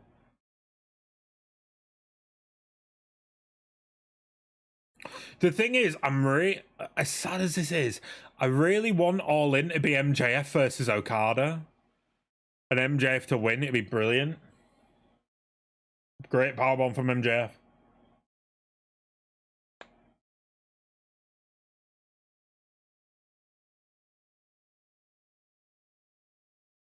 This match so far has been absolutely perfect. Ooh.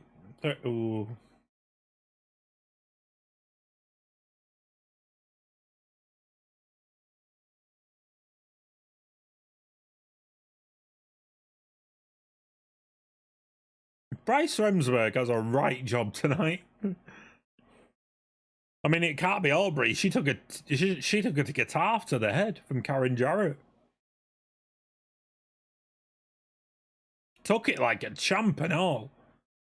Let's be honest.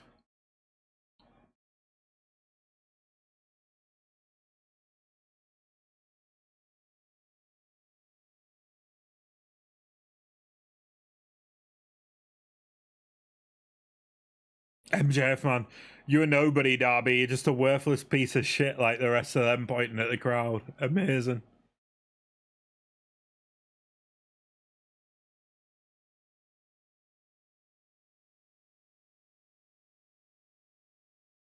MJF's dropping F's and S's off the bat. We've had about 3 F-bombs from him. And he said the S-bomb. I'm trying not to swear a lot because, you know, for YouTube. But he's dropped it so much. He just said, you're not you're effing out your mind. I can't remember. But yes.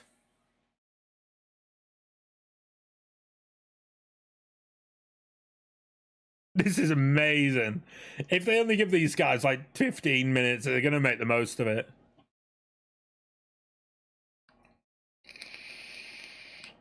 I think all four of these men, I don't know about Sammy Guevara, but all four of these men are on my top 10 wrestlers that should be AEW champion list.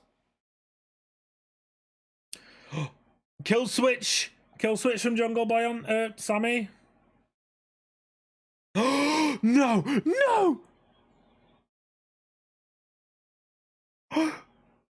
Crossroads from MJF. Amazing.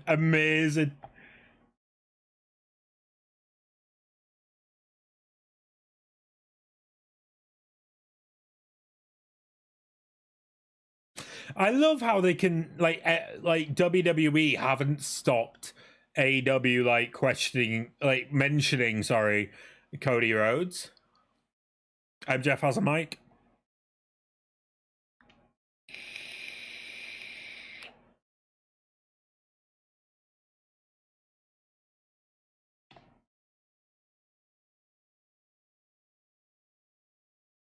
MJF and Roman, the best heels in the business today. That subjugate last night on Roman was amazing. The settlement moment was perfect. The stocks went way up. MJF always delivers and puts over. Stephen, I can't argue any of that. Like, I don't know if you were here at all last night during the main event of Night of Champions, but that super kick from Jimmy was beautiful. The whole moment for when the Usos super kicked Solo to the finisher match was amazing. Sammy saying he'll lay down for Max and saying he'll take the money. He's gonna kick out. Middle finger to the crowd. Sammy goes for roll up 1, 2. Oh yeah, you little tease. Oh no, failed GTH. Oh, going for the label lock on Sam. No. Sammy going for the walls. Or the lion tamer. Going for the walls. This is my voice broke. It's so good. This match has been a work of art. It's so good. Sammy going for the Darby going for the Scorpion Deathlock. Sorry, on Jungle Boy.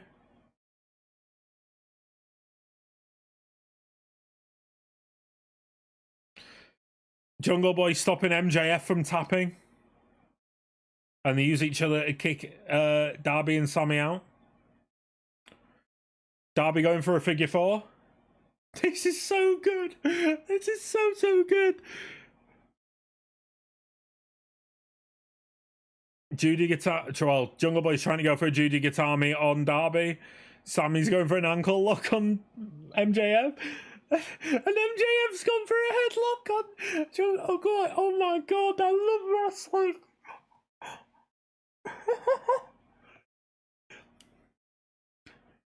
This match, man, it's so good.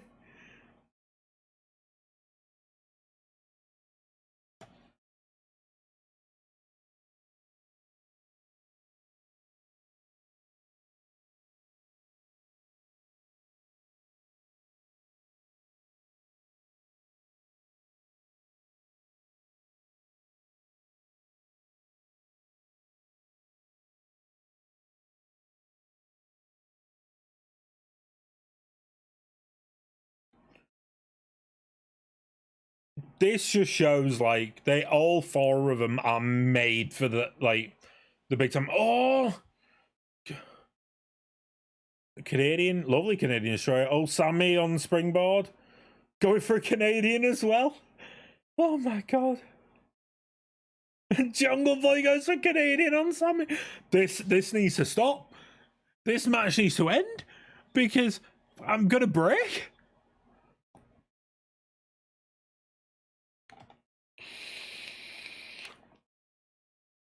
This could arguably go down as one of the greatest fatal 4-ways in history. And it's not even finished.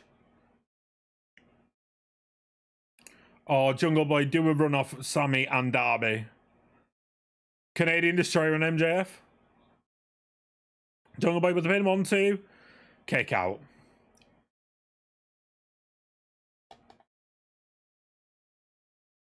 It's a work of art. Absolute work of art.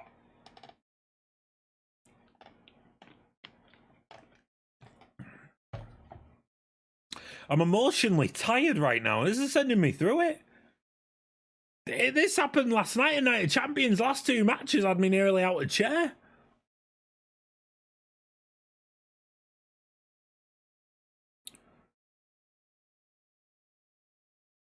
Tiger drive from Jungle Boy. 1, 2. No.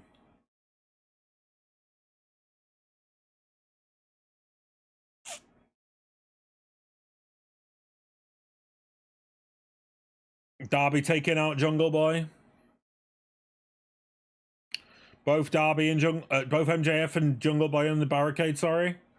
Darby's going at him and sends them both over. Nice.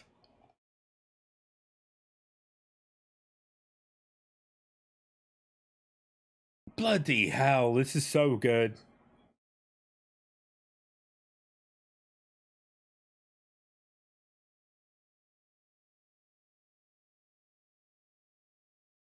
I'm going to put it this way, right, chat? This match had been built up, probably one of the worst on the card. Like, MJF carried it, Darby was alright, Jungle Boy and Sammy were crap. But we all knew this match would perform. But this match had no right to be this good.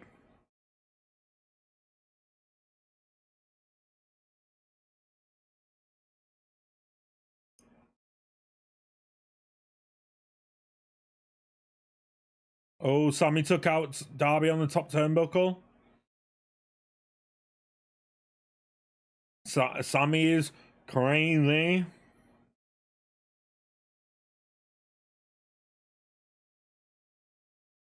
Spanish fly off the top rope on Sammy. Oh my god. MJF Hot Rod, Jungle Boy Christian, Darby Sting, Sammy Cody, Y2J.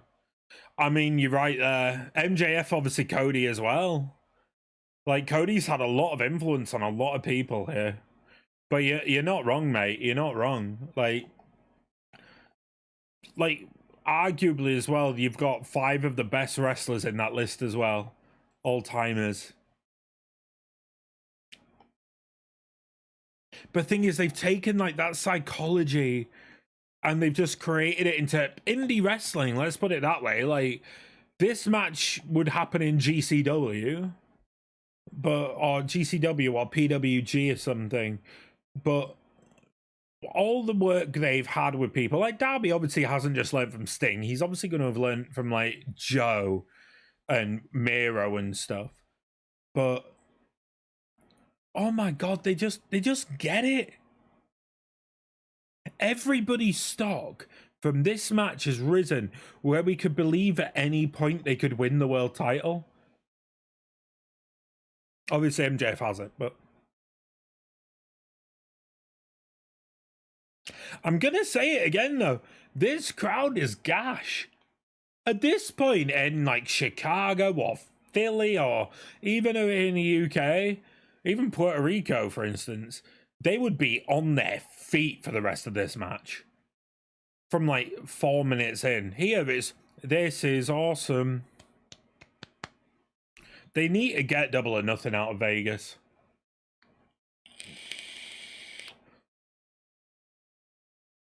We're getting the tired punch-up spot.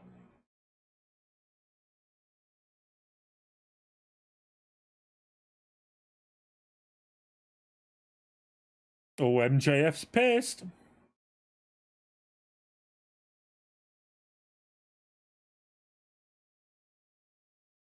Everybody's buckling now.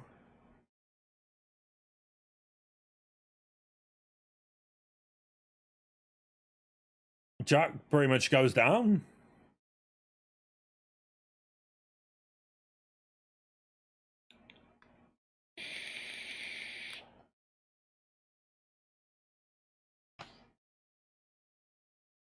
MJF with the eye pokes.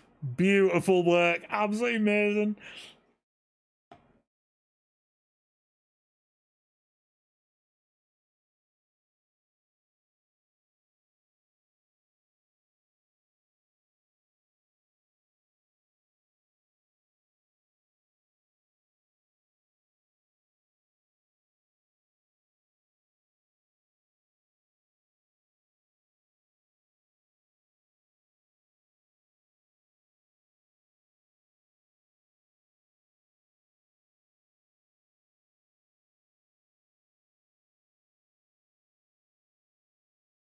Oh, here we go. Pin spots. Darby rolls up Jungle Boy. No.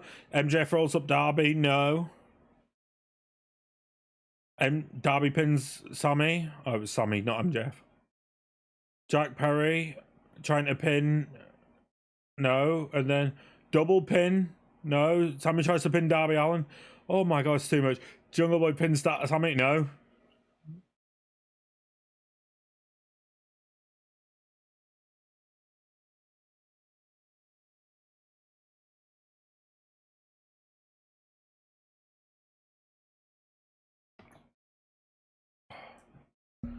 Canadian code red from Darby 1-2. No. Sammy kicks out. Darby stopped it, to be honest. Going for a coffin drop. But here's MJF. Nope, Darby's down. Well, this is fast paced. I need a secondary commentator here.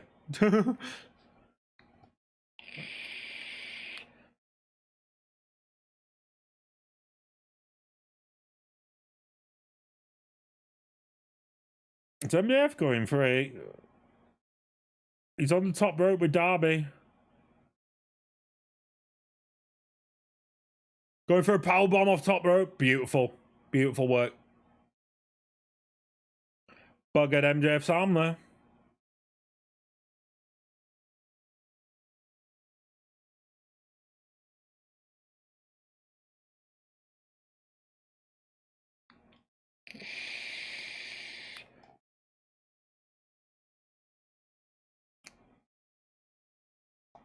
I'm going to say it again, guys. This match has been borderline perfection. Absolute wonderful work. All men involved. But then again, you got to think, these guys all ran it in PWG and stuff for like many years. Mixed tag team match. Saraya and Jericho versus Cole and Britt Baker on Wednesday. That'll be good to watch. Unfortunately, we won't be just live streaming any willy-nilly Dynamite.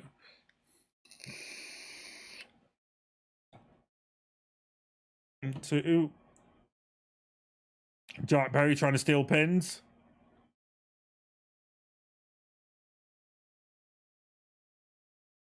Jack in the last 30 seconds has pinned all three members and failed.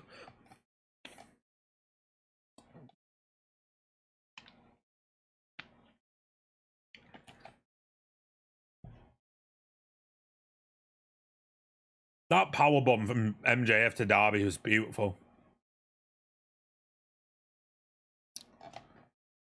Oh, I'm having too much of a good time here. I'm going to be knackered for Anarchy in the Arena, and we're going to get a good, like, 30 minutes from that.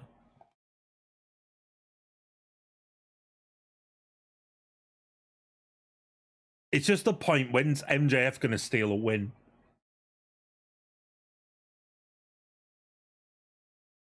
Sammy going for a cutter off top rope. Beautiful to Jungle Boy.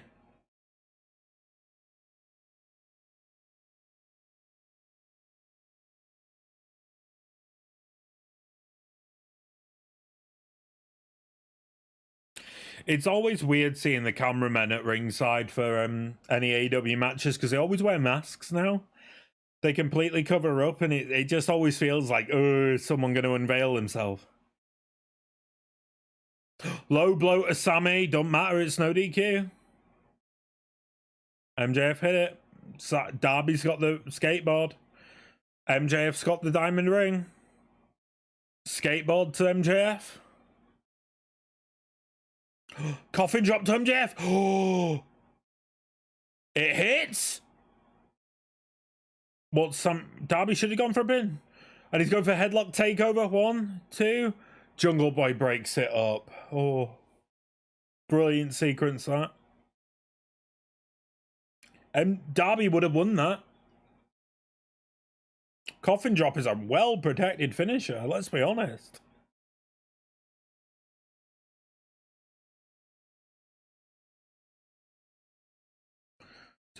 Oh, it's too good. Too good.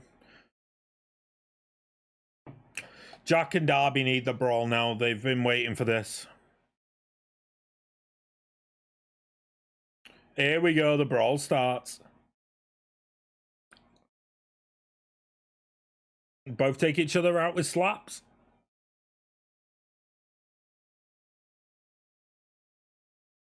MJF has the title in hand.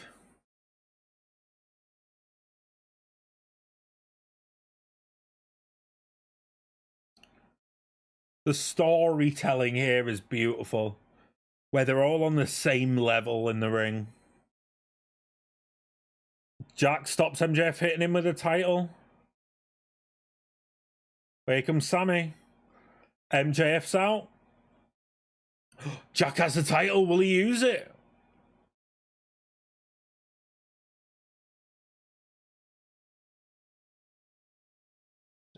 Commentary spot on here. MJF did say that Jack lacked the killer instinct. Here we go. Storytelling further. But does that heel turn at Jack if he hits Darby with it?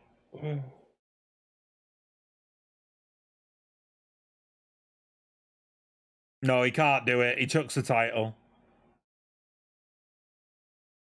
But Darby gets Jack into the pin. Oh, 2. Oh.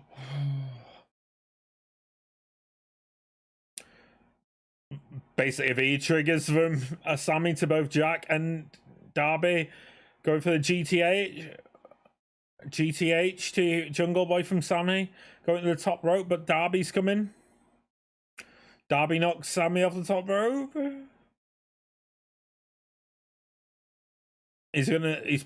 Darby's positioned Jack. Oh, MJF gets the title on top of Jungle Boy before Darby hits the... Oh my god! Headlock takeover 2. Masterpiece. Fantastic finish. Absolute masterpiece. Round of applause.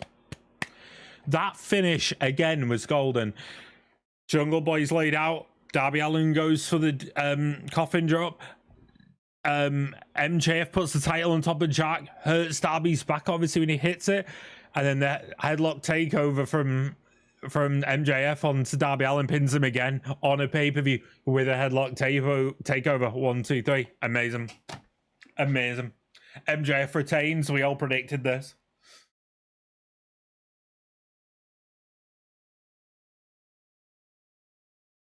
Amazing. One of the best matches this year.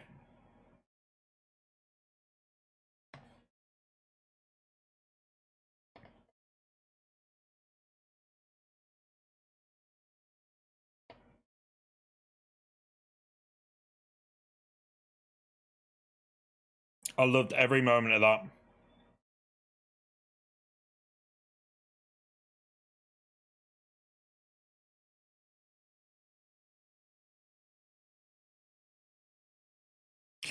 I'm going to stand by. I don't know how chat feels about this logic, but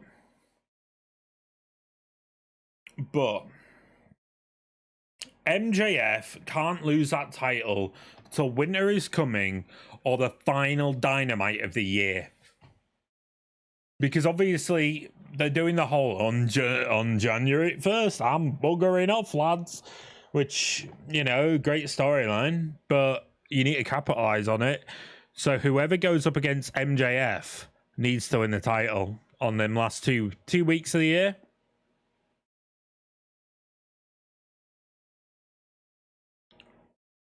Also, thank you to everybody who has come into the channel come into the stream for the last half an hour or so since I last did this. But if you want to come and hang out with some more, please hit that subscribe button, hit that like I will appreciate it a lot. We got more videos coming this week. Got some lists. We got some more 2K, AEW 2K footage. But here we go, Anarchy in the arena.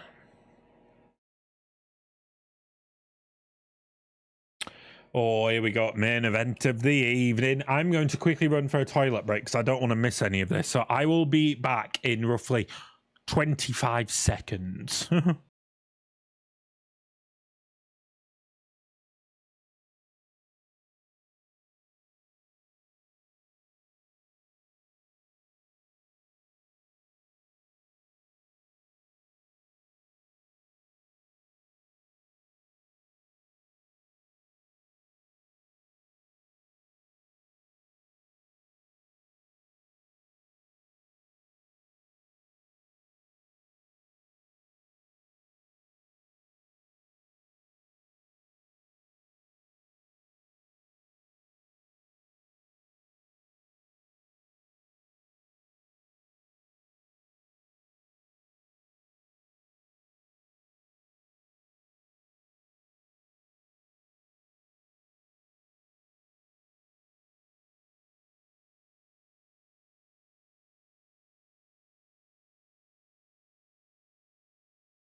Here we go then.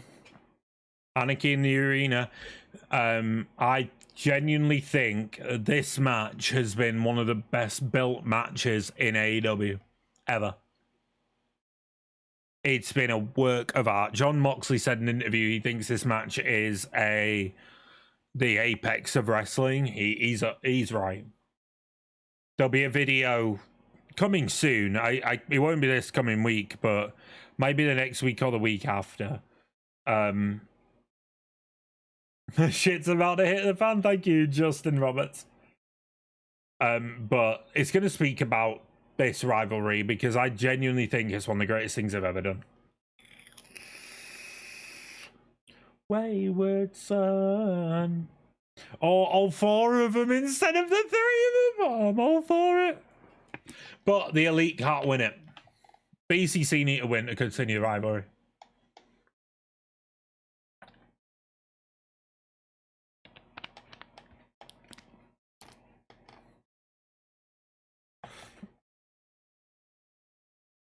I hope Matt's arm's alright for this.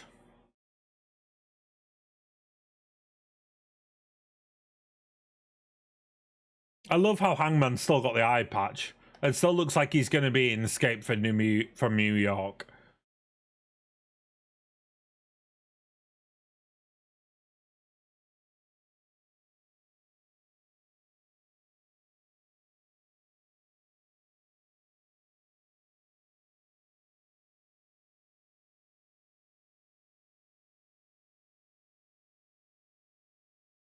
I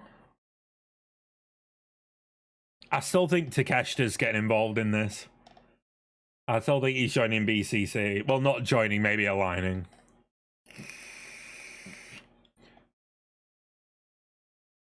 I love how Kenny and Hangman stand there off singing it. That's amazing. We've come such a long way in this company.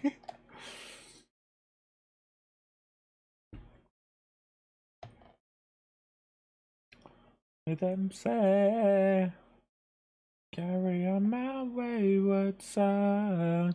Did any of you watch AEW All Access and get really pissed off that they didn't use this song even though they own it now? To cry no more. Instead it was just like dun dun dun dun.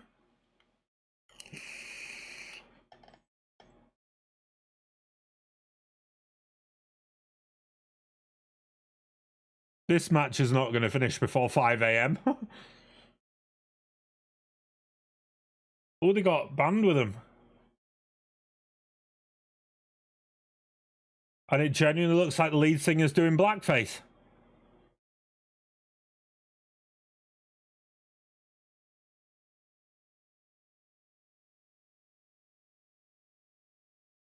Is he wearing a mask?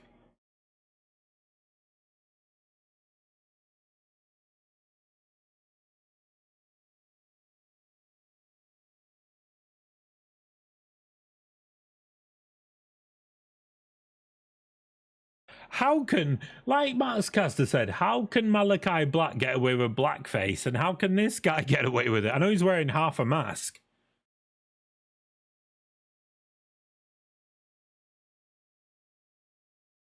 BCC coming out of two separate sides of the crowd, Claudio and John Moxley on one side, and Wheeler and Bryan Danielson on the other.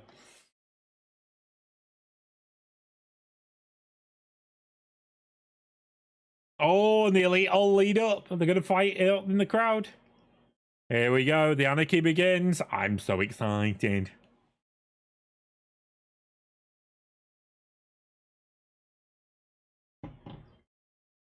Here we go, then. Yeah, do like you did. Please do like you did last year's Anarchy in the Arena when he forgot to turn off the music. That's got to be part of Anarchy in the Arena from now on.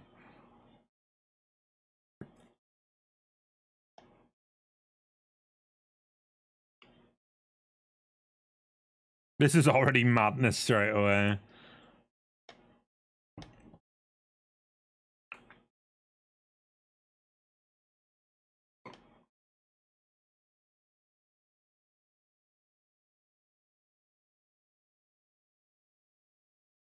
Have you all seen as well Claudio's debut in New Japan finally? Him, Moxley and Shota Umino are in a 6-man tag together. I can't remember who it was against. Hopefully that leads to a G1 run for Claudio. It'd be amazing.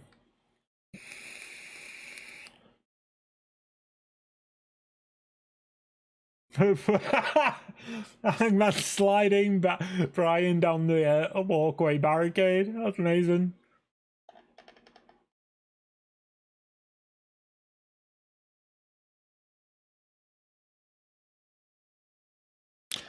That's not a bad shout as well. Like we all say, like MJF has taken a lot of how Punk worked. So yeah, I totally understand the idea of MJF signing on the dotted line. Live on broadcast. They're keeping the song going again. This is amazing. This is absolutely amazing. They're actually keeping the joke. I'm all for this shit, man. But like, the thing is, even if Punk and MJF feud on Collision, which is the apparent plan, Punk's not going to win. MJF was going to beat Punk for the title. They're just going to pick up where they left off. Don't forget, MJF technically has 2 wins on Punk.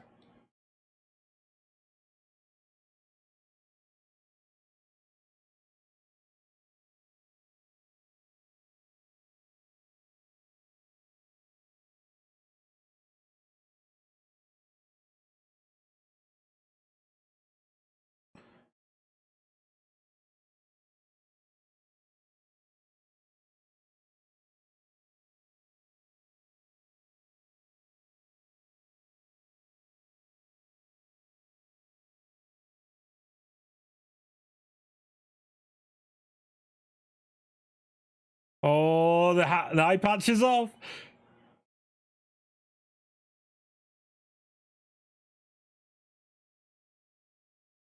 We knew we were getting the Moxley moment. It's a shame it wasn't on Moxley.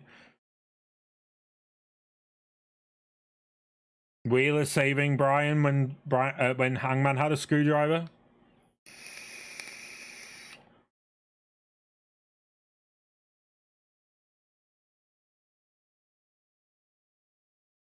This is freaking madness, man. This is so good. This is so good. Why is Don Callis randomly appeared? Well, Callis is getting involved.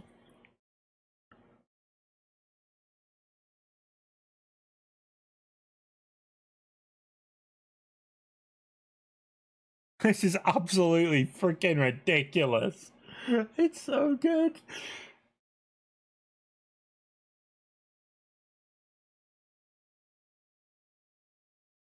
All the elite are standing over BCC in respective corners.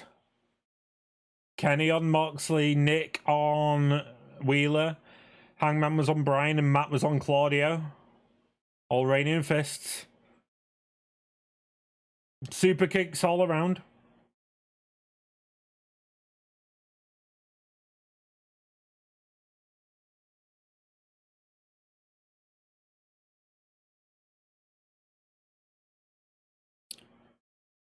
Here we go. The elite are about to all go over the top rope.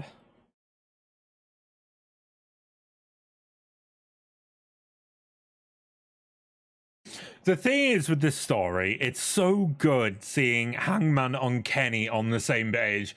They put on one of the greatest tag team matches of all time against the Bucks at Revolution 2021? No, 2020. It was before COVID, wasn't it?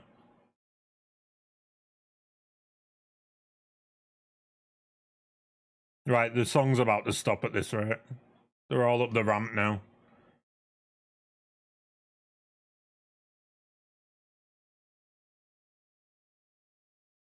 Yeah, music's stopping. Wait a minute. The lead singer has a BCC t-shirt on. Well, he's getting taken out. Super kick from the Bucks, the singer. Amazing. Amazing. This is so ridiculous. Oh my god.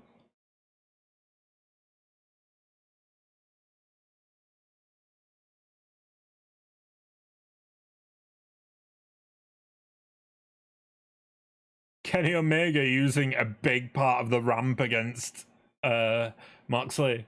And Moxley's obviously bloodied. What a surprise.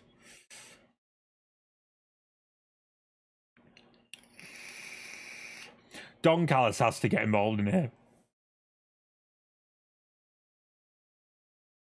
If the BCC win, I've done a full house and got every prediction right.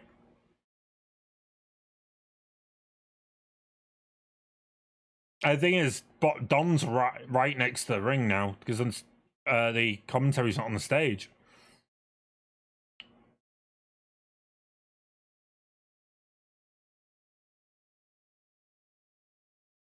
It's Kenny and John one-on-one in the ring right now. Wheeler is trying to fight Matt Jackson. Oh, here we go. Matt Jackson doing his Northern Light suplex run with Wheeler right down the ramp.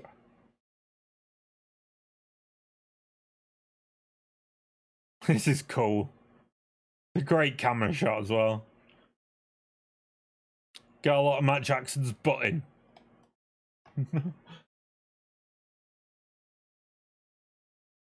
And Nick takes out Claudio, saving the day.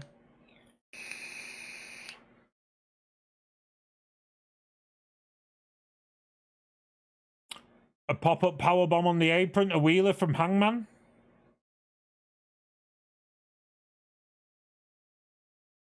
This has been so good so far. I'm glad this is the main event.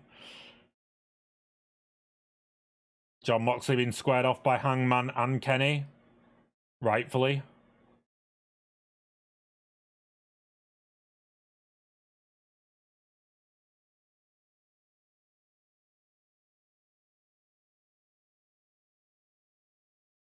Oh, Hangman kicks Kenny accidentally because Moxley ducks.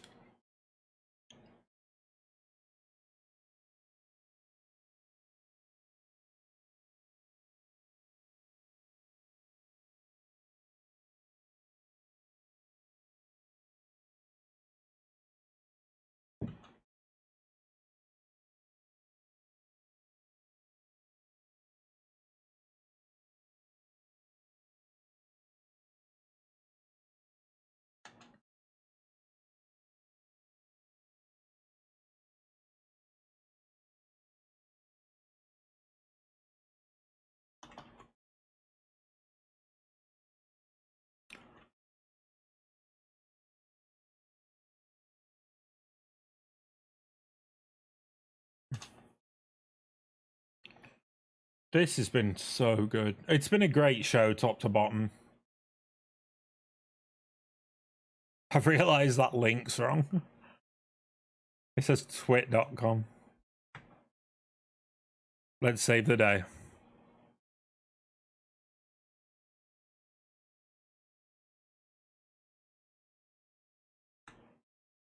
It's true. Bryan Danielson has never beaten Kenny Omega one-on-one. The rumor is it could also be them two at All In. I'll take that. Claudio and is it Matt or Nick? It's Matt. And Matt up in the up of the arena. And the backstage now. Someone's got a sign saying, "How is Kota?" I'm sure we'll find out soon.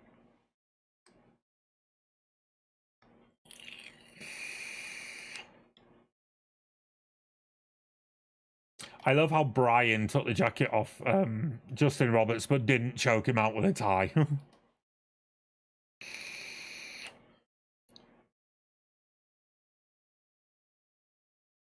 Oh, Moxley just suplexed Kenny on some barbed wire.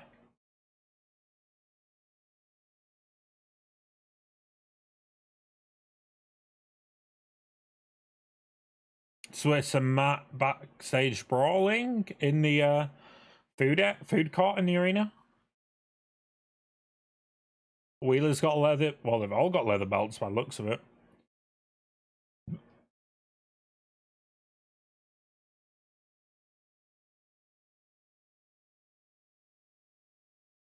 Moxley has a fork. He's about to eat out Kenny Omega. Not what you think, I mean. Oh, into Kenny's head. Brutal. Oi. Do you not remember? Was it Revolution?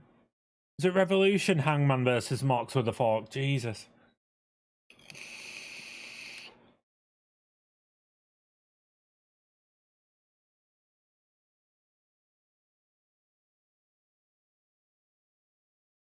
Everybody's getting bloodied up for this. Don't let your kids watch it. Or do. Whatever.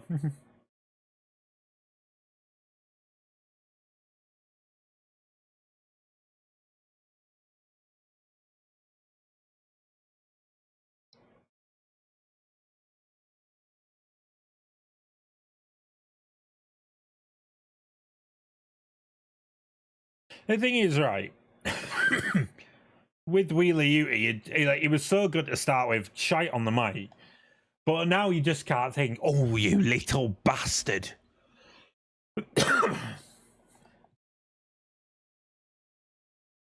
Moxley's now on the barb.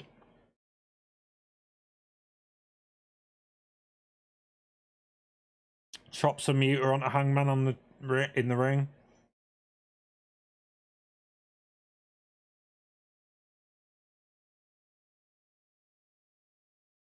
I love how Utah's now got trousers that say Blackpool Utah Combat Club. That's really cool.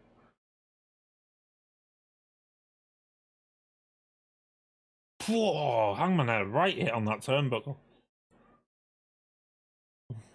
Moxley's absolutely covered in crap. Where's this rumor come from as well that Brian's been looking like he's going to turn on the BCC? It's not happening. He's so much better as a heel than he is a face. Wheeler with a chair onto Hangman.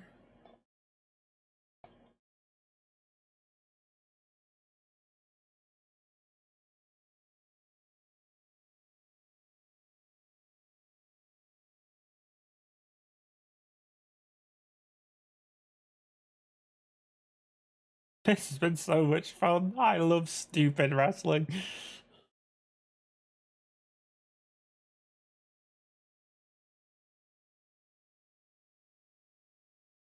Brian was trying to rip open Nick Jackson, sorry.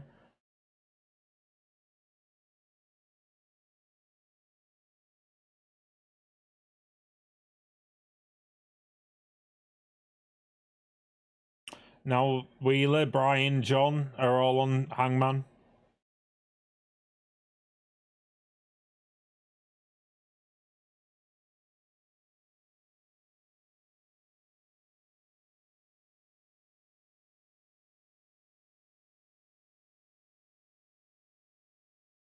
Claudio and Matt are still backstage.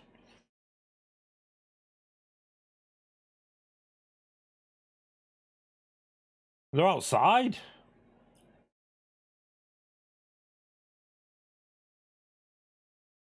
Claudio's dumped Matt in the back of a truck.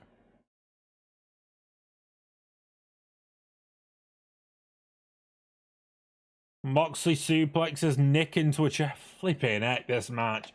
This is going to work. I hope they're not on TV on Wednesday.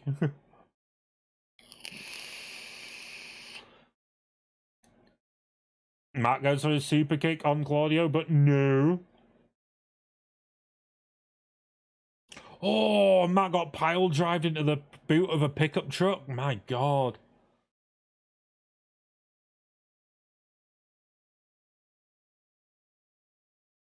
Claudio just said he is the king of wrestling. Oh my God, Chris Hero's coming back to the wrestling, confirmed.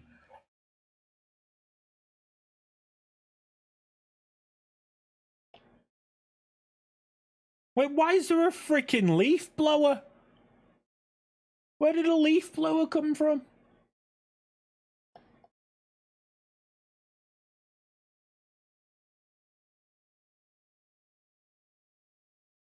Heart attack from Moxley and Wheeler.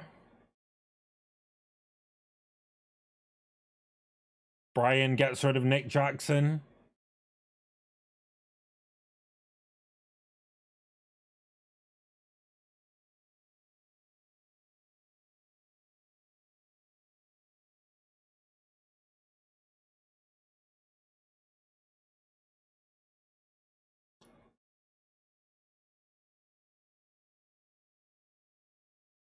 Obviously, a Anarchy in the Arena match favors the Blackpool Combat Club. They basically made it. Deadeye on the apron. Oh, the hardest part of the ring, Jim Ross would say. And then leaf blower to the head of Hangman.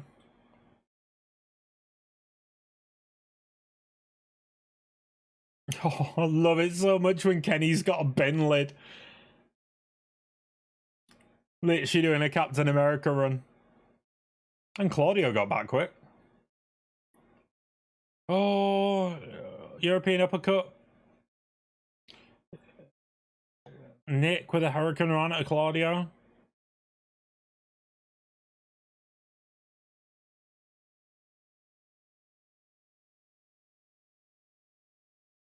Lovely corkscrew kick from Nick Jackson to Wheeler. Bulldog clothesline takeout down to Brian and Wheeler. And it said Daniel Bryan. Ooh. Pile driver Nick from Moxley. 2. Kick out.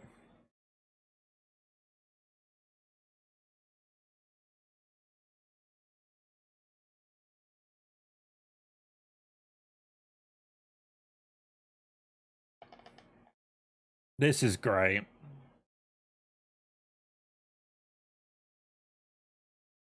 Where is the lie? Good wrestling is good wrestling. John Moxley dropping F-bombs left, right, and center. What you can do on a pay-per-view.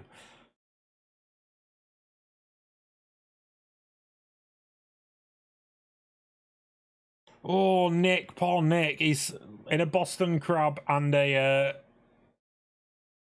STF basically from Moxley and Wheeler.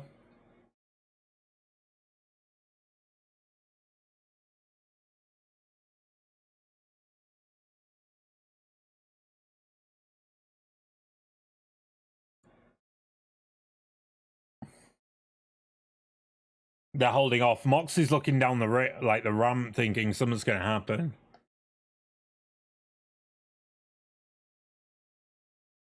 Matt Jackson's on the way back to the ring.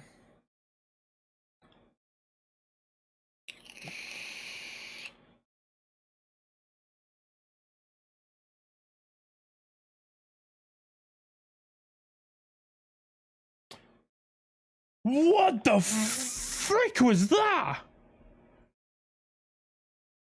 Exploding super kick as soon as Matt Jackson super kicked Moxley. Flipping sparks went up. That was amazing. That was amazing.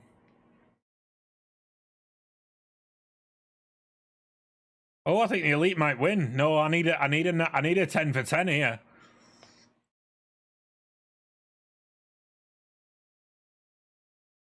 Oh, Wheeler's getting set up for the buckshot. And he eats it. Is that it? Holy shit. I thought Wheeler kicked out, but Claudio kicked him out. Wow. That exploding super kick was so cool. Exploded more than the actual exploding barbed wire death match.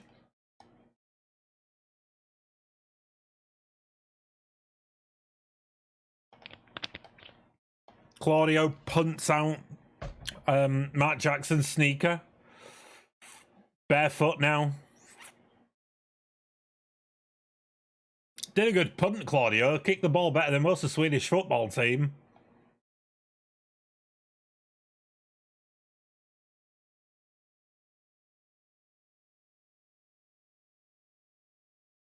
I just can't stop smiling. This is so great. Claudio and Kenny, I'd take this one-on-one. I know they've done it before. Brian and Wheeler taking out Matt. Oh, Moxley's got the tax.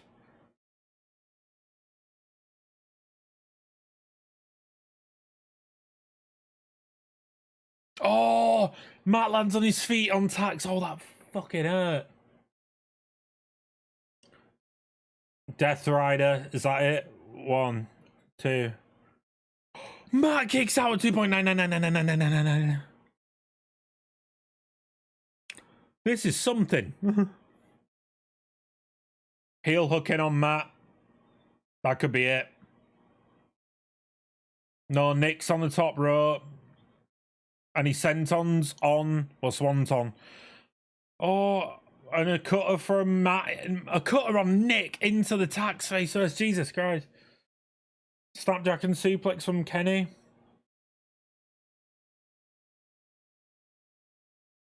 V-trigger to Brian, maybe? No, Claudio's in. Oh, European uppercut, beautiful.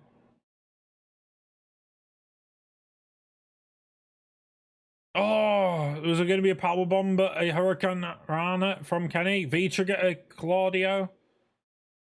Running knee from Brian. Fuck me. I'm dropping F-bombs myself now. Running knee to Hangman.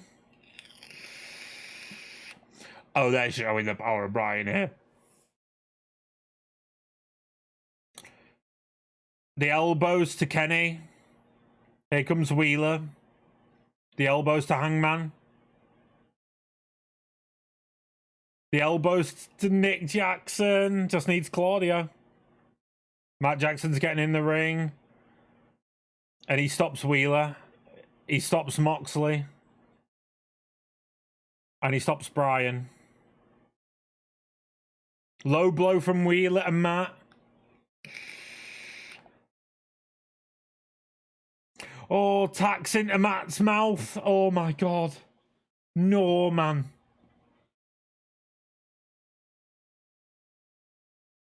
And Claudio's taking the wristband off. He's going for the European uppercut.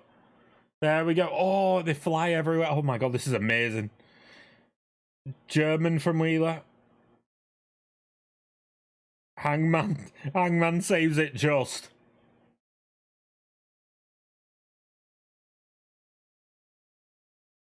Kenny and Hangman looking at each other like, what the hell do we do now? Well, good question, guys.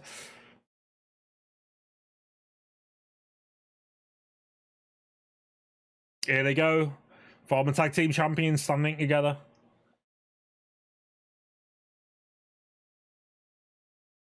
Hangman and Kenny fighting them themselves.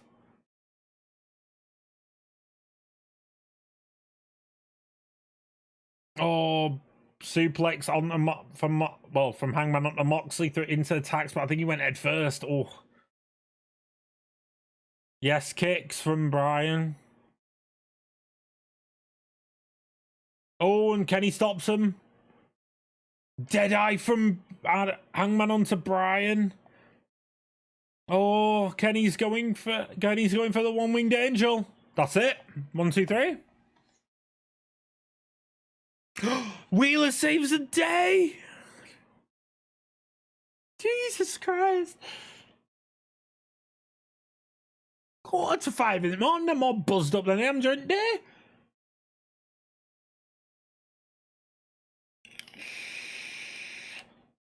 Wheeler's standing up against Hangman and Kenny. And he's not backing down, good lad.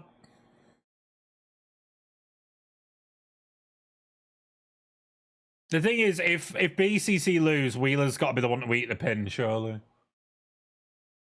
You cannot escape. You know what move's coming. Hangman goes for a freaking shooting star before Kenny hits his backflip, and then Hangman hits a backflip over the... Oh my god. I can't even commentate it. Oh, Callis is at ringside. Moxley, well, Callis did a good distraction. Moxley pulls him out.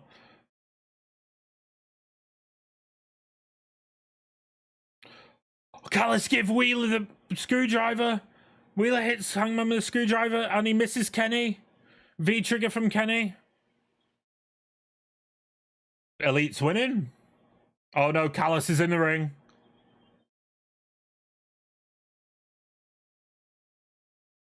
Kenny staring off Don Callis. Who just took out Kenny? It's Takeshita. We called it. Takeshita turns. Takeshita turns on Kenny. I've gone 10 for 10. Wheeler with the screwdriver. Puts him into a pin. 1, 2, 3. BCC wins. I'm 10 for 10. I'm proud. Great matchup. Brilliant finish. Takeshita had to churn. Tell you something, that opening on Don Callis' head has not healed well. Stuck with that for life. And Wheeler got the pin on Kenny Omega.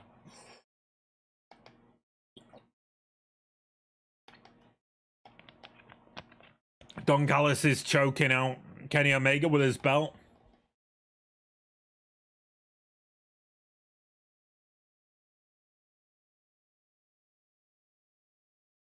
Does this mean Takeshita's part of BCC?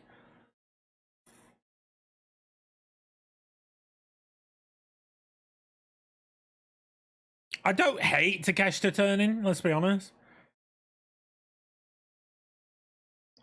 Nah, Takeshita's not standing with BCC, it's their own thing. Blood and Guts is coming. Right, bring out Kota.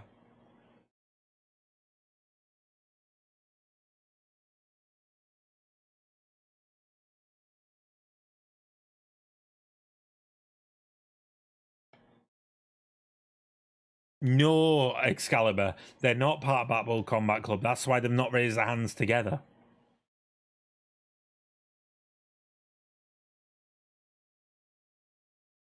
The right team won.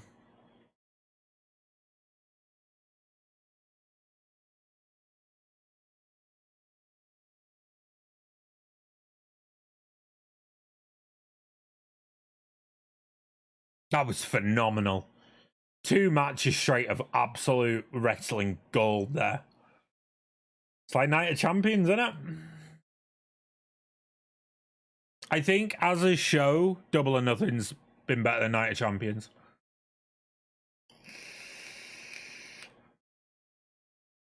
You know it's coming. Kota's coming.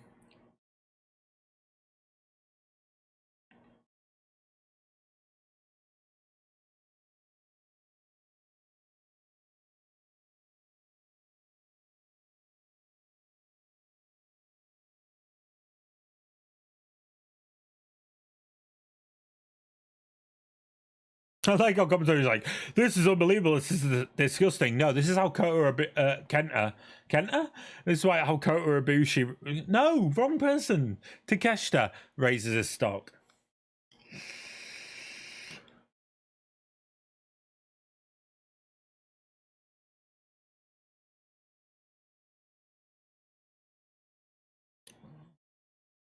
Amazing. And there we go. Double or Nothing is now off air. Yeah, that was pretty good, wasn't it? That was a good show. That was a really good show. I had a really good time. We got the press conference coming up. Obviously, I won't be live streaming the press conference. But that was an absolutely solid pay-per-view top to bottom. I'm not going to lie to you. But we are done here for the night. That was a great time. Thank you so much to everybody who came and hung out with me tonight. I really appreciate you. It's been great to getting to know you all. If you are here and you have not yet subscribed to the channel, hit that subscribe button. It's like down there. We'll have new videos out during the week. We've got a list coming. We've got more 2K20 AEW 2K23. We've got the penultimate episode of the season. There might be some other stuff coming as well. So thank you so much for joining me. I hope you've all enjoyed Double or Nothing. Again, thank you all for joining me. I've been Toby King, and I'll see you in the main event. Good night.